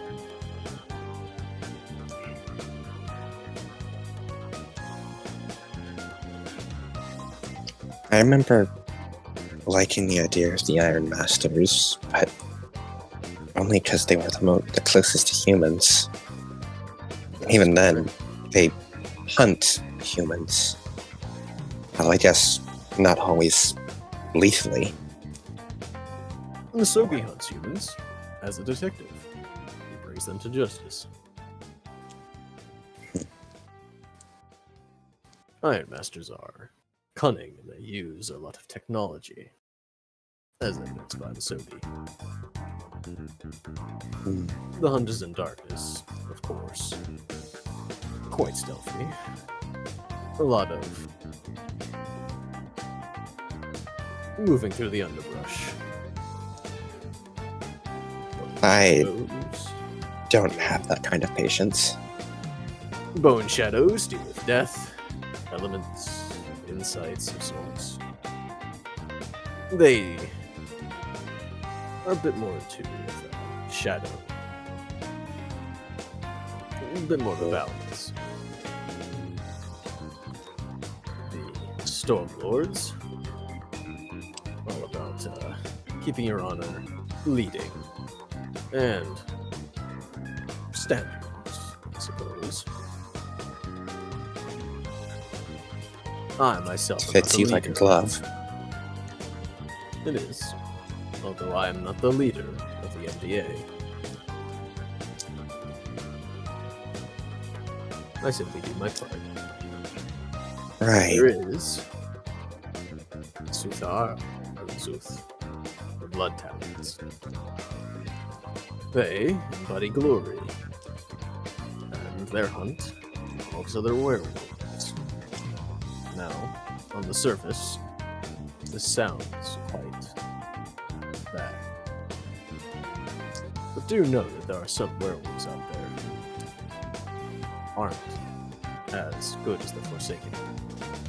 Yeah, like those pure freaks. If a pure tribe were to ever try and weasel its way into Chicago, any of the Blood Talons in Chicago would certainly hunt them down before they could cause any lasting damage. They also embody strength and rage. Well, that fits with me.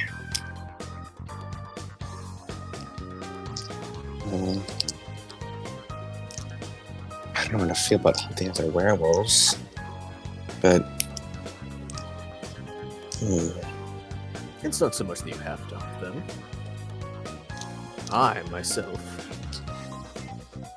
fight the riddle. Spirits who have taken over people. And I can count on one hand the amount of times I've done that.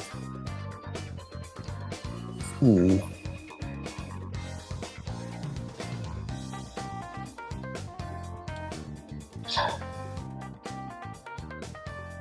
I guess I should probably figure it out, but...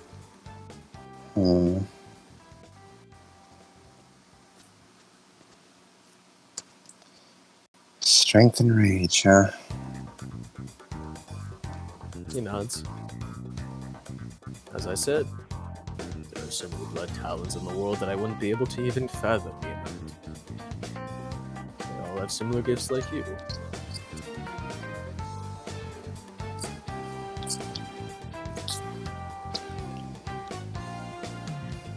Those are the guys that... They're all about Fenrir, right? The Norse wolf? He nods. Yeah, well, she's kind of right. She called it Fenrir, not Ferris and he's not Norse. The Norse just sort of appropriated him, but, close enough. He's not originated as Norse. And it's Fenris is his Urartha name. Fenrir is just the name the humans gave him.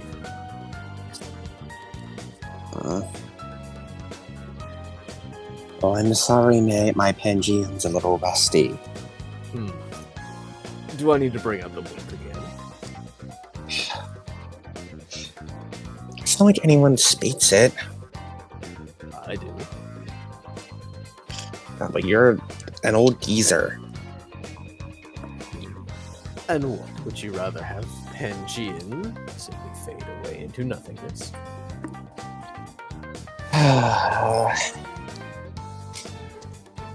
And she just leans back. No. I get that history is important to you.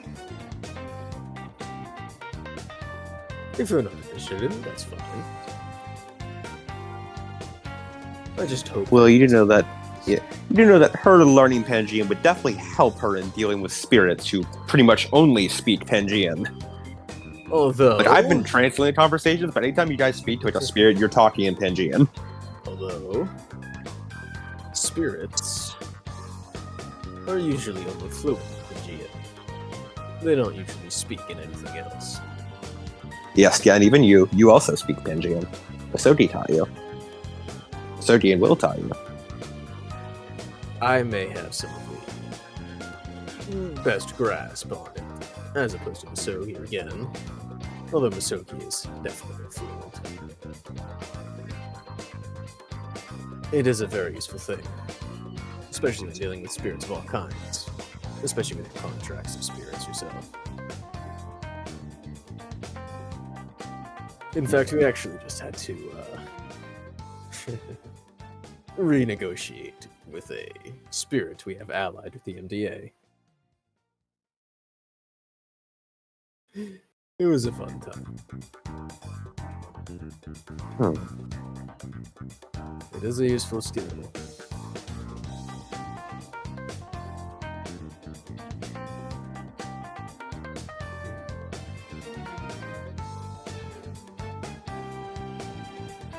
One thing we will also need to do is get you inducted into the pack.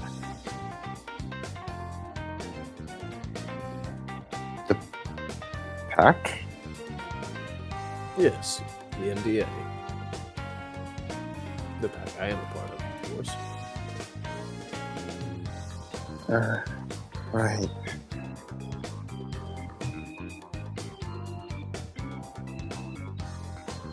So weird to think about. That's okay. It was weird when I joined.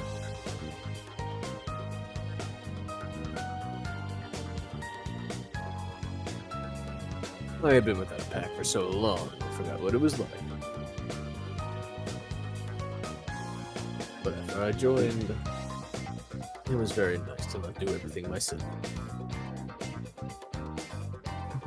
And having Gen around as a little brother was quite the enjoyable experience. Even if he did eat my pudding.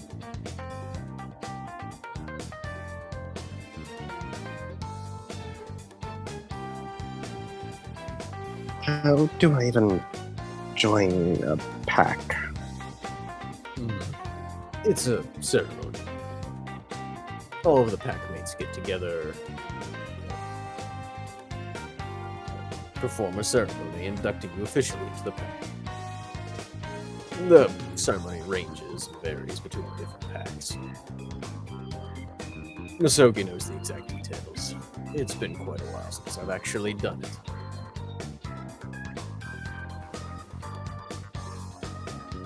Okay. Do I have to, do stuff as part of a pack? With the MDA, I am an MDA enforcer. I deal with problems that they can't. Problems that are too strong. Such as keeping the gauntlet clean.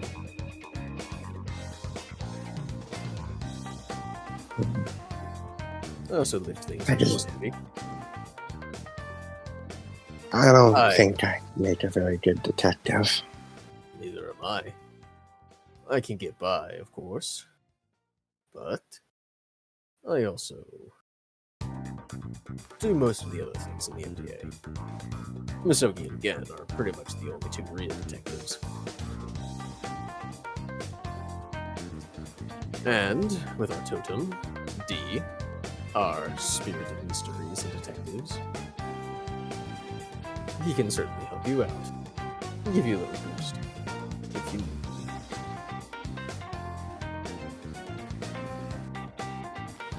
In fact, we have a wolf blood, Alex. He's not a very good detective, nor an enforcer. He simply does paperwork. Speaking of If- which, Case of wolf-blooded, does that mean he's gonna turn into a proper werewolf someday? yes, actually. Masoki and I have been planning for quite a while. His time is coming soon. Very soon. So, we need to prepare for that. You, if you join the MDA, would get paid, have a stable job, and you wouldn't even need to be all that good of a detective. The MDA isn't just a detective agency. That's our primary focus, but dealing with supernatural problems around Chicago is also one. Does that Like, fall under the degree of detective work? Technically? it does. A couple of weeks ago, we were called in to deal with a homeless person. In reality, it was someone being taken away by a rat host. They were causing a scene. We declared that it was a bomb threat, and fought him, I believe, in a construction site, neutralizing him. Although I was blind for quite a few days.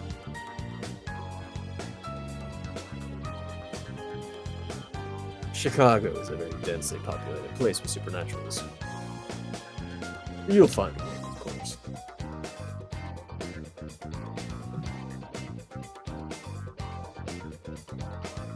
I definitely heard a lot that it's one of the most populated supernatural places around. Or, I guess, the melting pot of supernaturals. Yes. Definitely the highest concentration within the central United States. The only things that really rival it are like California, New York, probably some big cities out east. London, I know, as well.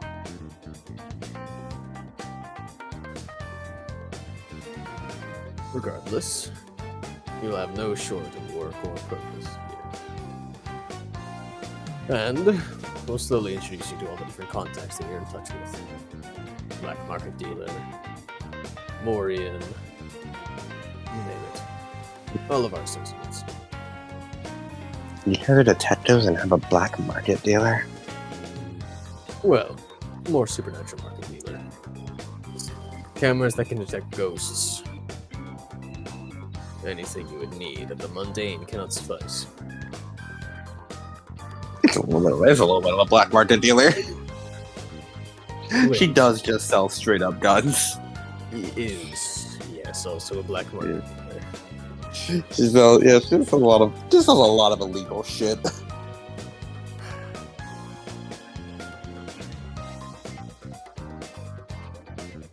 There's also Olivia Rowan, the police commissioner. She's one we work with intensely on different cases, of course.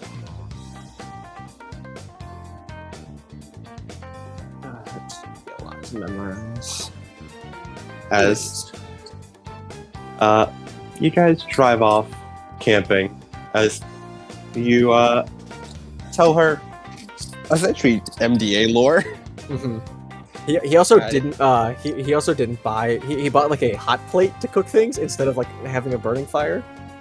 He didn't want to Smart. make her feel uncomfortable with a wood That's fire. nice. So he just has like a That's hot sweet. plate, like one of those big like camping like cook stoves, he has where a it's just like the fucking- big metal plate that just heats up. Billy Mays fucking Yeah. panini machine.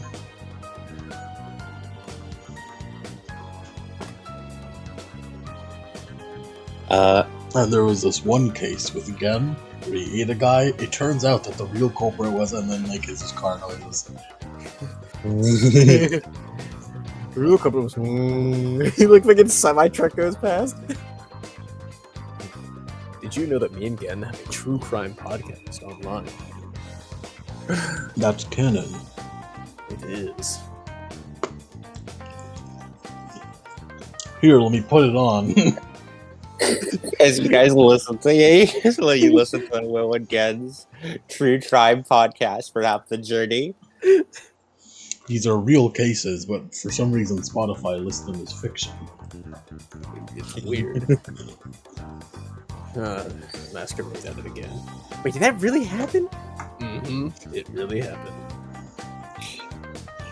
As you guys do eventually arrive, and you guys set up your tent. As Will, you know the Shishtir Da is, it's a rite, a wolf rite. Mhm. And those are basically whatever the hell you want them to be. They are mostly, that also that Eleanor does not know them, and you would need to essentially teach her one by doing one yourself. Mm-hmm. And you guys would go on a bunch of Shishtir Das. Yes. A couple Shishtir Das that out there. Would Will, hold on. Let me check the harmony tracker again. Leading the Shishkir Da. He is at harmony 7, so leading a Shishkir Da would not change his harmony. I Yeah. just wanna make sure. This is a normal thing for you. Only the most extreme of werewolves would be unsettled by, bleeding a Shishtir Da, because it's a very not mundane, but it's a normal just a bit werewolf weird. thing to do. Yeah, it's not a human thing to do. Yeah, like I remember like reading like through the werewolf book at one point. It's like, yeah, certain rights, like the right of like storm armor or some bullshit.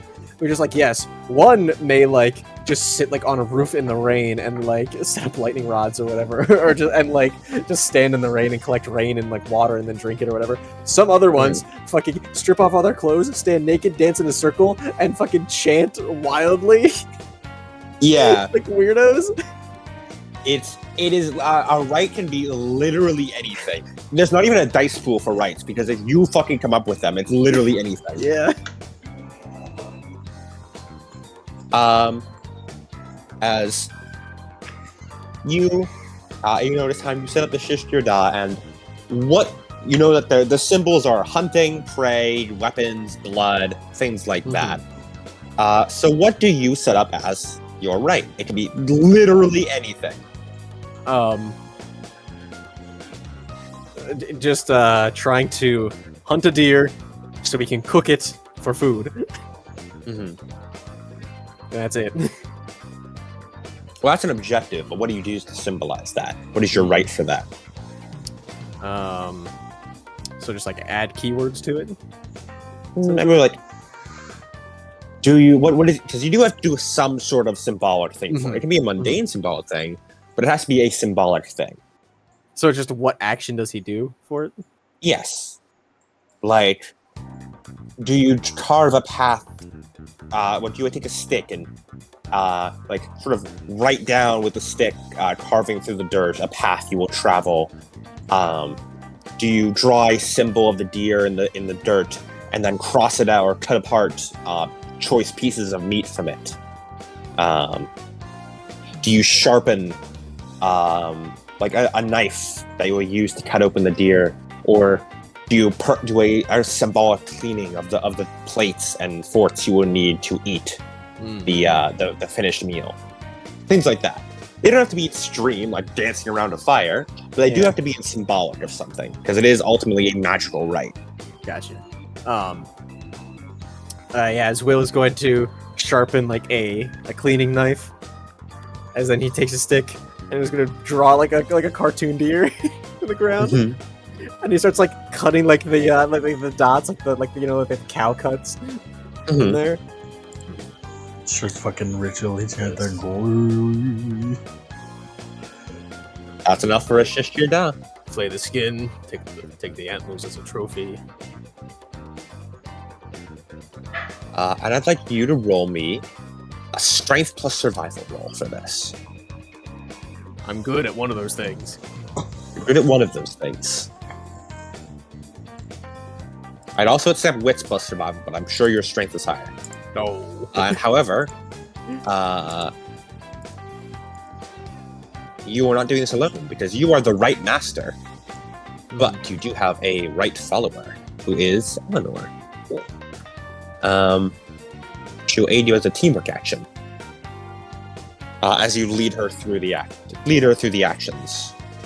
And then you do something symbolic, like what we're going to take off the deer, or sharpening that we're going to use to cut the deer.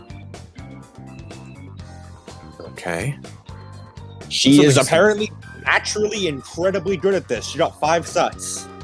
plus 5 dice to your roll. It seems she takes an innate shine to this hunt. 3 suts. Alright. Yeah, no, Eleanor is good at hunt. It seems she's innately very good at this. Innate draw towards it. As you teach her through the rite, and she's going to spend 2 EXP to buy the Sacred Hunt Wolf Rite. Nice. You're quite good at this. I guess so. I'm just following your instructions, really. But you're a natural. Thanks. Sort of pats her on the head. As Will, you gain the Shishkir Da condition. Shishkir Da. Da. And you're not hunting any like spirit or anything like that. So the previous two don't. The next 2 gifts or next 2 benefits don't matter, which are if you were to take down a spirit, you can divide its essence amongst everyone. And if you otherwise you could essentially win a gift from that spirit. I see. And claim a gift from them, even if the spirit doesn't really want to, because they, by right of Shishkir Da, you've earned a gift. But you do know also, Will, that doing so and getting a gift this way is another point towards spirit.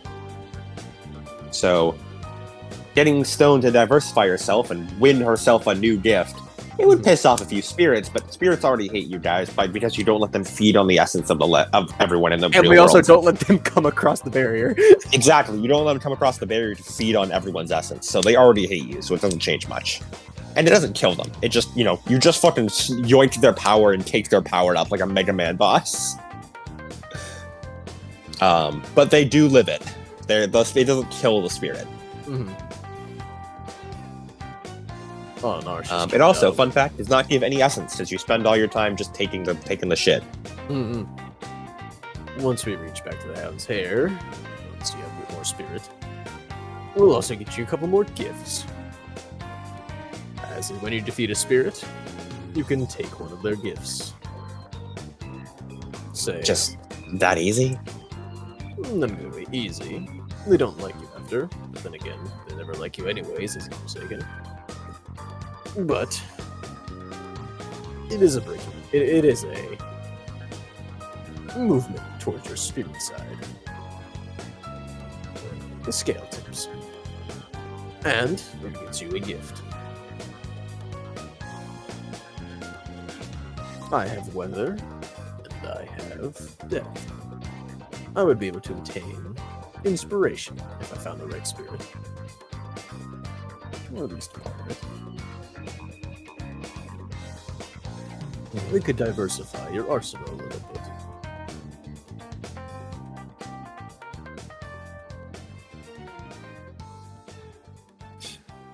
Okay.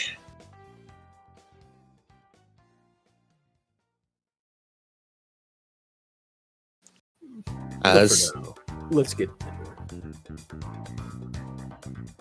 All right. Roll me a strength plus survival. Can Will shift into Dalu for this? You can.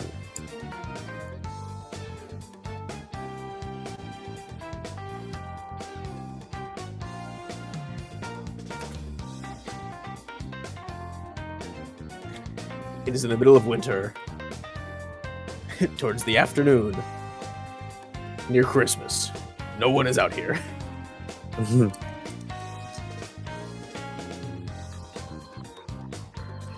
2 successes to hunt some deer. You indeed successfully hunt deer. And you head back, have a nice meal with Eleanor. All I do is I put meat on the grill, and then once it starts browning, I take it off. Right. As you do that, in the next day, you have Eleanor lead the hunt. And I will roll her breaking point. She did indeed get 0 successes, which is unpleasant for her, but ultimately good for her. She lowers her harmony by 1. Yeah, Will walks her through it. Yeah. As you do indeed, as you spend some time over the course of the next couple days hanging out in the woods, hunting deer, and then eventually heading out and hunting Actually, in the... Oh, hold on. ahead. Okay, no, that is just for Harmony 8 or more, because I was going to say spending 2 or more days away from your pack is Harmony 8 or more. It's breaking point towards Spirit. Mm-hmm. Technically, she doesn't get that one because she does not have a pack. Mm-hmm. But you will. I have Yeah, it's 7 only Harmony 8 or more. Yeah, so you're out of that. You're all good. It also says killing a human for wolf is also one. Does that just count as a standard wolf? Wolf just refers to Aratha, I believe here. I Gotcha. think. I think. I don't imagine that killing like a random ass wolf. Because it just says eating human or wolf flesh for essence, hunting humans or wolves for food. Or Yeah, I think wolf here refers to werewolf. Like Aratha. Also, I like how they always say killing a human or killing a pack mate is towards spirit. Like that shit ain't fucking like some of the biggest shit. And if you're doing that, you're kind of fucked up. Yeah, I mean, it does make you more spirit-like.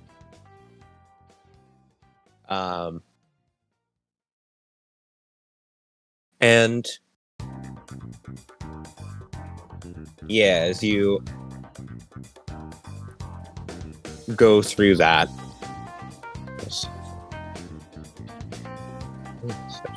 Yeah.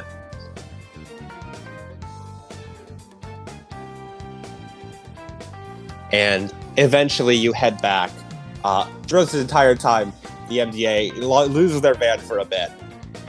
No, he told him to. Oh yeah, that's right. He took the van. He was gonna say, "Hey, Took bring the the van, van yeah. back." No, he fucking took that shit. Will left took his that car, shit. which means Misoki and Gen are in his tiny little Mr. Incredible car. But you do eventually bring it back, and then you take a vacation out in the Hisil as you hunt spirits for a bit. Then out the herd. Yeah. As time skips forward, and over the time period from now to the 23rd, you bring her down to Harmony 7. Just like me. Do I also make a breaking point? Because staying in the Hisil for a week is also a breaking point. Yes. I don't know if it's been that long. Make a breaking point. Roll me resolve plus composure. Just raw resolve plus composure. Because that one doesn't get any nicknames. If he makes a breaking point to this, it actually kind of makes him better. Yes, it does. Wolves want to stay in the middle.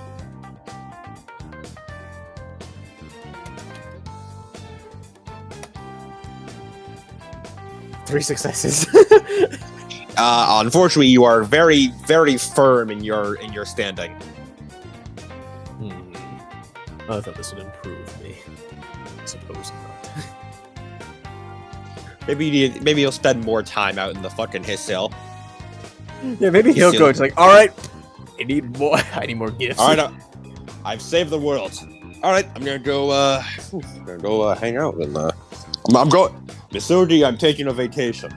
I'm going to the spirit world. I'm going to hang out there until I'm fine again. I'm going to take a gift from a spirit. I need to become stronger, Misogi. Just gets a spirit of like elements or whatever to control fire, just to put fires out. As we will do one more pre-thing. As I believe I've realized we've done so much today that we'll have to save the play for tomorrow. Yes. Which will probably then spill over into infiltrating the area. So and that'll be the cliffhanger. Yes. We'll do. I imagine tomorrow will probably be play. Everyone gathering to plan for infiltration. Infiltrating. And then the shoe drops. And then, yes, and then the last session. Oh yeah, next session will be the play and Christmas. Yes. And then, yeah. So we got quite a bit. But for now, I believe there's like Aki. If you are here, Aki, during the days in between now and the play, do you seek out Mordred at all?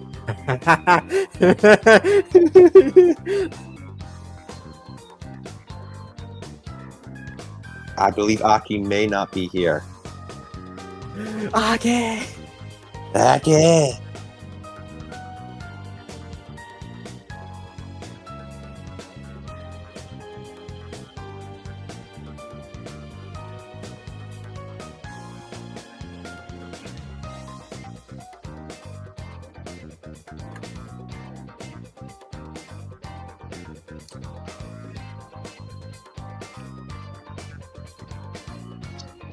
Today we had a nice wrap up of the plot lines of Will got his nice plot line wrap up. Kiara got Kiara got more friendship than she wishes. That makes her sad. Kiara got more trauma, but also undoing her trauma. You're currently muted, Aki. I am. Is your scene? Oh, wow. Aki, we're about to... during the time between now and the play, do you seek out Mordred at all? Well, not really personally. No, I'm kind of busy. I'm kind of busy, Mordred. I kind of have to prep for this play, and I gotta buy some presents. Buy. I'm not buying. Stealing. All right. Unfortunately, then Mordred will seek out you.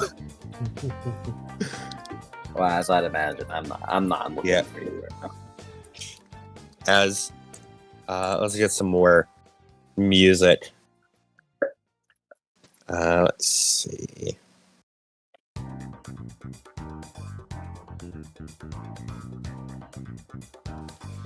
I'm thinking something Ace Attorney.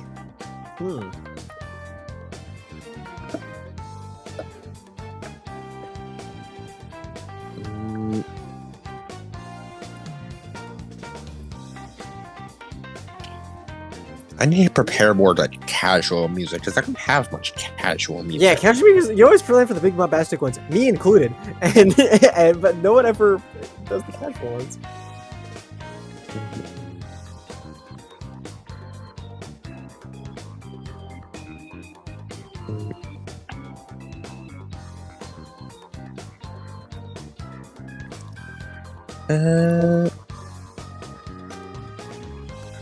No, too intense. Too intense. He certainly has a lot of intense music. What did I miss? I'm looking for. We need more casual music. It's not casual enough. It is casual, but I want something else casual. You know, there is a particular song.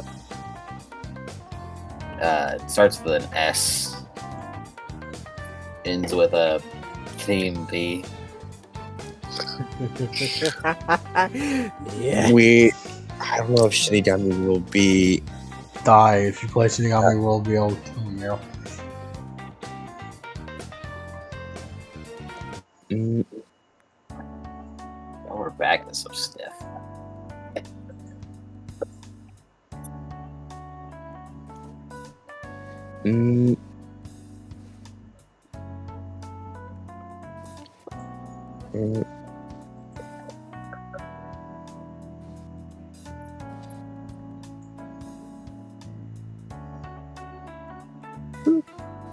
This is pretty good.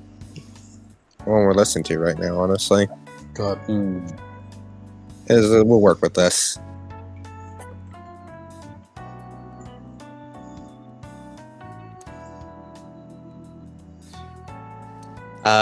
As Aki, it's been a couple days. About the 20th now. As you head on out, finishing up again at the play. As you've been debating what to buy for Kiara and your other friends. As you walk along, as you just feel like something crawl up your spine almost. Not like actually crawl up, but like almost like a jolt up your spine for a second before. I told you to come find me. Can't help but notice you have not been trying to find me. Looks over. You see, currently leaning up against an alleyway, in still not exactly weather-appropriate outfit, is Mordred. He raises an eyebrow. Did you finish up with the thing you were finishing up? No, not at all. I meant you start walking again. Yeah. Hey! Mordred stops leaning up against the wall and stand up and actually try and walk after you. This is important stuff. It is. That's why I'm going to do it. No, I mean... the stuff other stuff you have to do. Uh-huh.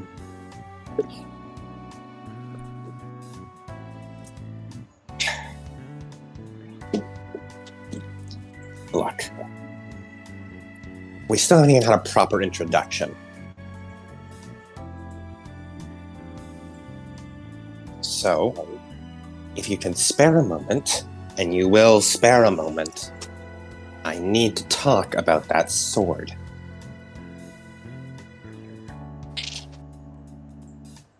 She just stops before just walking into a nearby alley. Finally. As Mordred follows you in. Okay. So, for proper introductions now. Mordred, the usurper of Camelot, destroyer of kingdoms, yada yada. Non-Joe Aki. Just Aki. Right then. Aki.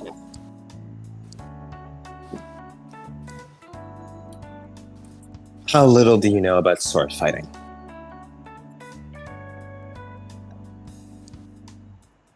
She shrugs here and there.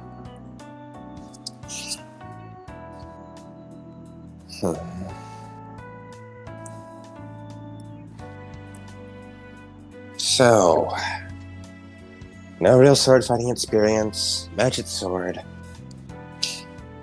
and a real mission on your mind, huh?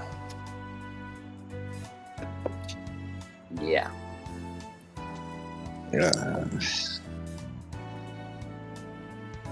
Okay. So, I can't get that sword out of your hands. At this point, sword's chosen you. The only thing I can.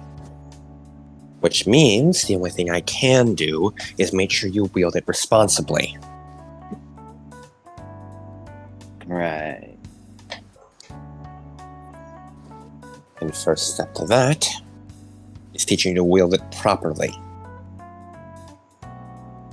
Swinging around the sword of the sword to end all swords like a common baseball bat would be doing it a real injustice. She kind of shrugs. If it works.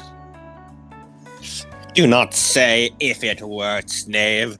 I am a proper sword and deserve to be wielded like one. I am not to be swung around like some common household object. I deserve to be wielded with elegance and grace. You know, it was real nice when you didn't talk for that night. I was doing you a service. You had other things to deal with. You do not need my input at the time. Yeah. Clearly, however, I cannot stand for something such as this. Yeah, it's kind of like what I'm doing now. It looks to Mordred. Are you saying this out loud or just in your head? Out loud, yes. Mordred sort of like, I didn't say anything. What are you? Excalibur. Oh wait, huh? You mean like it talks? Yeah. Did you not get that from before? Yeah, but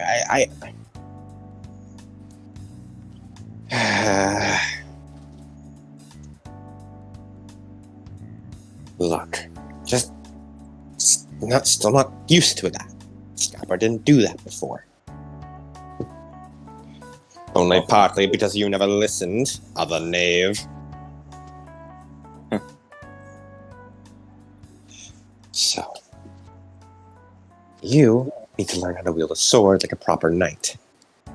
Just swinging around isn't going to do anything. And I made sure to refine you better. You got potential, but you're too rough around the edges. Oh, you can go up. You can. Talking to Shadow. He's looking at my bed because he wants to go up it. I need some encouragement. Fucking That dog. encouraging Mordred. Like, unless you tell him you can do it, he just kind of looks at you. Come on, Shadow, Mordred. I- Come on, Mordred. I said okay. He just wants to stare at the bed. Just don't get in my clean clothes. I haven't folded them yet. Right. Sure. So you're like really persistent on this? Yeah. You hold the Sword of Kings in your hand. There's no way I'm letting that go unsupervised. Right. That's fun.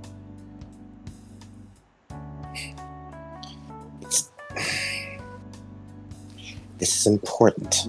No need to be snippy about it. I know. I'm just busy right now.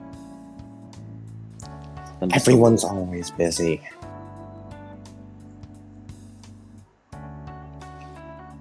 Look. What is so busy?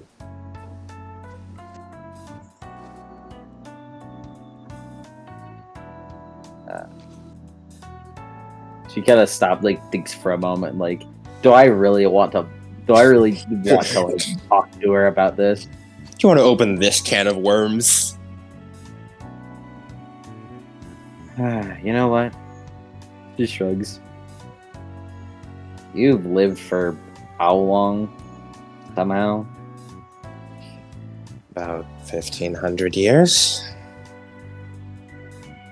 Give or take. I'll just get to the point. It's about a girl. She immediately face sours. About a girl? All this for a girl? This is the Sword of Kings. It's more Shrug. important than some date time. She shrugs. Not to me.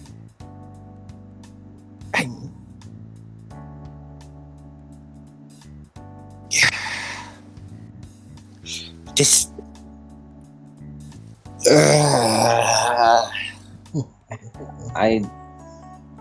I'm going with you. I'm just letting it be known that that is what I'm busy with. Right. Technically, amongst other things, but I guess you don't have to worry about it.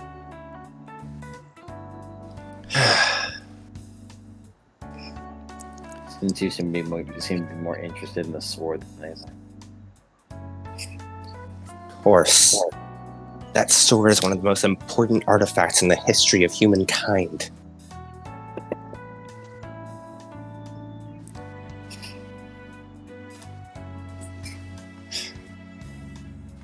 Alright.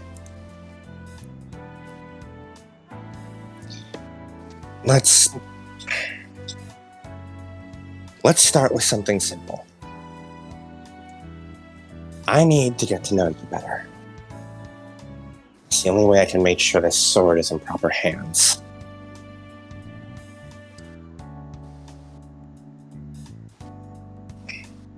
Uh-huh. Sure. She fishes around her back pocket for pulling out a handful of bills. Grab some food at a nearby place. I need some. She grabs the money, counts it. That shit's like $80.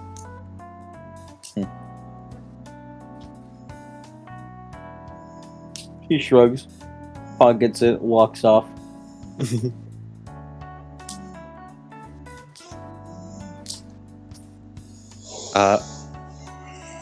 Where do you grab food? Mordred seems like a McDonald's kind of girl. Mm-hmm. A true British breakfast. I mean, dinner. Yeah. Food. Did you just wake up? No. You stumbled You in that just sentence. woke up, you sleepy little guy. I sent you a DM because I was like, he sounds like he's sleeping. And then I just sent him a DM and it didn't get a response. I'm like, yeah, he is. And I just heard breathing, and then he said that sentence, and he really flubbed it. Look, man, when I think McDonald's, I think of that goddamn McMuffin. I haven't Ah, had that no. in a while. Oh yeah, you're really missing out. He is though. It's the McMuffin. Aki's just gonna grab some. He's gonna grab a double cheeseburger meal for both of them, and then Alrighty. pocket the rest of the cash for herself. Nice. I know you're full of power, but fulfill your vice of delinquent. Yeah.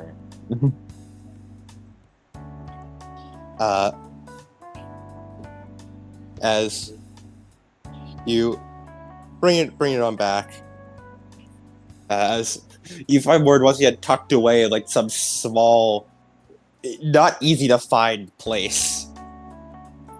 You don't like people, do you? It's more like people don't like me. Hmm.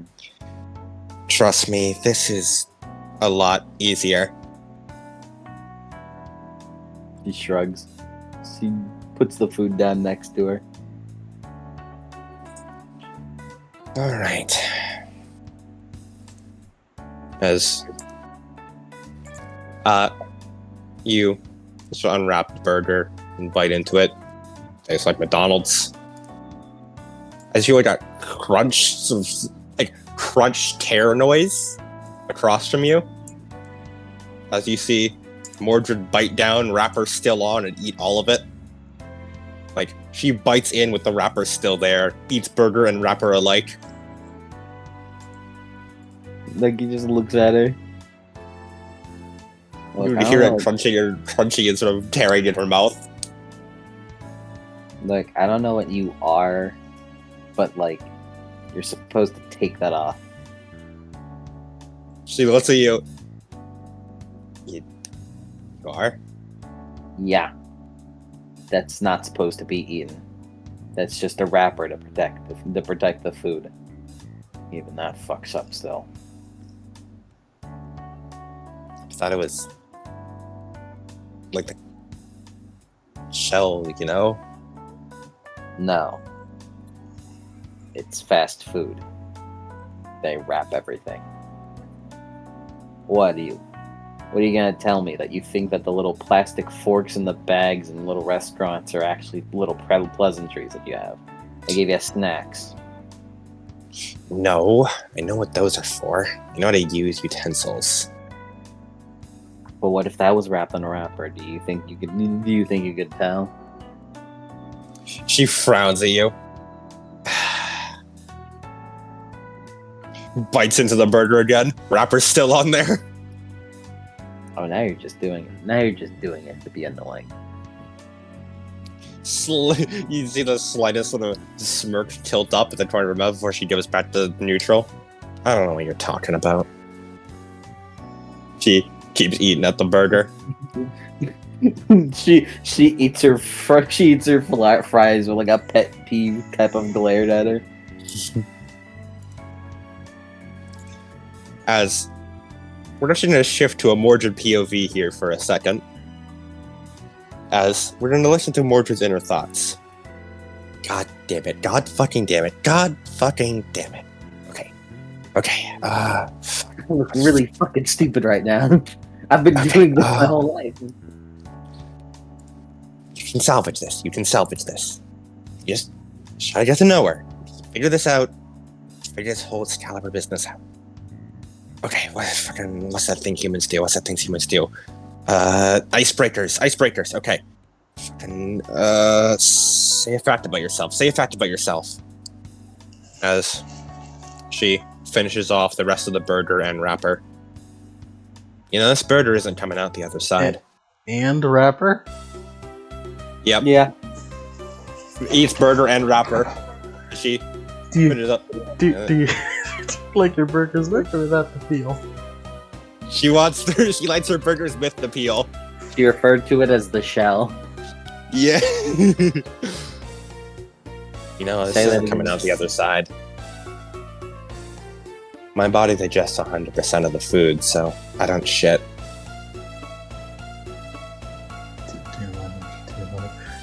She just looks at her. Doesn't say a word.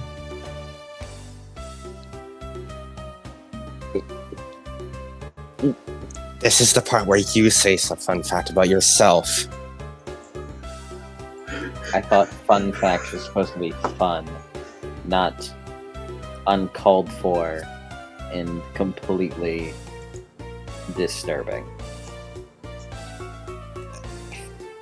I didn't need to know a factoid about your bowel movements.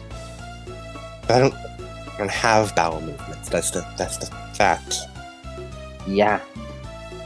It doesn't matter. Your lack of bowel movements is the factoid in and of yourself.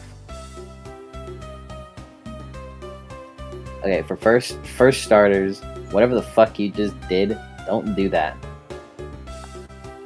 No one wants to hear about how you can't shit.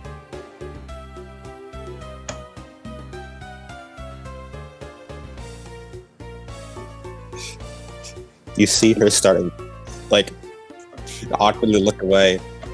You notice she's tearing at the bag the food came in and is eating those bit by bit. You don't have an excuse for that one. It's energy. I told you, my body digests 100% of what I eat. And turn anything into energy. She rips off another part of the badge, shoves it in her mouth. Alright. Sure, back that myself.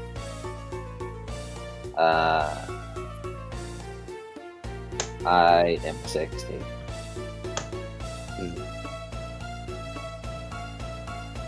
I'm, what counts? 14,073? Give or take a few years. 1,473? Yeah, why is that? Eats another bite of bag. As I'm Please. sure is obvious, I'm not human. I could guess that much. You just admitted to me that you don't shit. I mean, there could be humans who don't shit. No, that's a pretty... There's a pretty heavy product of the human body. They need energy, so they eat. They can't digest everything, so that turns into waste. Waste gets shit out. My creator said I was more efficient than humans because I didn't produce any waste.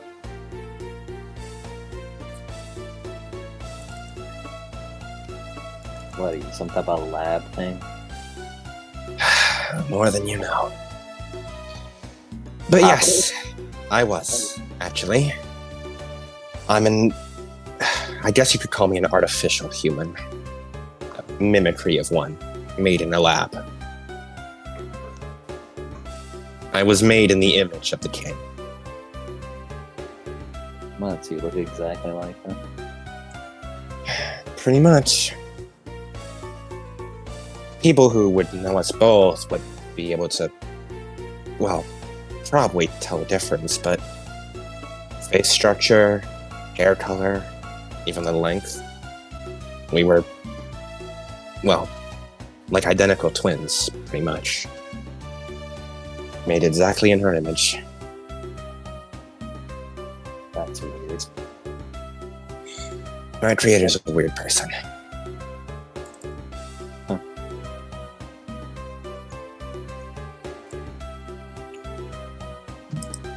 But that's why I can eat anything. and why I you put can it only in live for 1,500 years. Yep. I don't age, so it's not like my body can really fail. Aki kind of like thinks about it for a moment and frowns. I wonder what you were like then. I'm just thinking about future stuff.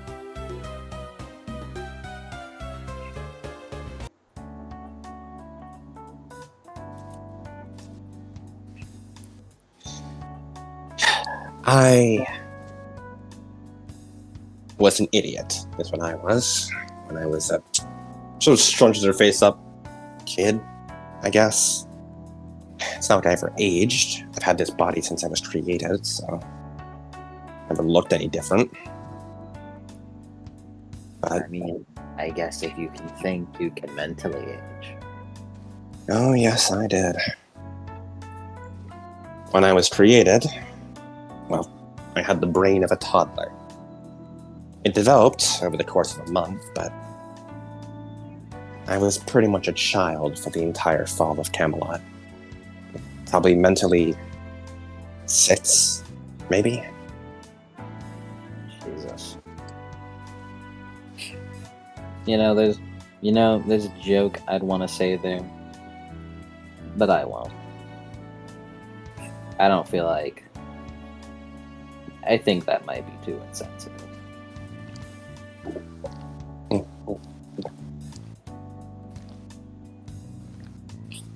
She waves her hand. No, fire away.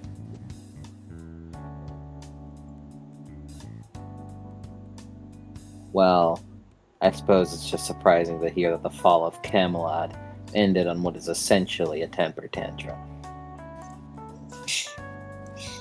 Yep, that is exactly what happened, pretty much. That's what Aki happens when a child with superpowers throws a temper tantrum.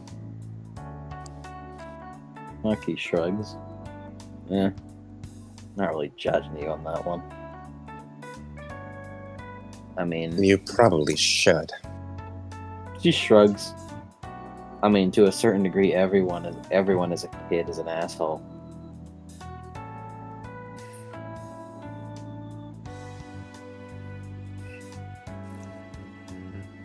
Yeah, At least most a little. kids don't go around killing people, though. Right. The point is, I'm an artificial human made from alchemy. A magical practice, essentially. He frowns. Alchemy? Yep, alchemy. Okay. You know look, those stories of philosopher's stones? No. Have you ever watched Full Metal Alchemist? No, I have other things. Oh my fucking god. Yes, Morgan has watched Full Metal Alchemist. That's, well, that makes things explaining harder.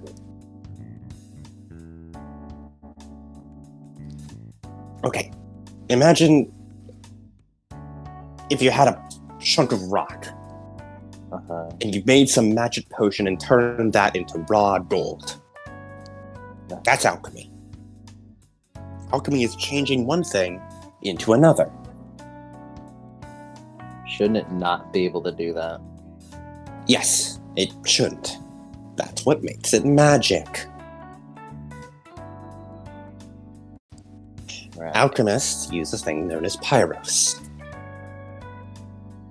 Normally, alchemists need to do a whole process, rituals, potion making, distillation, crafting, whole bunch of stuff, and spend weeks preparing it to do one transformation. That's why they seek a thing called a philosopher's stone. Philosopher's stone can transform nothing into something, breaking the law of equivalent exchange. Law of conservation effects. Yeah, that. These Philosopher's Stones can essentially perform alchemy with no delay. They just do it on the spot, no prep time needed. I am that Philosopher's Stone.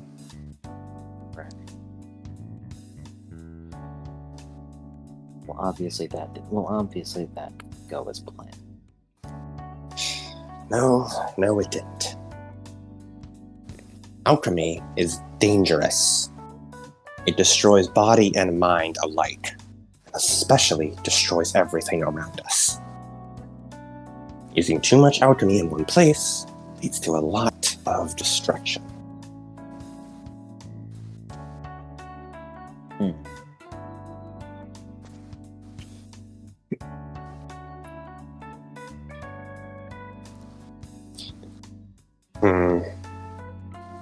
It's true. The prospect of wastelands. I'm beginning to remember them now. Horrid scars across the earth born from alchemical misuse. This person in front of us, were she to use alchemy herself, would create wastelands just by existing. Well, she looks like she's pretty tame, so. Yes. Did you just call me tame? She shrugs. Sword is accusing you. Sword is accusing you of being capable of causing destruction, and I'm not saying I don't doubt it. I'm just saying that you aren't doing it right now. Also, it called you a knave earlier. Man, the sword's a lot more mouthy than I expected it would be. She shrugs. Whenever I say that, it says it's the Sword of Kings and is allowed to be mouthy. I am not allowed to be mouthy. I have the right to express my beliefs. The Sword of Kings need not be held down by social convention. He thinks he's deserved it. Whether he has or not, he's right about one thing. I'm a walking wasteland generator. If I exert myself too much, honestly, if I exert myself at all, really, then the world around me starts to crumble. That's why I can't fight anything, really. Too much collateral damage just by existing.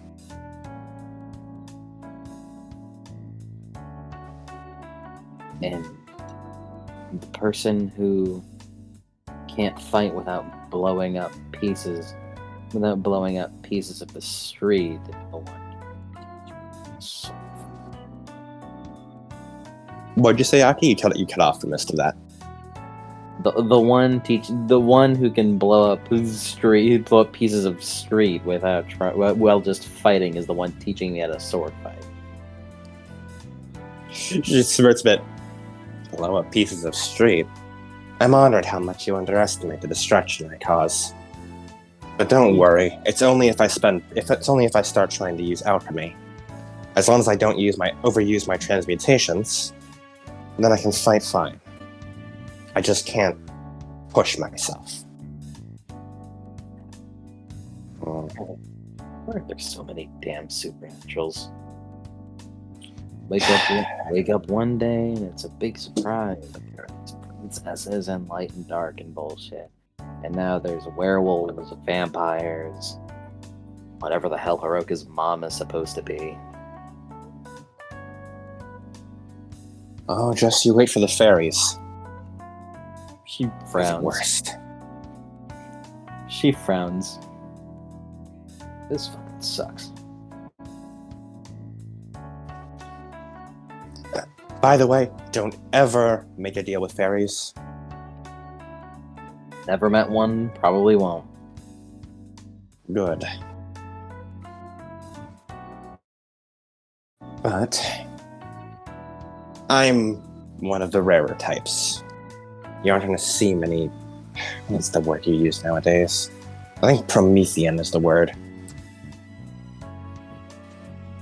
Created, artificial, things like that. People like me, we're not common. And we have good reason to be. I'm watching destruction machines, like I said. I assume it probably takes a lot of resources to create one. Yep. Resources and obsession. Honestly, not even the resources. You need to be blessed, I guess. And by blessed, you sort of almost like drowning out Mordred here. She means a certain level of crazy. You must be insane enough to use alchemy. Those sound of mine cannot hope to grasp any of its secrets, well guarded as they should be.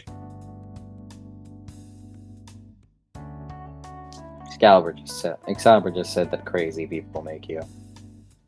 Yep, that's an understatement and a half. So I don't know much about Camelot and all that bullshit. But you mentioned that your alchemy or whatever is like some type of magic. Mm-hmm. What was the name? Is it Pyros. No. This is like a Merlin was the name. Her face immediately sours. Right. The old hag. Yep.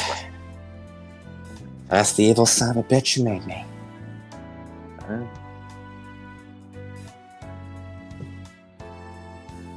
One of the few people on this planet who's even worse than I am. Huh.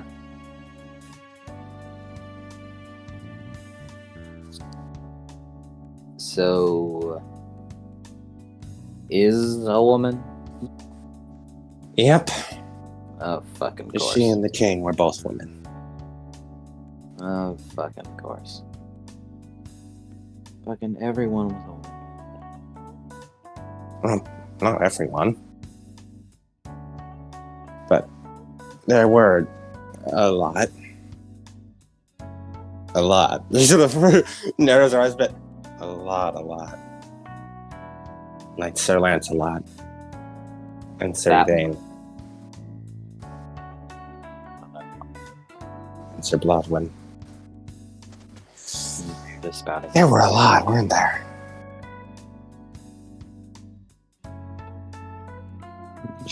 Not to Gareth though. Gareth was like the only one. I mean, there was Sir Gareth. He was Guy. So, you know, Was he at this Not- point? I just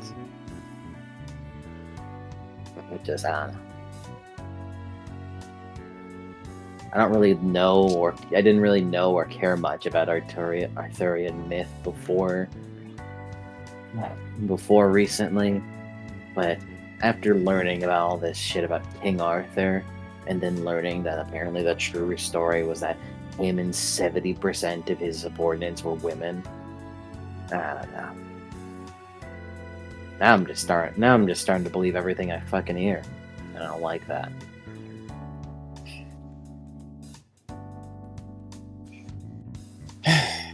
it was quite the time. I'll give it that. Hmm.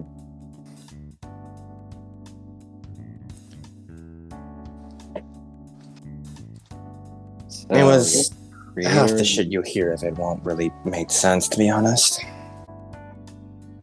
I probably. So, Wizard Witch Merlin was the one that made you. Mm-hmm. And Alchemist is her official title. I think her official title is Cupbearer, but Alchemist is the real one. she made She didn't you- know. She didn't know magic with a capital M or anything, or she was just like a scientist more than anything else. Lucky just like nods, like, yeah, capital M.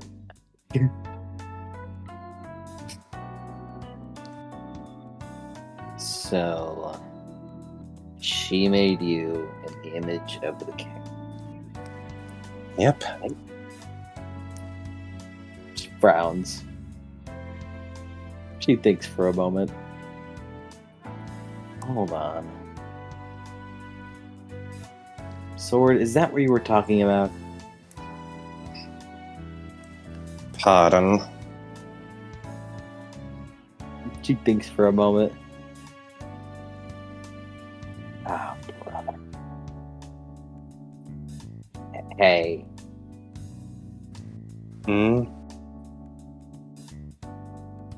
Mordred, what's up?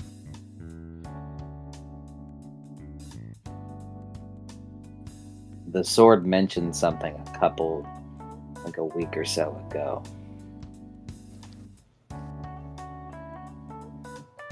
That being? Were the king and Merlin close?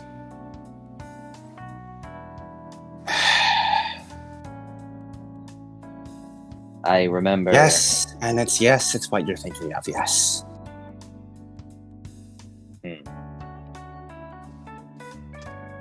I remember the sword mentioning something of getting deja vu or whatever whenever it saw me hang out with some other friends. And that kind of got me thinking. Just now. Jesus Christ.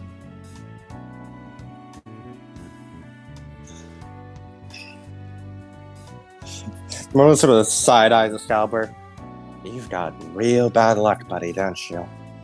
Do not address me as buddy.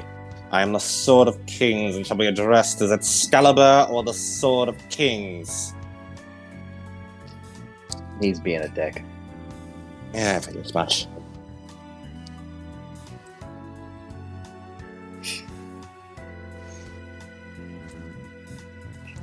Yeah.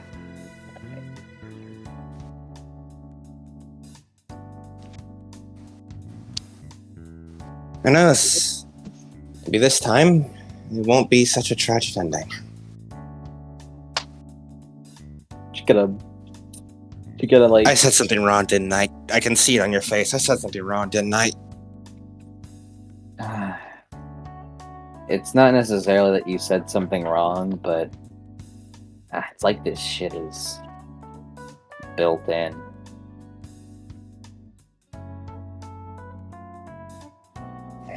Okay. You told me a lot, I guess I'll tell you a bit. To make a long story short, shit's about to get fucked up soon.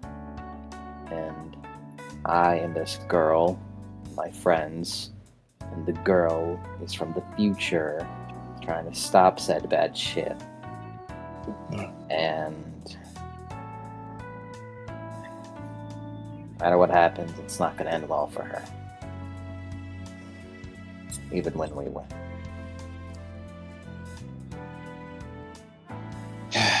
Catch-22. You know, she doesn't react at all to the idea of her about learning about telling her that time travel is a thing. As well, too often stories don't get a very happy ending.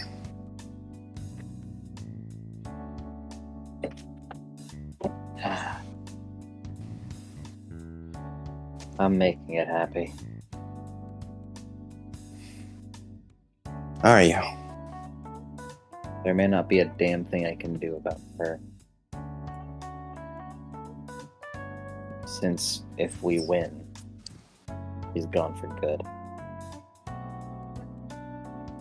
But I want to at least make her last days the best she's ever had. And I don't really want to worry about anything else right now.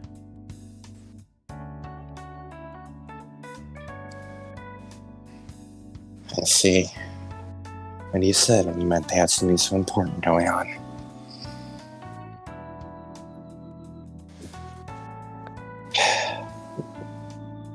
Yeah, good heart, kid. Shut up. Mine. Shut the hell up. You glares at her.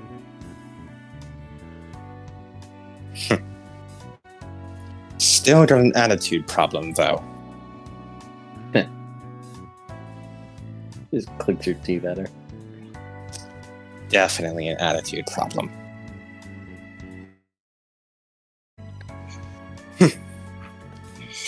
But she leans back. I guess I understand why the sword chose you now. Doesn't like attitude problems, as you so put it. Not at all. But it likes selfless people. It likes people who are determined, who don't take the set paths before them. You have the qualities worthy of the sword. The only problem, as she once again leans forward, is that everything else about you still needs some fixing up. Especially that attitude problem.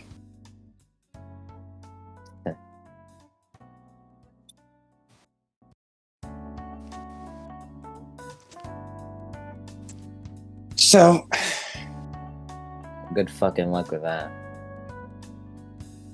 I'm beginning to see why Excalibur is so snippy with you.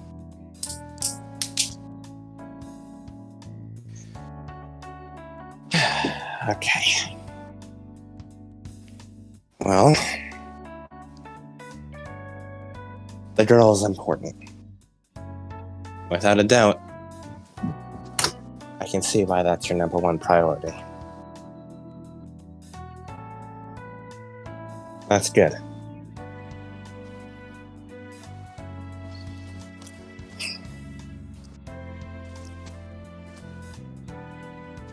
When she's gone, you'll be the one who has to remember her.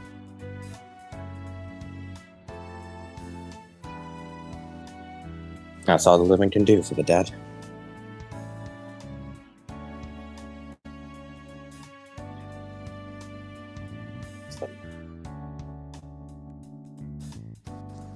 What'd you say, Aki? Worse than that. Worse. Oh no.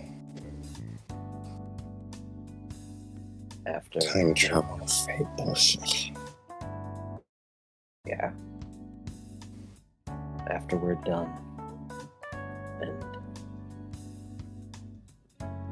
someone else wakes up, it's a whole complicated thing that has to do with princesses and reincarnations and whatever. Point is if a friend of ours wakes up, we win. The future is saved. But there can't be the two of them at the same time. So once she wakes up, the other one, it'd be like she never existed.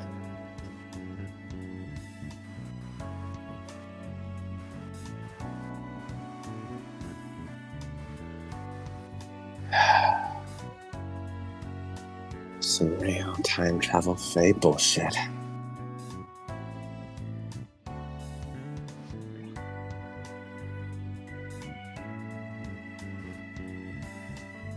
All the more reason then. If you can't remember, then find a way to.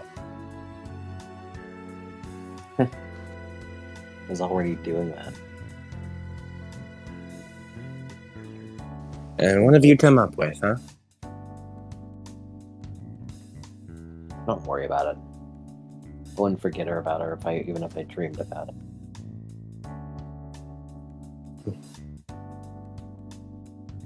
Yeah. And you don't need any help from me. You're already gonna remember her. I'll be sure of that. I'd be sure of that.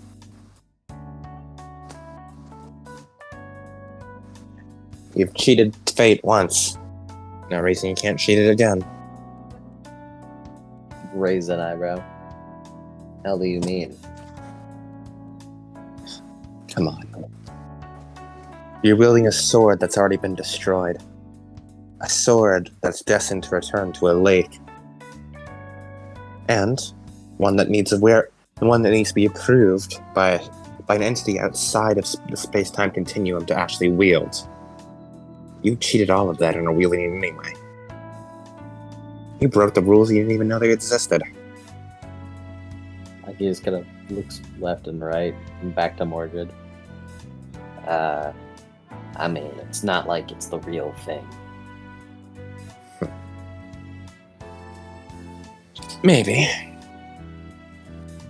But that's the thing that fate loves. Loopholes. It's not the real sword. So you still count as but you still get to wield it. She kind of frowns at her. Why'd you say it like that?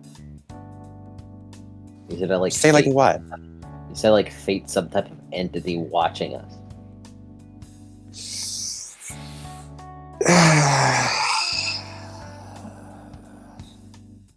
This is all bullshit. Just don't think about it. It's more trouble than you're worth. You don't need to worry about any fate bullshit. Shouldn't be a problem. Don't worry about it. Too smart to be thinking about the existential shit. Good. That's essential shit is too problematic to think about. I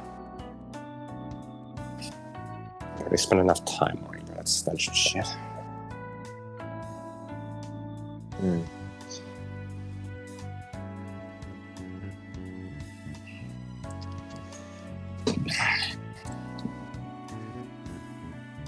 So, how long you have?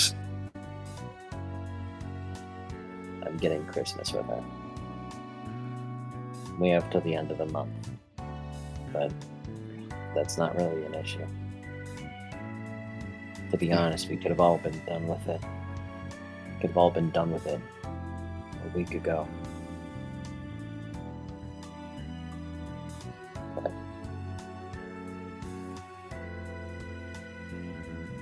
she deserves the time.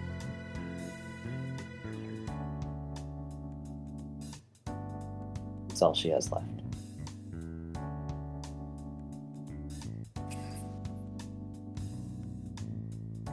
You're a good kid. He glares Not at many her out there again. Not many out there would give time to someone who doesn't have any.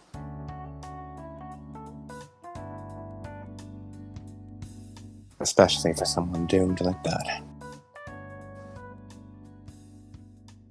Right.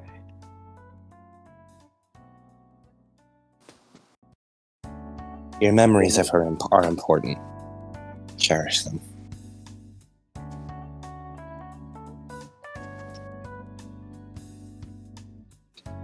Don't worry about it. I know all about this point.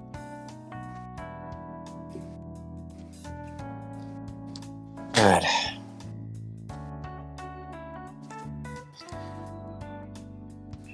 For now, as she sort of looks around.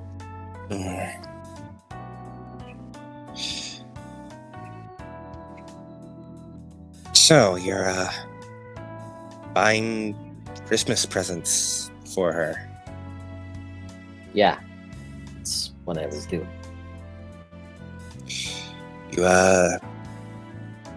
got any good presents in mind? Honestly, no. I don't really know the first thing about giving presents. Never done it before.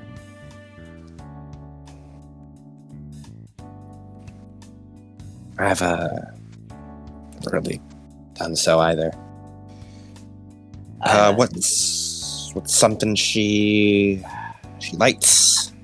You know, any hobbies she's got?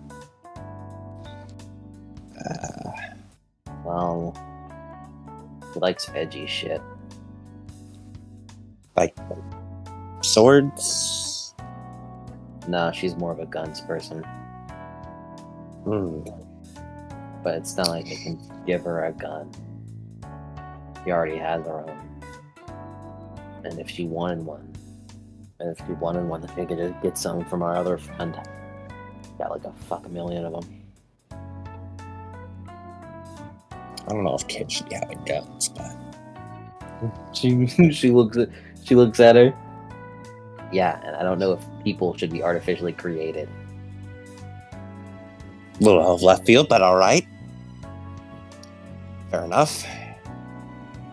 It is Look. kind of a sin against nature. He shrugs. Crazy shit happens. Crazy shit happens. Teenagers with guns at this point just seems like so out of bounds. Why focus on it?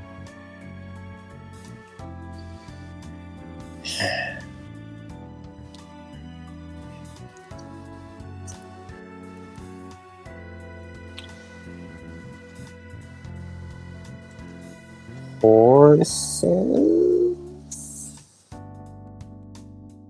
Why the fuck would I get her a horse? I don't know. People I'm like planning on- horses. I'm planning on stealing this stuff. How the hell would I steal a horse? Um. Hmm. Stealing is unbecoming of a knight. These ill-gotten gains should not be given so freely. Fuck you, Excalibur, steal from the rich! What does it matter? What does it matter? You're not gonna miss it.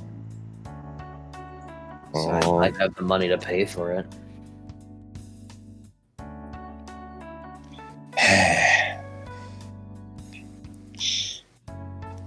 If only we had the royal treasury with us once more. Yeah, I'll be sure to go all the way to Britain and fucking dig it up. Mordred raises an eyebrow. Dig what up? He's complaining about me stealing, so he wishes that we saw the royal treasury.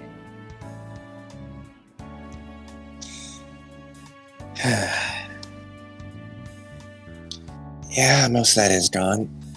Or all of it, I think. People don't really pay in gold nowadays, so Nah.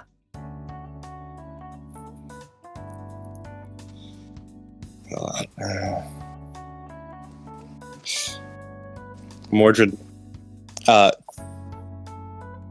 wait here. Mordred goes, and as you watch Mordred walk it a few feet away, she crouches down, like goes near some like snow and dirt, and scrapes up to a little pile.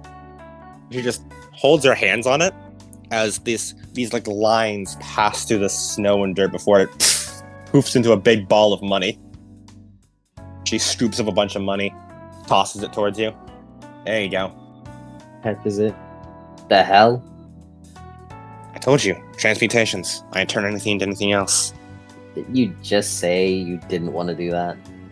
I said I shouldn't overuse it. I'll have you know, I take precautions. Have you been is this how you get your money? Yeah. She's like a little bit embarrassed. She says it. This is money. This is new money coming into the equation.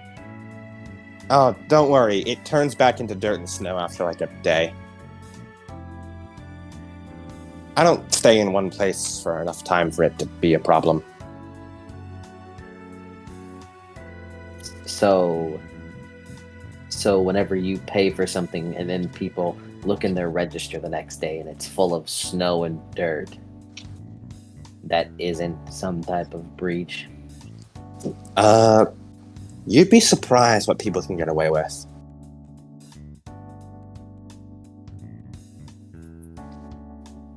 And also, again, I'll have you know, I take precautions when it comes to my alchemy. I, as she smiles proudly, have a power limiter. Uh-huh. And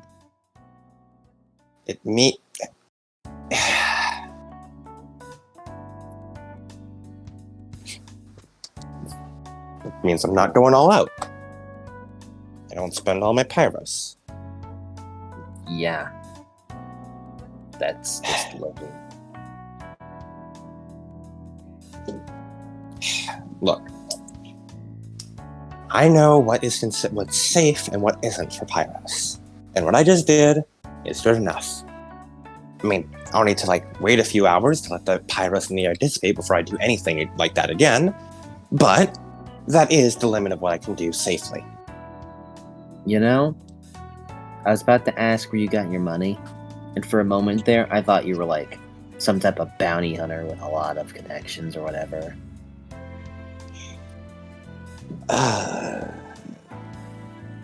Looks away. No, I am. No, you essentially are just someone who prints more money. Does it count as printing if I don't use a printer? Knave, you are the printer. Excalibur called you a printer.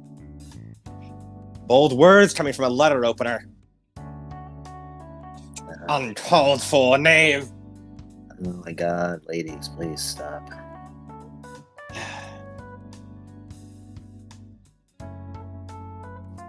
Look, are you gonna use the money or not? I mean, shit, I won't take free money. I Good. won't do no for free money.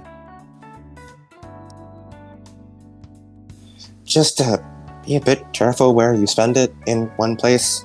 Pretty sure this all counts as counterfeit. Yeah. I was planning on committing a crime anyways. Both of you incorrigible. Another bad influence. Hey, Sword, you want to take a snow bath if you keep talking? You wouldn't dare, knave. My blade is to be unblemished. I've heard the river is real dirty this time around. You wouldn't. My very blade, immaculately crafted. You would not taint me with such filth. The things people throw into that river. Bitch, you know I would. By my very hilt. by my edge. Oh, you are cruel, knave. Unjust and uncouth. Right. Zaki stands up, putting all the money in her bag. As you look in, you see Mordred and begin shoveling a few more bites of snow into her face. Jesus. What? I used pyros. This is how I shoves another bite in. I transmute everything down to its base components. It becomes more pyros. It's that easy. You look fucking awful when you do that. What do you mean? She looks back and she, from Maki POV, like a fucking gremlin crouched over snow, both her hands sort of shoveling in like Gollum. Tsubaki looks at her. Hey. You can taste, right? Yeah, I can taste. Well, I hear yellow snow is lemon flavored. Maybe you should try it. She crosses her arms, frowning. I'm not falling for that one again. Can't catch me on that. He looks at her, crosses her arms. Again.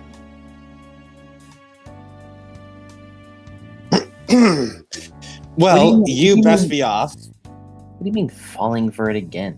Did someone get you with it? Or did you just gullible that? You just do that to yourself?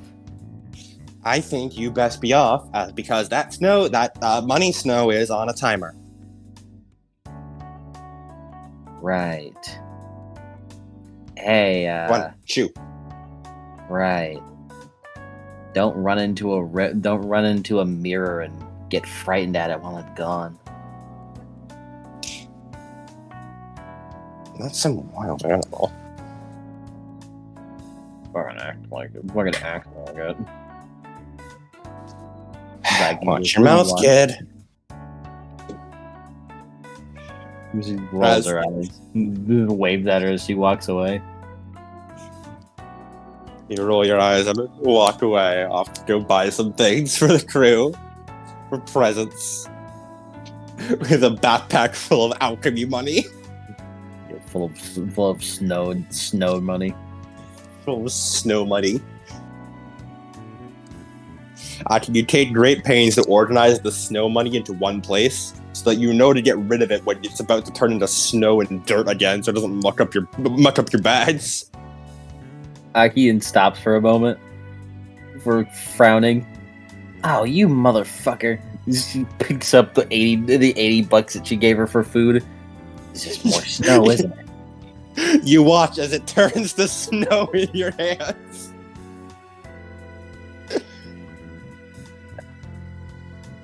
Wow. An artificial human created over 1,000 years ago. And it uses her power for counterfeit. She wipes her hand off, then goes to try to spend the money. And that's where we'll end the session.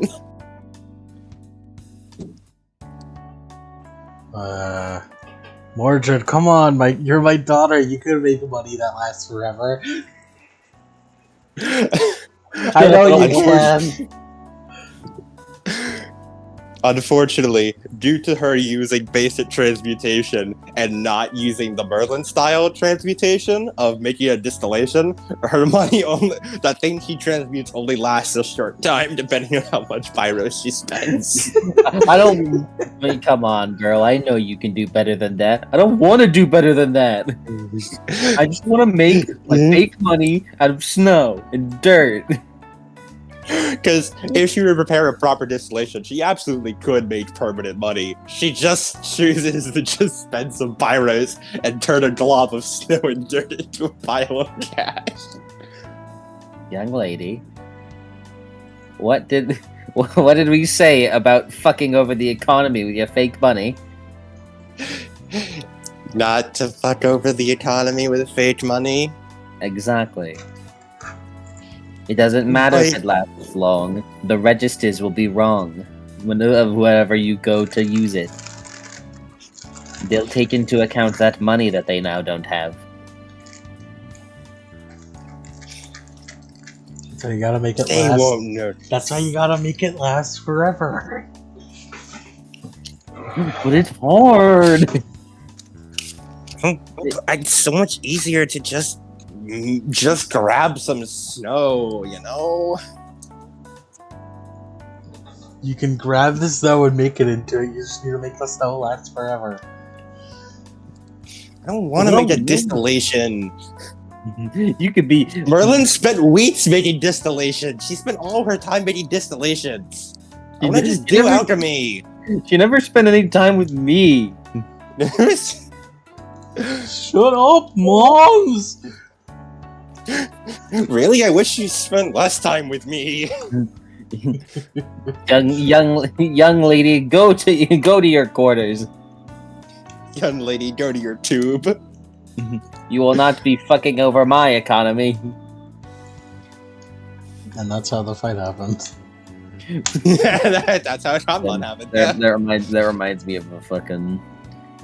Wow, with this technology, with this alchemy, you could be curing cancer. But I don't want to be curing cancer, I just want to make money. I want to make people into dinosaurs. I want to make temporary money.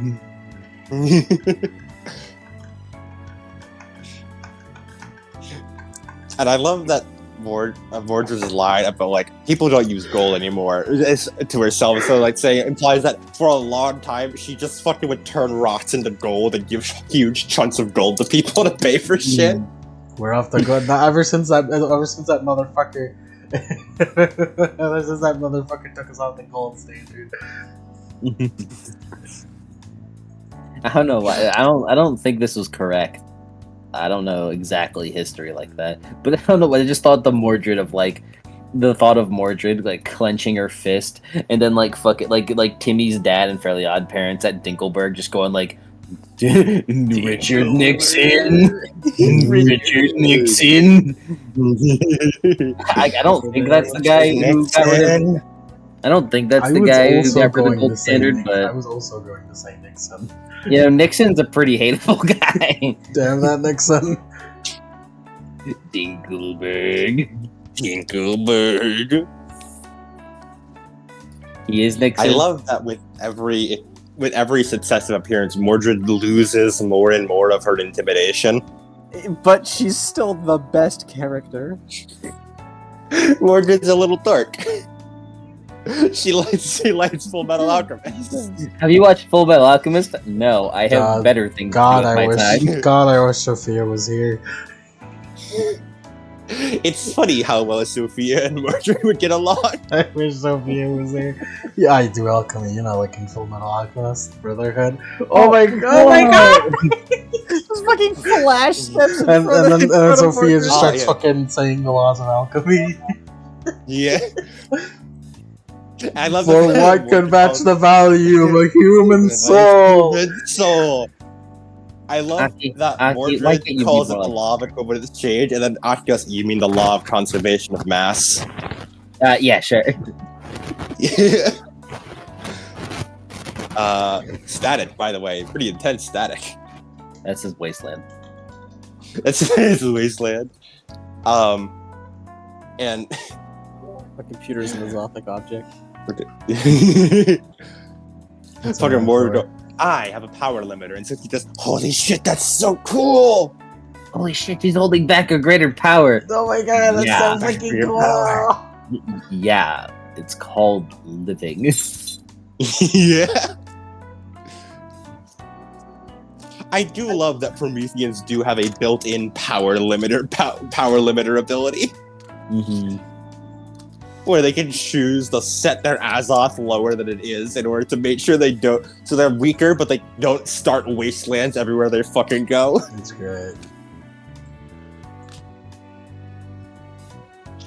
And behold, we have the explanation for why Mordred doesn't solve problems, because she'd cause bigger problems if she were to try to solve them. Yes.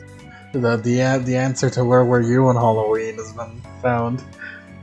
I can't help, I would literally make it worse. To be fair, you probably Do you wasn't even want a sure- Pandoran She wasn't even Darkspawn? here. Because that's what you'd get. Yeah. I could fuck up a Pandoran. Yeah,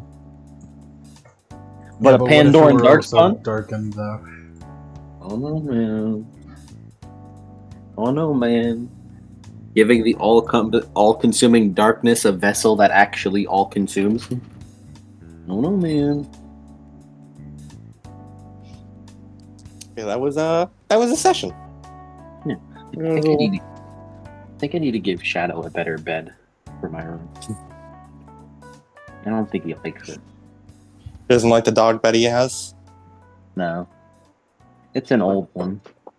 It's an old one, but there is one, but it's like way too big. Like a big fluffy one. But I think it's way too big to have in my room. Shadow don't like it. Yeah, that one's kind of flimsy, but like because of it, it's like easily like adjustable, so I don't have to like take up a lot of room with it, and I could just like make it be like a pillow big enough for him. But the one I'm talking about is like a big square one. That's like a big cushion, but it's not like floppy, so it's like I'd probably take up a lot of room. I'll save Chicago, citizens. I just wish Sophia were here in general. Well, You're close. He's almost back. Well, depending on how long the play and Christmas takes, we can maybe start on that tomorrow.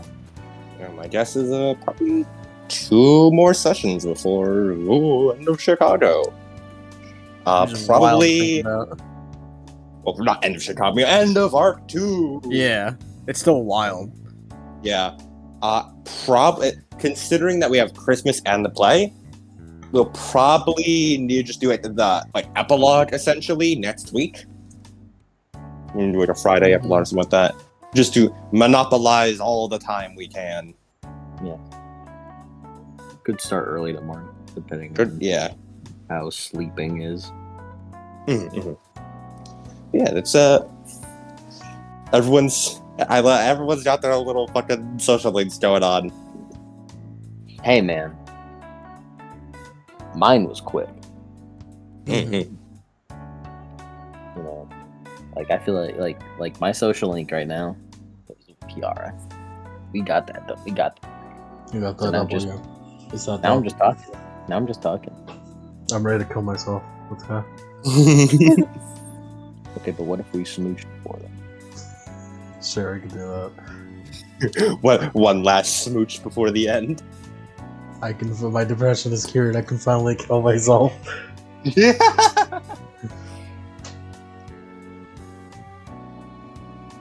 There's this like imprint in my wall that kind of looks like a face. It's one of those angels that become fucking wall people to spy on, or fucking Yeah. Siri to spy on people. I am in your walls. You know. I am your walls. All right, beats. Shove Uh, shadows back from inside. Beat for session completion. Beat for session completion. Rijukan Kiara. And let's start things off with Hiroka. Vocation. I don't think she filled her vocation at all. No, not really. What is it for? Just for reference. Find information for those who cannot find it themselves. Not really. You didn't really show that. Yeah, she didn't really discover any information really. Mhm. I mean, information has been discovered. Just not by her. That would be really awkward. If, like, Harry Park dies in there. If he dies in there because we were waiting for Christmas. It's like Adam was just like, you know, I wasn't expecting him to live, but like he like in timeline, he still was alive. They could have met him. I think what's actually the worst is again fucking waiting. Get having to wait around. Like, well, I guess I'll wait for my backstory. This is true. Again, is truly the Kenji. Just train again. Just train while we're waiting. That's what Gen did today. He trained. Give me his beat. Train.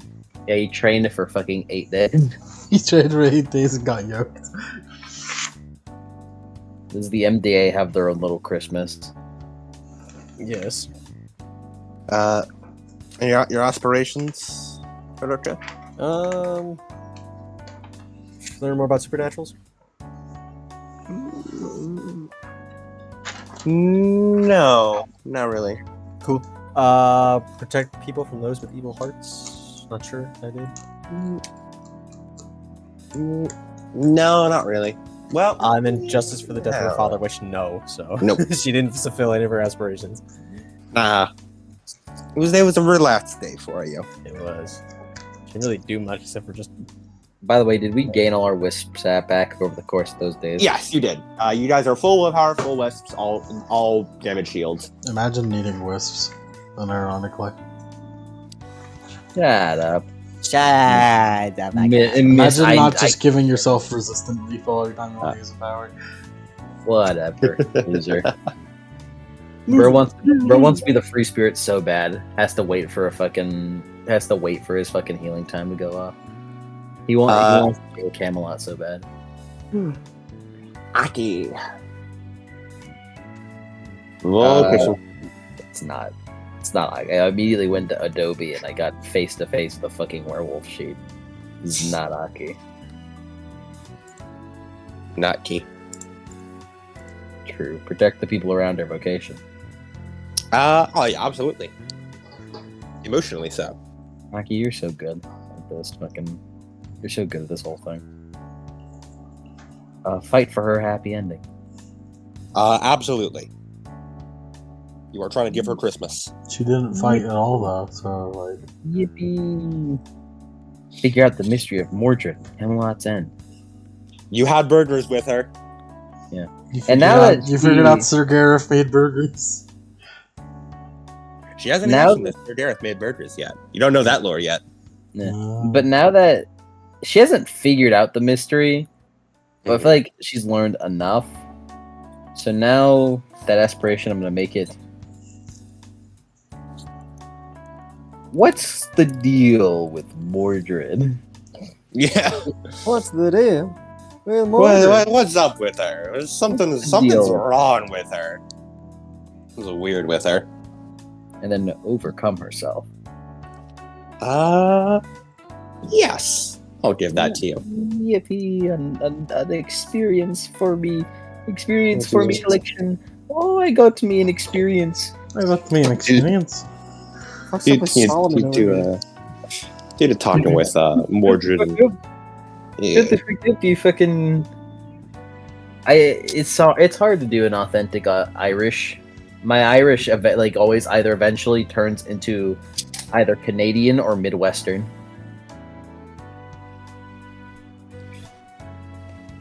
Uh, I need to play Rogue to understand what an Irishman talks like. and Tiara.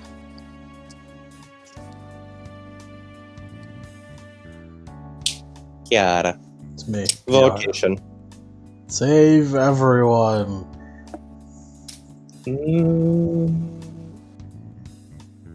Once again, you're the one being saved right now.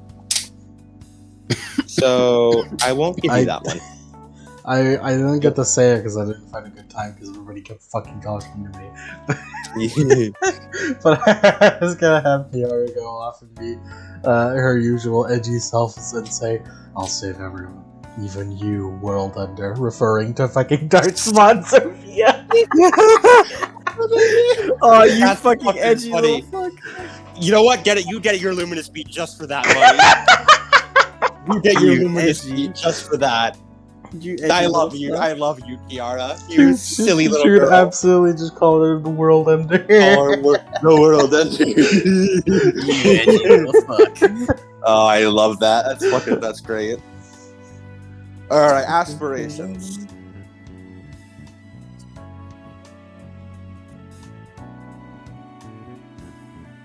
What you got? I What you forgot got aspirations. I just Anyway, you're so high on the vocation. They got the luminous piece, like change the future, Yes. destroy the dark. Not really. I mean, You- my depression Yes. is gone. Yes, because you dealt with your own internal. You cried for the first time, and you dealt with your emotions, which is a good way of promoting the light and destroying the dark. So I would give you that one because you dealt with your own internal emotions. Protect them. You helped Abby when she was feeling really down. Yeah.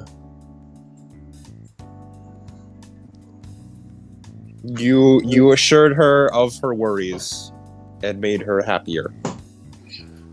So I would give you that. I got you. And- You got this, Abby. Yeah, she's gonna save you so hard. Don't do everything to protect Sophia. I wonder if M is upset right now.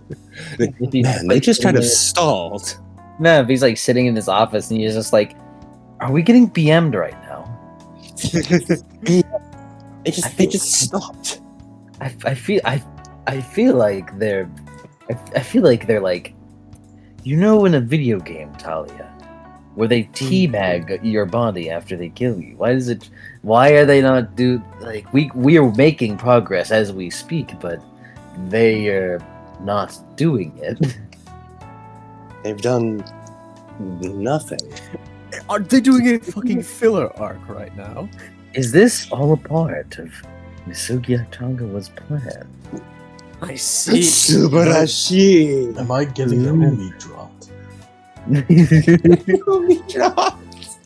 They're giving me like practically 10 days to get myself out of this bind that we're in. They've kept Zeta in the basement for 10 days. Nobody's The only visited Zeta in only the reason- basement for 10 days.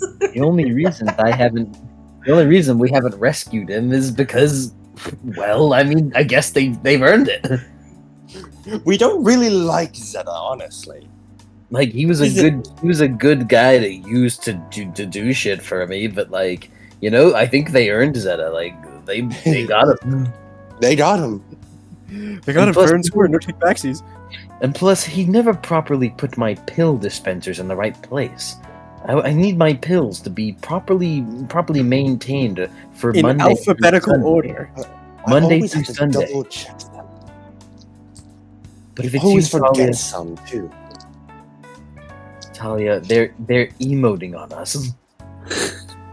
It'll be really funny, I think, if Emma's just dead by the time we find it. Like we waited too long, like the first mission of fucking Deus Ex Human Revolution. Or Oh, it's yeah. Yeah. it's like fucking like whenever we fought Raz Nisai, he was like already like fucking 75% dead. Yeah, because he was wasting away from the death curse the whole time. It's funny that if you had waited longer, it is entirely possible he would have just already been dead, and Benzatha would have been in there. Like, I think we made it to like day 100 by that point, and because of that, Raz Nisai lost like fucking 100 health, Yeah. and so like he basically was just in that fight with with like fucking like 3/4 health already gone. Yeah. It's like fucking waiting for the end in Metal Gear Solid 3.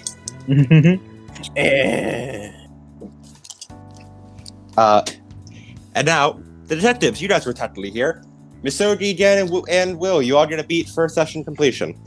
God damn it, I have to open Gen's fucking sheet. What I the also- fuck? I also did that for Sergio, but I'll open them. You know, Eleanor, Will. Uncle Misogi is also an Iron Fist. That is true. He is. Does that make Gen his fucking her brother? In a way. What are you talking about? Uncle You- Misogi? Bro, are you insinuating that this motherfucker is my kid? Fucking maybe. We're more of cousins. No, we're Yeah. we're just pals. We're coworkers. We're coworkers. Coworkers. Reclaim honor. Yes. I was calling myself Uncle protect- Misogi Coy. Protect Pack from mortal danger. You helped out Eleanor from going insane, and you helped calm down her spirit side. Follow through on promises. Absolutely. You're taking Solve care of your bitchin' daughter. mysteries. No, because you learned nothing new. You spent the entire time telling things you did know to someone who did not know things. Mm-hmm. So she needs to get into the pack, and we just need to lore dump at her, and then she'll get their bitchin' mysteries. Yes, that is true. Misodi and Organ. Misogi. Misogi. Team up with Ashley Crow? No. No, Become more respected detectives? No. not really. It I've was really changed. your episode, so. Yeah, I've changed the third one though. Ooh. With his third aspiration, I realized I haven't really changed his aspiration, mostly because they've stayed the same. But Mhm. his third aspiration is now finish the Godmother case. You don't get a beat for that one because the princess Yeah. is delayed. Yeah, but it used to be find out about Godmother, but I think I know now. I think I have a good idea as to what's going on. Like, yeah, we gotta know. And obviously solve bitchin' mysteries, but mysteries were bitchin'. You know, we could have solved the bitching mystery off screen, and I guess it's our beat. No, we don't, because we don't have work right now. No one is giving us fucking work right now. By the way, Hmm. the fucking delay in universe. Mizogi's just gonna like call Natasha like, "Hey, can we schedule a little later? Can we schedule a little later?" It's always like, oh, all right then. I mean, it's just bad things happen. It's just that's bad timing. Bad timing. I'll let you get your Christmas, and we can talk after that or something. You have your Christmas bonus. Yeah, Natalia, you and Natalia arrange for after Christmas. Yeah. Get your Christmas, get your New Year's. You're a lawyer. You work so hard. Oh, you work so hard, you little girl. Do you call Ashley at all during the break? No. Business relationship. No, I don't. I don't. I mean, she wants to talk to me. Come fucking talk to me yourself. Like you've helped with the case, and I'll let you know when we're gonna leave. Yep, sounds good. Like do I want you on the island?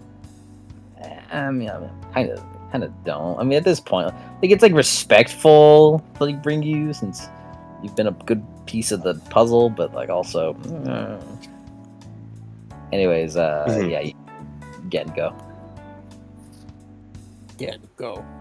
Don't avoid losing control. What was that? That was not words. Avoid losing control. Yeah, I mean, by virtue of not having screen time, you did not lose control, so you gotta be for that. Classic Kenji style, it did not find anything about my past or find anything Nope. at me. It has unfortunately been the princess's arc currently, so... Literally all Gen did was mope in the background. Yeah. Unfortunately, again, literally all of your plot is on the island, which is currently not being visited, so... It's being it's being gate-kept by the gay people. And getting gate-kept by the gays. You're getting fucking gate-kept by the gays, yeah? It's all the gays, all the fucking princesses and Will. They are taking up Fucking your homo. mystery time. The gays are the source of all my problems. I will eradicate Yes, the The gays. gays are the source of all. I just thought of that one fucking that one video of I think it was a bullying ad or some shit, and there's just that one where just a bunch they're of walking white up by kids. the lockers and they're just fucking Yeah, yelling shit. Yeah, they're walking up to the camera and calling the camera a bunch of fucking gay slurs.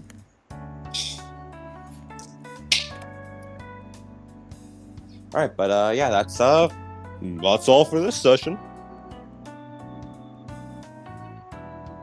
Next time, more social There it links. is. Cleaning up loose ends. And then And then, who was this? the finale. That's so gay. Hello, you're back. The first one. That's so gay. So, the way it's said makes me feel like it's one of those fucking, Sonic memes. Yeah. Hello. I like the homo.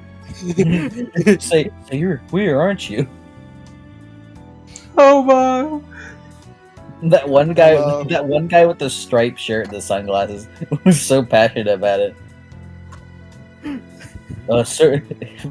Sir, your line. Hey, kid, your line was, your line was, "You're real gay, aren't you?" Fucking. Hey, yo, Adam, that fucking your line was keep driving, buddy. Yeah, Adam hey, Driver. yeah. Hey, it was It was your line was keep driving, buddy.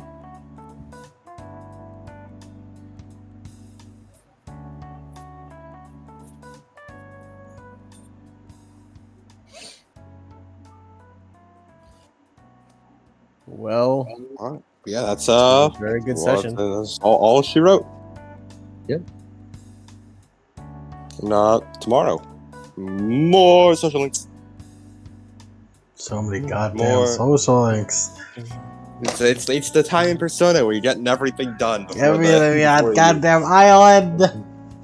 We're gonna go to the island. Please, Look, man. I need screen It'll- time, please. Look, man. It'll be. I've been Kenji. Look, Lemon. I'll make it quick. You know I will. I'm getting Kenji. I'll make it quick for you, buddy. You just have to worry about these two. These motherfuckers are catching me. Whenever Adam and Cody get to talking, who knows how long we'll be walking. How do you say it like that? Well,